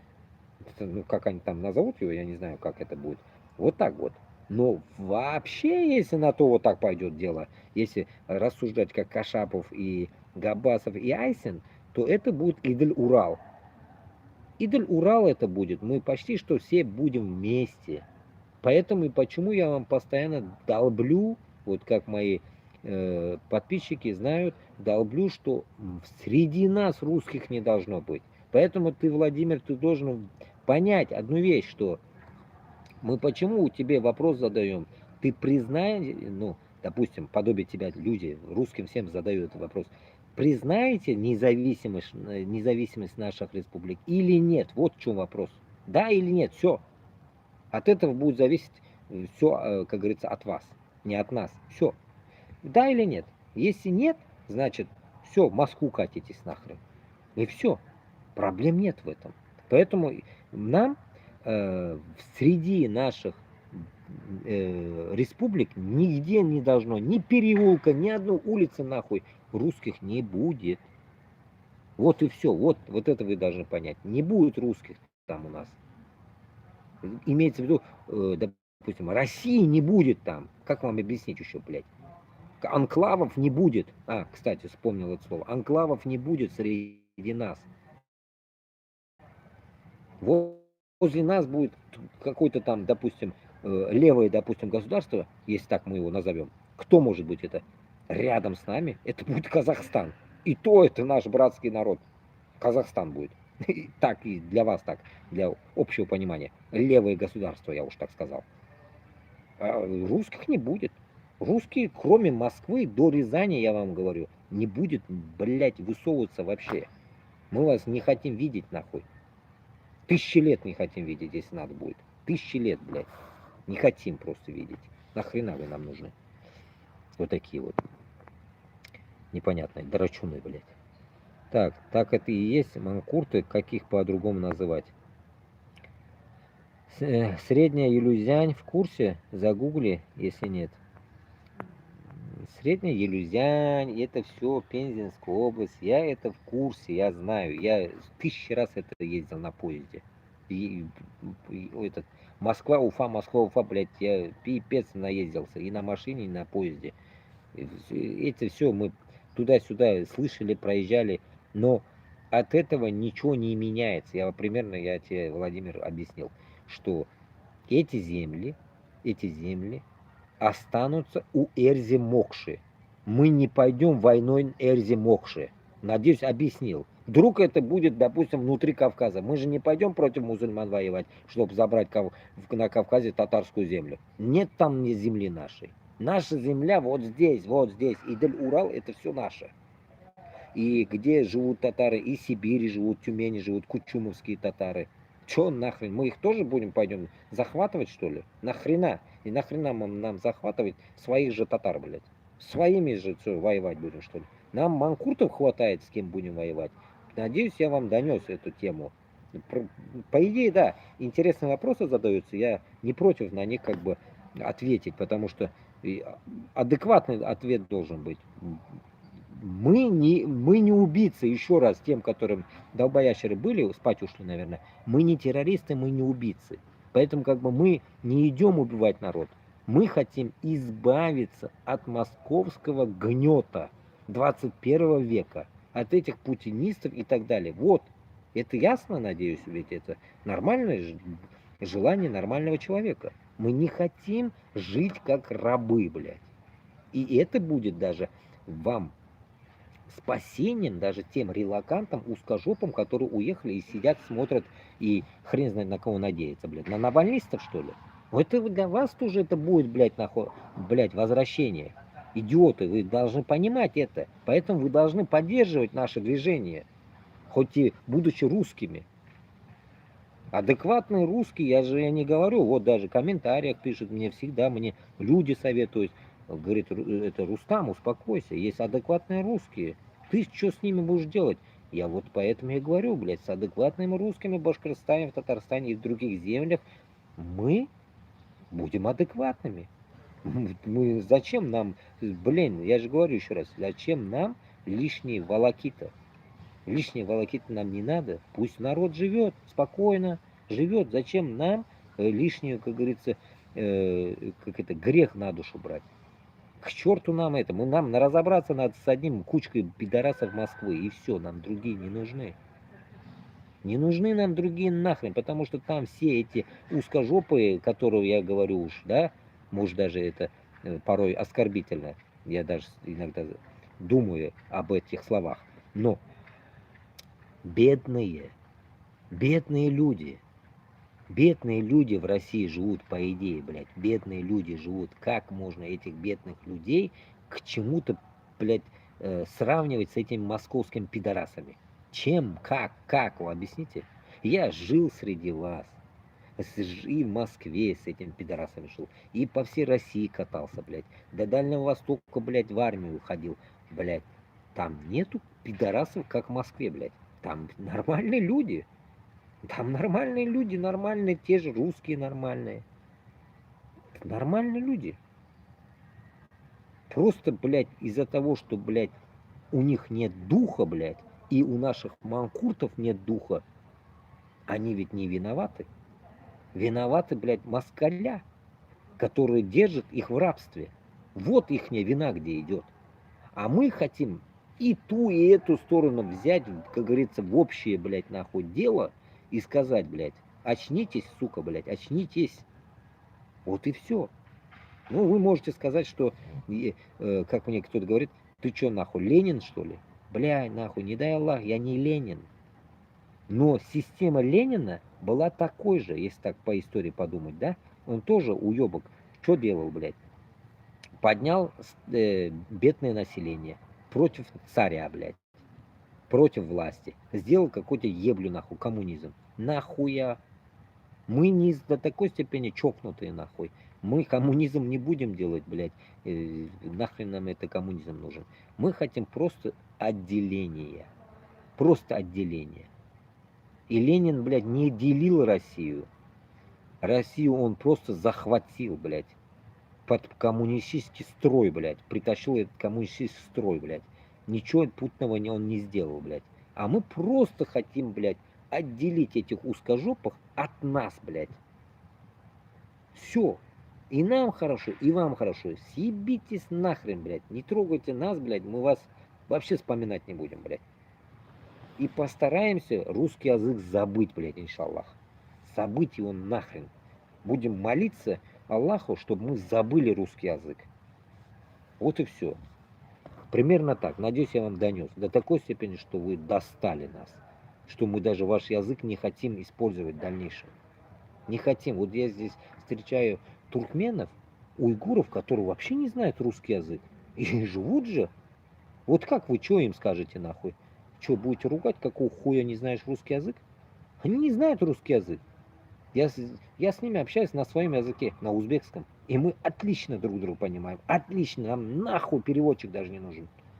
Это я подсовываю иногда им русские какие-то слова. Потому что, чтобы они поняли, я не могу найти эти слова в своем языке. Ёпта. Бывает так, даже такое, оказывается. Прикиньте, блядь.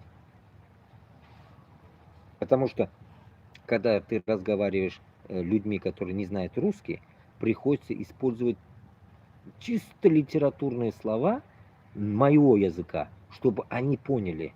А мы как привыкли разговаривать? Мы же добавляем русский язык, где мы тупим, блядь. Мы добавляем русский язык. А здесь с ними приходится говорить так, чтобы он понял меня. И приходится мне вспоминать свои какие-то наши трудные слова, которые мы уже забыли использовать даже. Прикиньте, какой идет,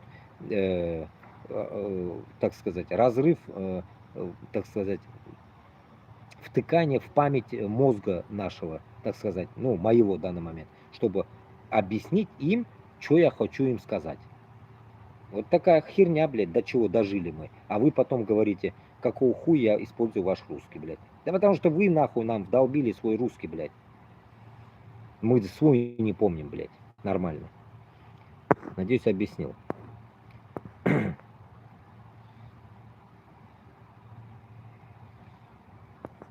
Так, татары, которые себя считают русскими, они кто для тебя? С чего ты взял, что я повернул не туда, повернул? Ну, потому что по твоим комментариям с Мухаммадом у тебя идет поворот не туда, потому что мы же знаем, мы в этой теме, как раз таки мы вот таких и пытаемся объяснять таким, если ты не по той дороге идешь, вернись, приди в наш путь. В чем тебе твоя проблема? Плюс еще добавок ты наполовину татарин. Где ты повернул не туда? Почему тогда ты не с нами топишь, а пытаешься против нас что-то доказать, топишь против нас? Вот этого я не могу понять. Ты топи тогда против Путина. Осмелься уже, ёпта. Тебе сколько лет-то, блядь? Осмелься против Путина топить, блядь. Если ты живешь в России, блядь, подавно в Татарстане. Как ты можешь топить, блядь, против Татарстана, если ты сам говоришь, блядь, я как бы, типа, ну, как там говоришь, откуда ты знаешь, туда-сюда. Вот именно мы тебя не знаем. Ты же комментатор, мы же не знаем, кто ты.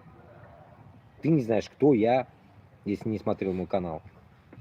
То же самое уж.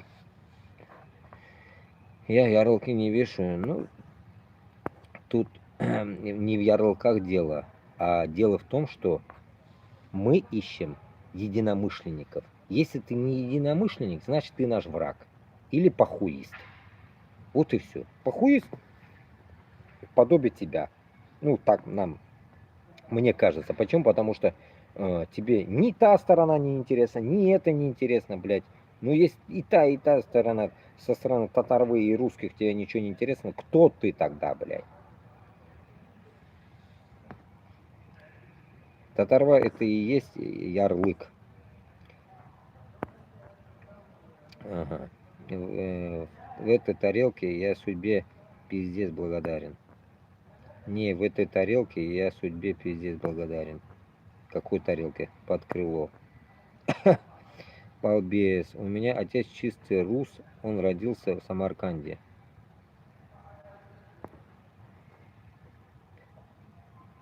В 55Г.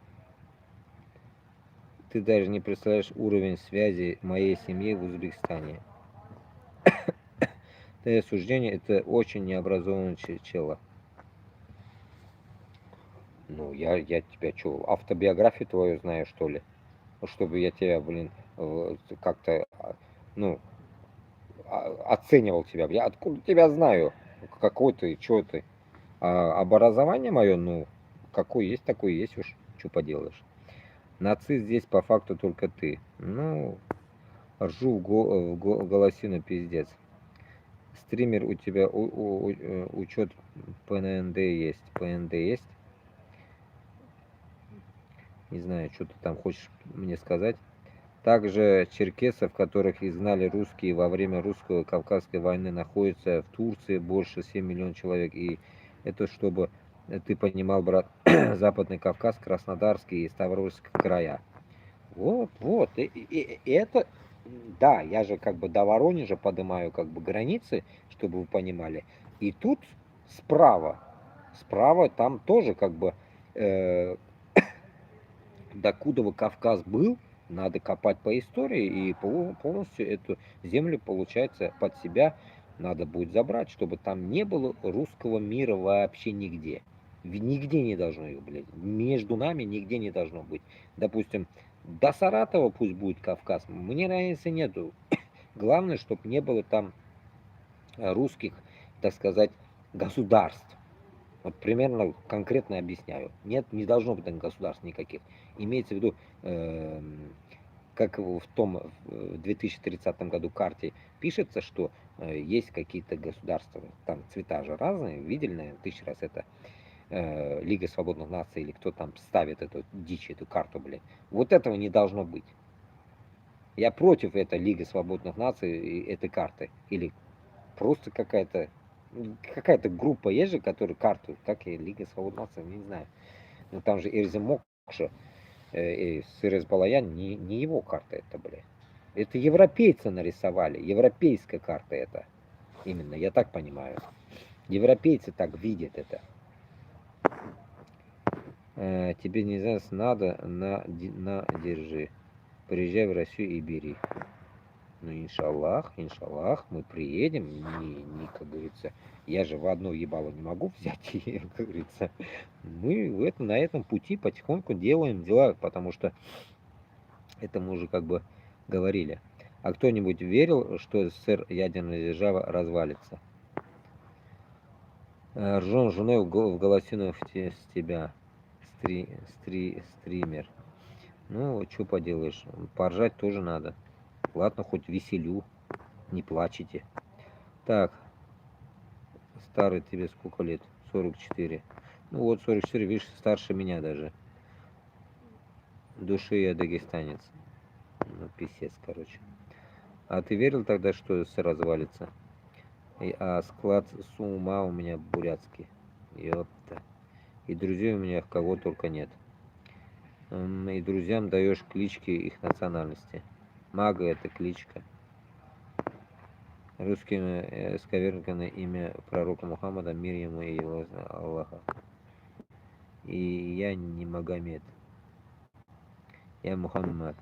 Альхамдулилля. Так, тебя уже 2 раза вежливо отправлял, но ты, походу, не раздупляешь.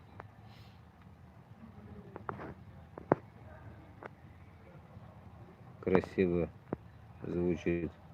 Да-да, давай. Ты сейчас убегаешь, верно? Пиздец, по верной дорожке топаешь. Ну это кто мы? Так, ну будь же ты человеком. Короче, все, дошел до вас, короче. Башхурт, все тогда, брат, давай. Пойду, ассаламу алейкум. Да, я тоже, наверное, пойду. 3 часа 40 минут сегодня получилось. Но этот эфир мы тогда продолжим тогда потом. Потому что время тоже, что-то час ночи уже натикало. Я хотел закончить, конечно, этот эфир, но все оставим на потом, потому что 3 часа 40 минут уже нормально, потому что народ не сможет это все пересмотреть. Это тяжело будет смотреть это. Людям 3 часа на перемотке надо смотреть. Крайняк, если кому интересно будет смотреть, в Ютубе есть же перемотка. На перемотке смотрите, там сколько там иксов вам нравится на перемотке, и как бы оно будет нормально идти. Ну, максимально так, репост. Тогда мы остановимся, пока пережуем. Буду ждать ваших комментариев насчет этого эфира. Вот. Как вообще этот эфир, скажете. И мы потом продолжим уже более конкретно. Я вам покажу этого человека, видео этого человека. Кто он, что он, почему он так говорит. Нам нужно будет выяснить эту тему, понимаете? Потому что, ну, примерно здесь было еще уже, видосики, ну, как бы, видосики его там есть уже, и фотки понавешенные, и комментарии Кашапова тут есть, очень много чего есть, ну, нужно будет это уже как бы более, наверное,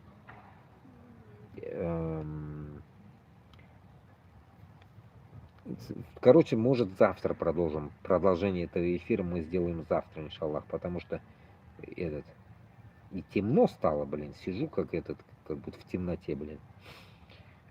Сделаем завтра, наверное, по кусочкам, потому что тут очень огромная тема, это нужно до конца досконально понять.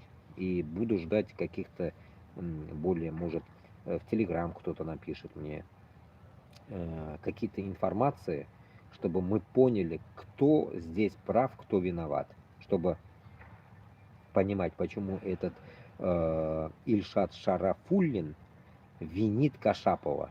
В чем проблема здесь? Кто прав, кто виноват? Чтоб нам нужно понять это. Потому что если такая междоусобица происходит внутри татарской, так сказать, диаспоры, так сказать, ну вот этой темы, то это означает уже звоночек нам всем, что у нас идет какой-то внутренний раскол этих людей. И кто-то хочет, может из шайтанской Москвы разоблачить кого-то, и мы не можем понять кого, и в то же время это разоблачение нам, оно принесет пользу или нет.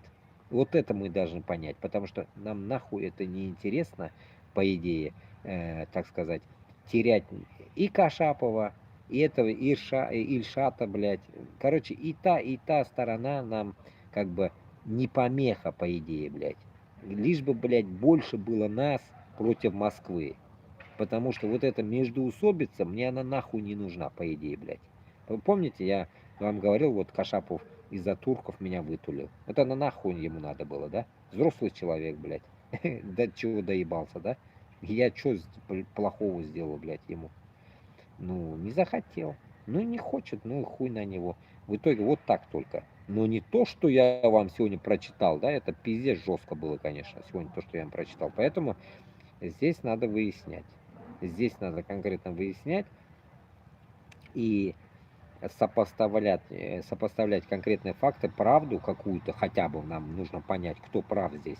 А потом уже думать после этого, с ними в дальнейшем вообще строить какие-то движения или нет. Поэтому я считаю, что вот любая вот эта сторона, которая идет на спор, на какую-то, ну, допустим, любой человек и на меня может нагнать, блядь, сказать, вот же нагонять мне нацист, блядь, пишут, блядь, террорист, блядь, пишут, всякую дичь мне на меня пишут, блядь. Все можно это написать человеку, блядь, но безрезультатно. Нахуя этой хуйней страдать, когда у тебя, блядь, Москва пожирает, блядь, весь, блядь, так сказать, Российскую Федерацию. Зачем нам нахрен здесь сейчас делать какие-то актерские движения такие, как шестерки, блядь, да, так сказать, какая-то сторона, да, шестерки кого-то. Если можно всем вместе просто молча пойти на Москву. Нам нужно наоборот бірден болырға керек, бірге жиылырға керек бізге, а не, блядь, соғышырға, понимаете? Вот я так считаю, блядь. А Кашаповская система того, что вытулив меня, вытулив Павла Железняка в подозрениях на ФСБ, всех, блядь, подозревает он на ФСБ, нахуя так делать? Это тупизм полный. Тупизм полнейший, я вам скажу. Поэтому нам, как я в прошлых эфирах говорил, поговорить нужно с Русланом Айсиным и Русланом Габбасовым. Вот с ними я жду эфир. Вот если кому есть в силах такую тему замутить, давайте замутите. Давайте их пригласим на мой эфир, или меня кто-то пусть пригласит с ними в один эфир. Проблемы нету, хоть с кем. Давайте конкретно поставим вот такие эфиры нам. Нужны нам эфиры. Почему? Потому что нам нужно расширять аудиторию их тоже и моих подписчиков, чтобы все вместе слились, как всегда я говорю, слились и поняли, куда мы идем. Чтобы потом через какое-то время не получилось, чтобы я тоже вышел и начал говорить, что Айсин вот такой, блядь, Габасов вот такой, а я так и так говорю, блядь, всем, да ведь? Конкретно, чтобы не шевелиться, блядь, жопу не поднимает. Ну вот потом, чтобы такого не было, что вот они так сделали, так сделали. Вот это, чтобы не было, нам нужно как-то держаться хотя бы на коротком звонке между собой. Чтобы мы понимать, что мы только есть, что ли, или еще кто-то к нам придет. Вот моя задача вот такая. Расширить нашу аудиторию, которые сейчас уже вышли, говорить могут. И те, которые пока не могут говорить, их тоже подготовить в нашу группу, чтобы мы могли делать какие-то общие движения против этого московского правительства. Вот наша задача. А не так, что, блин, почему-то навальнисты, русские, они между собой могут найти общий язык, потому что они хотят удержать всю Россию. А мы, чтобы разделиться, наоборот, от этой России, не можем вместе удержаться. Вот что за нахрен, блядь, у нас? И самое главное, мусульмане. Самое главное, мусульмане не могут, как кошки-мышки, блядь, общий язык найти. Но это же как-то ни в какие рамки не влетает эта тема. Это позорище, блядь. И я, как молодой среди них, это вам говорю, блядь. Моложе меня я еще никого не видел. Есть те, которые за меня топят молодые. Но, блядь, как я молодого, я еще не видел, который бы вот так выходил и пиздел бы. Конкретно. Я не видел еще такого. Поэтому я и говорю, блядь, давайте будем более, блядь, правдивые в своих действиях. Адекватные. И всегда говорю, давайте начнем отвечать за свою жопу, блядь. Если мы топим нахуй за независимость Башкортостана с Татарстаном, Ичкерии и Дагестана, значит нам нужно объединяться. Объединяться во всем, блядь. Не то, что наши слова и мысли там должны прям на зубок выходить одинаково. Не в этом дело, а ну вот это как, блядь, мы должны быть все вместе противниками Москвы, блядь. Вот наша задача. Чтобы мы шли против Москвы все вместе. Все. Пусть будет нахрен наша, блядь, система неординарная.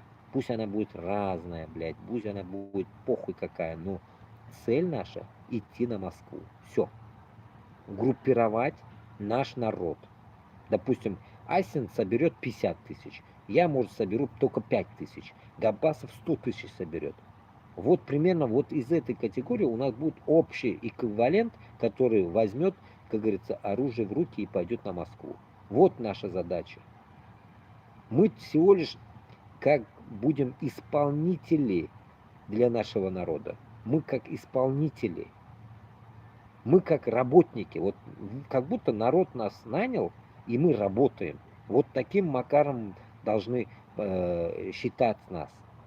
Мы не на кого-то работаем, блядь. Мы на народ работаем. Мне никто ничего не платит, блядь. Видите мою жизнь, видите, как я живу. Я ни у кого ничего не беру и не прошу нахуй. Мне всего лишь, я просил пару раз, блядь, казан мне купить, и все. Казан хочу я.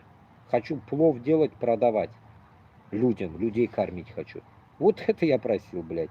Я себе ни зарплаты, ни хуя ни у кого ничего не беру, чтобы меня там говорить там засланный, блядь, там какой-то, сука, не знаю, блядь, сектант, михтант, блядь. Это не мой адрес, блядь. Хуи ложил на все это дело я, блядь.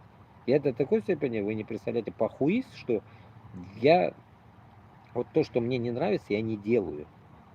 Мне вот эта тема нравится, я делаю. И меня никто не может переубедить, заставить. Потому что кутараму хуй куйраман. Мен бәләкәй шоктан шундый, блядь. Не нравится, кутараму куйдым. И все. И не церемонились, блядь. Это не хвастовство, это чисто моя жизнь такая, блядь. Я похуист по жизни. Не нравится нахуй, я не делаю, блядь. Вот меня пытаются здесь заставить сейчас на работу идти только на стройку. Они говорят, стройка, стройка, стройка. Да пошли нахуй, не хочу я на стройке. Ну выхода нет, поработать надо. Ну окей, поработаю чуть-чуть. Ну, блядь, нахуй меня заставить на стройку, пиздец, это тяжело, блядь. Вот то же самое и здесь. Понимаете, вот такой я, блядь, упрямый, сука. Порой сам себе не нравлюсь. Но я вот такой, блядь. Поэтому, когда мы говорим, что идем на Москву, значит мы идем на Москву. Не надо нахуй заднюю рубать. Задней нету нахуй. Только алга, алга, алга, алга. На Москву, значит на Москву мы идем. Потому что заебала эта тема уже, блядь. Трусость нахуй, блядь. Наша трусость, блядь, нахуй. Ни к чему не придет. Трусом мы умрем, блядь. Или мы умрем, блядь, на пути Аллаха. Вот наша задача. Против Москвы. Я же не говорю, я вас не призываю, блядь, против Вашингтона идти там или против нахуй пидорасов этих сионистов в Израиле. Я же вам туда не говорю идти, блядь. Потому что я не сектант, блядь. Я не иду туда, потому что нахуй они мне нужны. Моя земля нужна, блядь. Мне нужен Башкортостан с Татарстаном. Мне не нужны чужие земли, блядь. Вот и все, я не русский, блядь, чтобы захватывать чужие земли, блядь. Мне и московское болото не нужно, блядь. Я их просто туда хочу ущемить, нахуй, загнать этих гондонов. Потому что они засрали, нахуй, всю нашу землю, блядь. Назвав ее Россией, блядь. Вот примерно так. Надеюсь, я вам объяснил. На этом давайте сегодня будем заканчивать уже. Всем огромное спасибо, благодарность моя, кто был. И в ТикТоке 3 человека сидело до конца, вот сейчас только ушли. Так что и ТикТок сегодня был в теме, и YouTube. Вот так вот. Подписывайтесь на мои группы тоже в Телеграме. В Телеграме у меня постоянно группа в Телеграме есть. Она работает, как говорится. Если даже там мне сегодня просто сказали, что телега, милега уже пасут конкретно, блядь, эти пидорасы, эти москаля пасут телеграм, ну, пусть пасут, нахуй. Пасите, нахуй. Овцы, блядь. Нам похуй. Поэтому суть не в этом. Суть в том, что нам расширять надо именно вот эту тематику о свободе наших республик. Все, о свободе. Все. Больше ничего не волнует. Все, вот это. Расширять независимость, азатлык, свобода. Все. Главное было вот это. Примерно так. Все.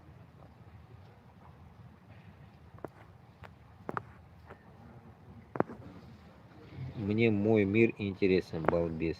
Какой мир? Какой твой мир интересен?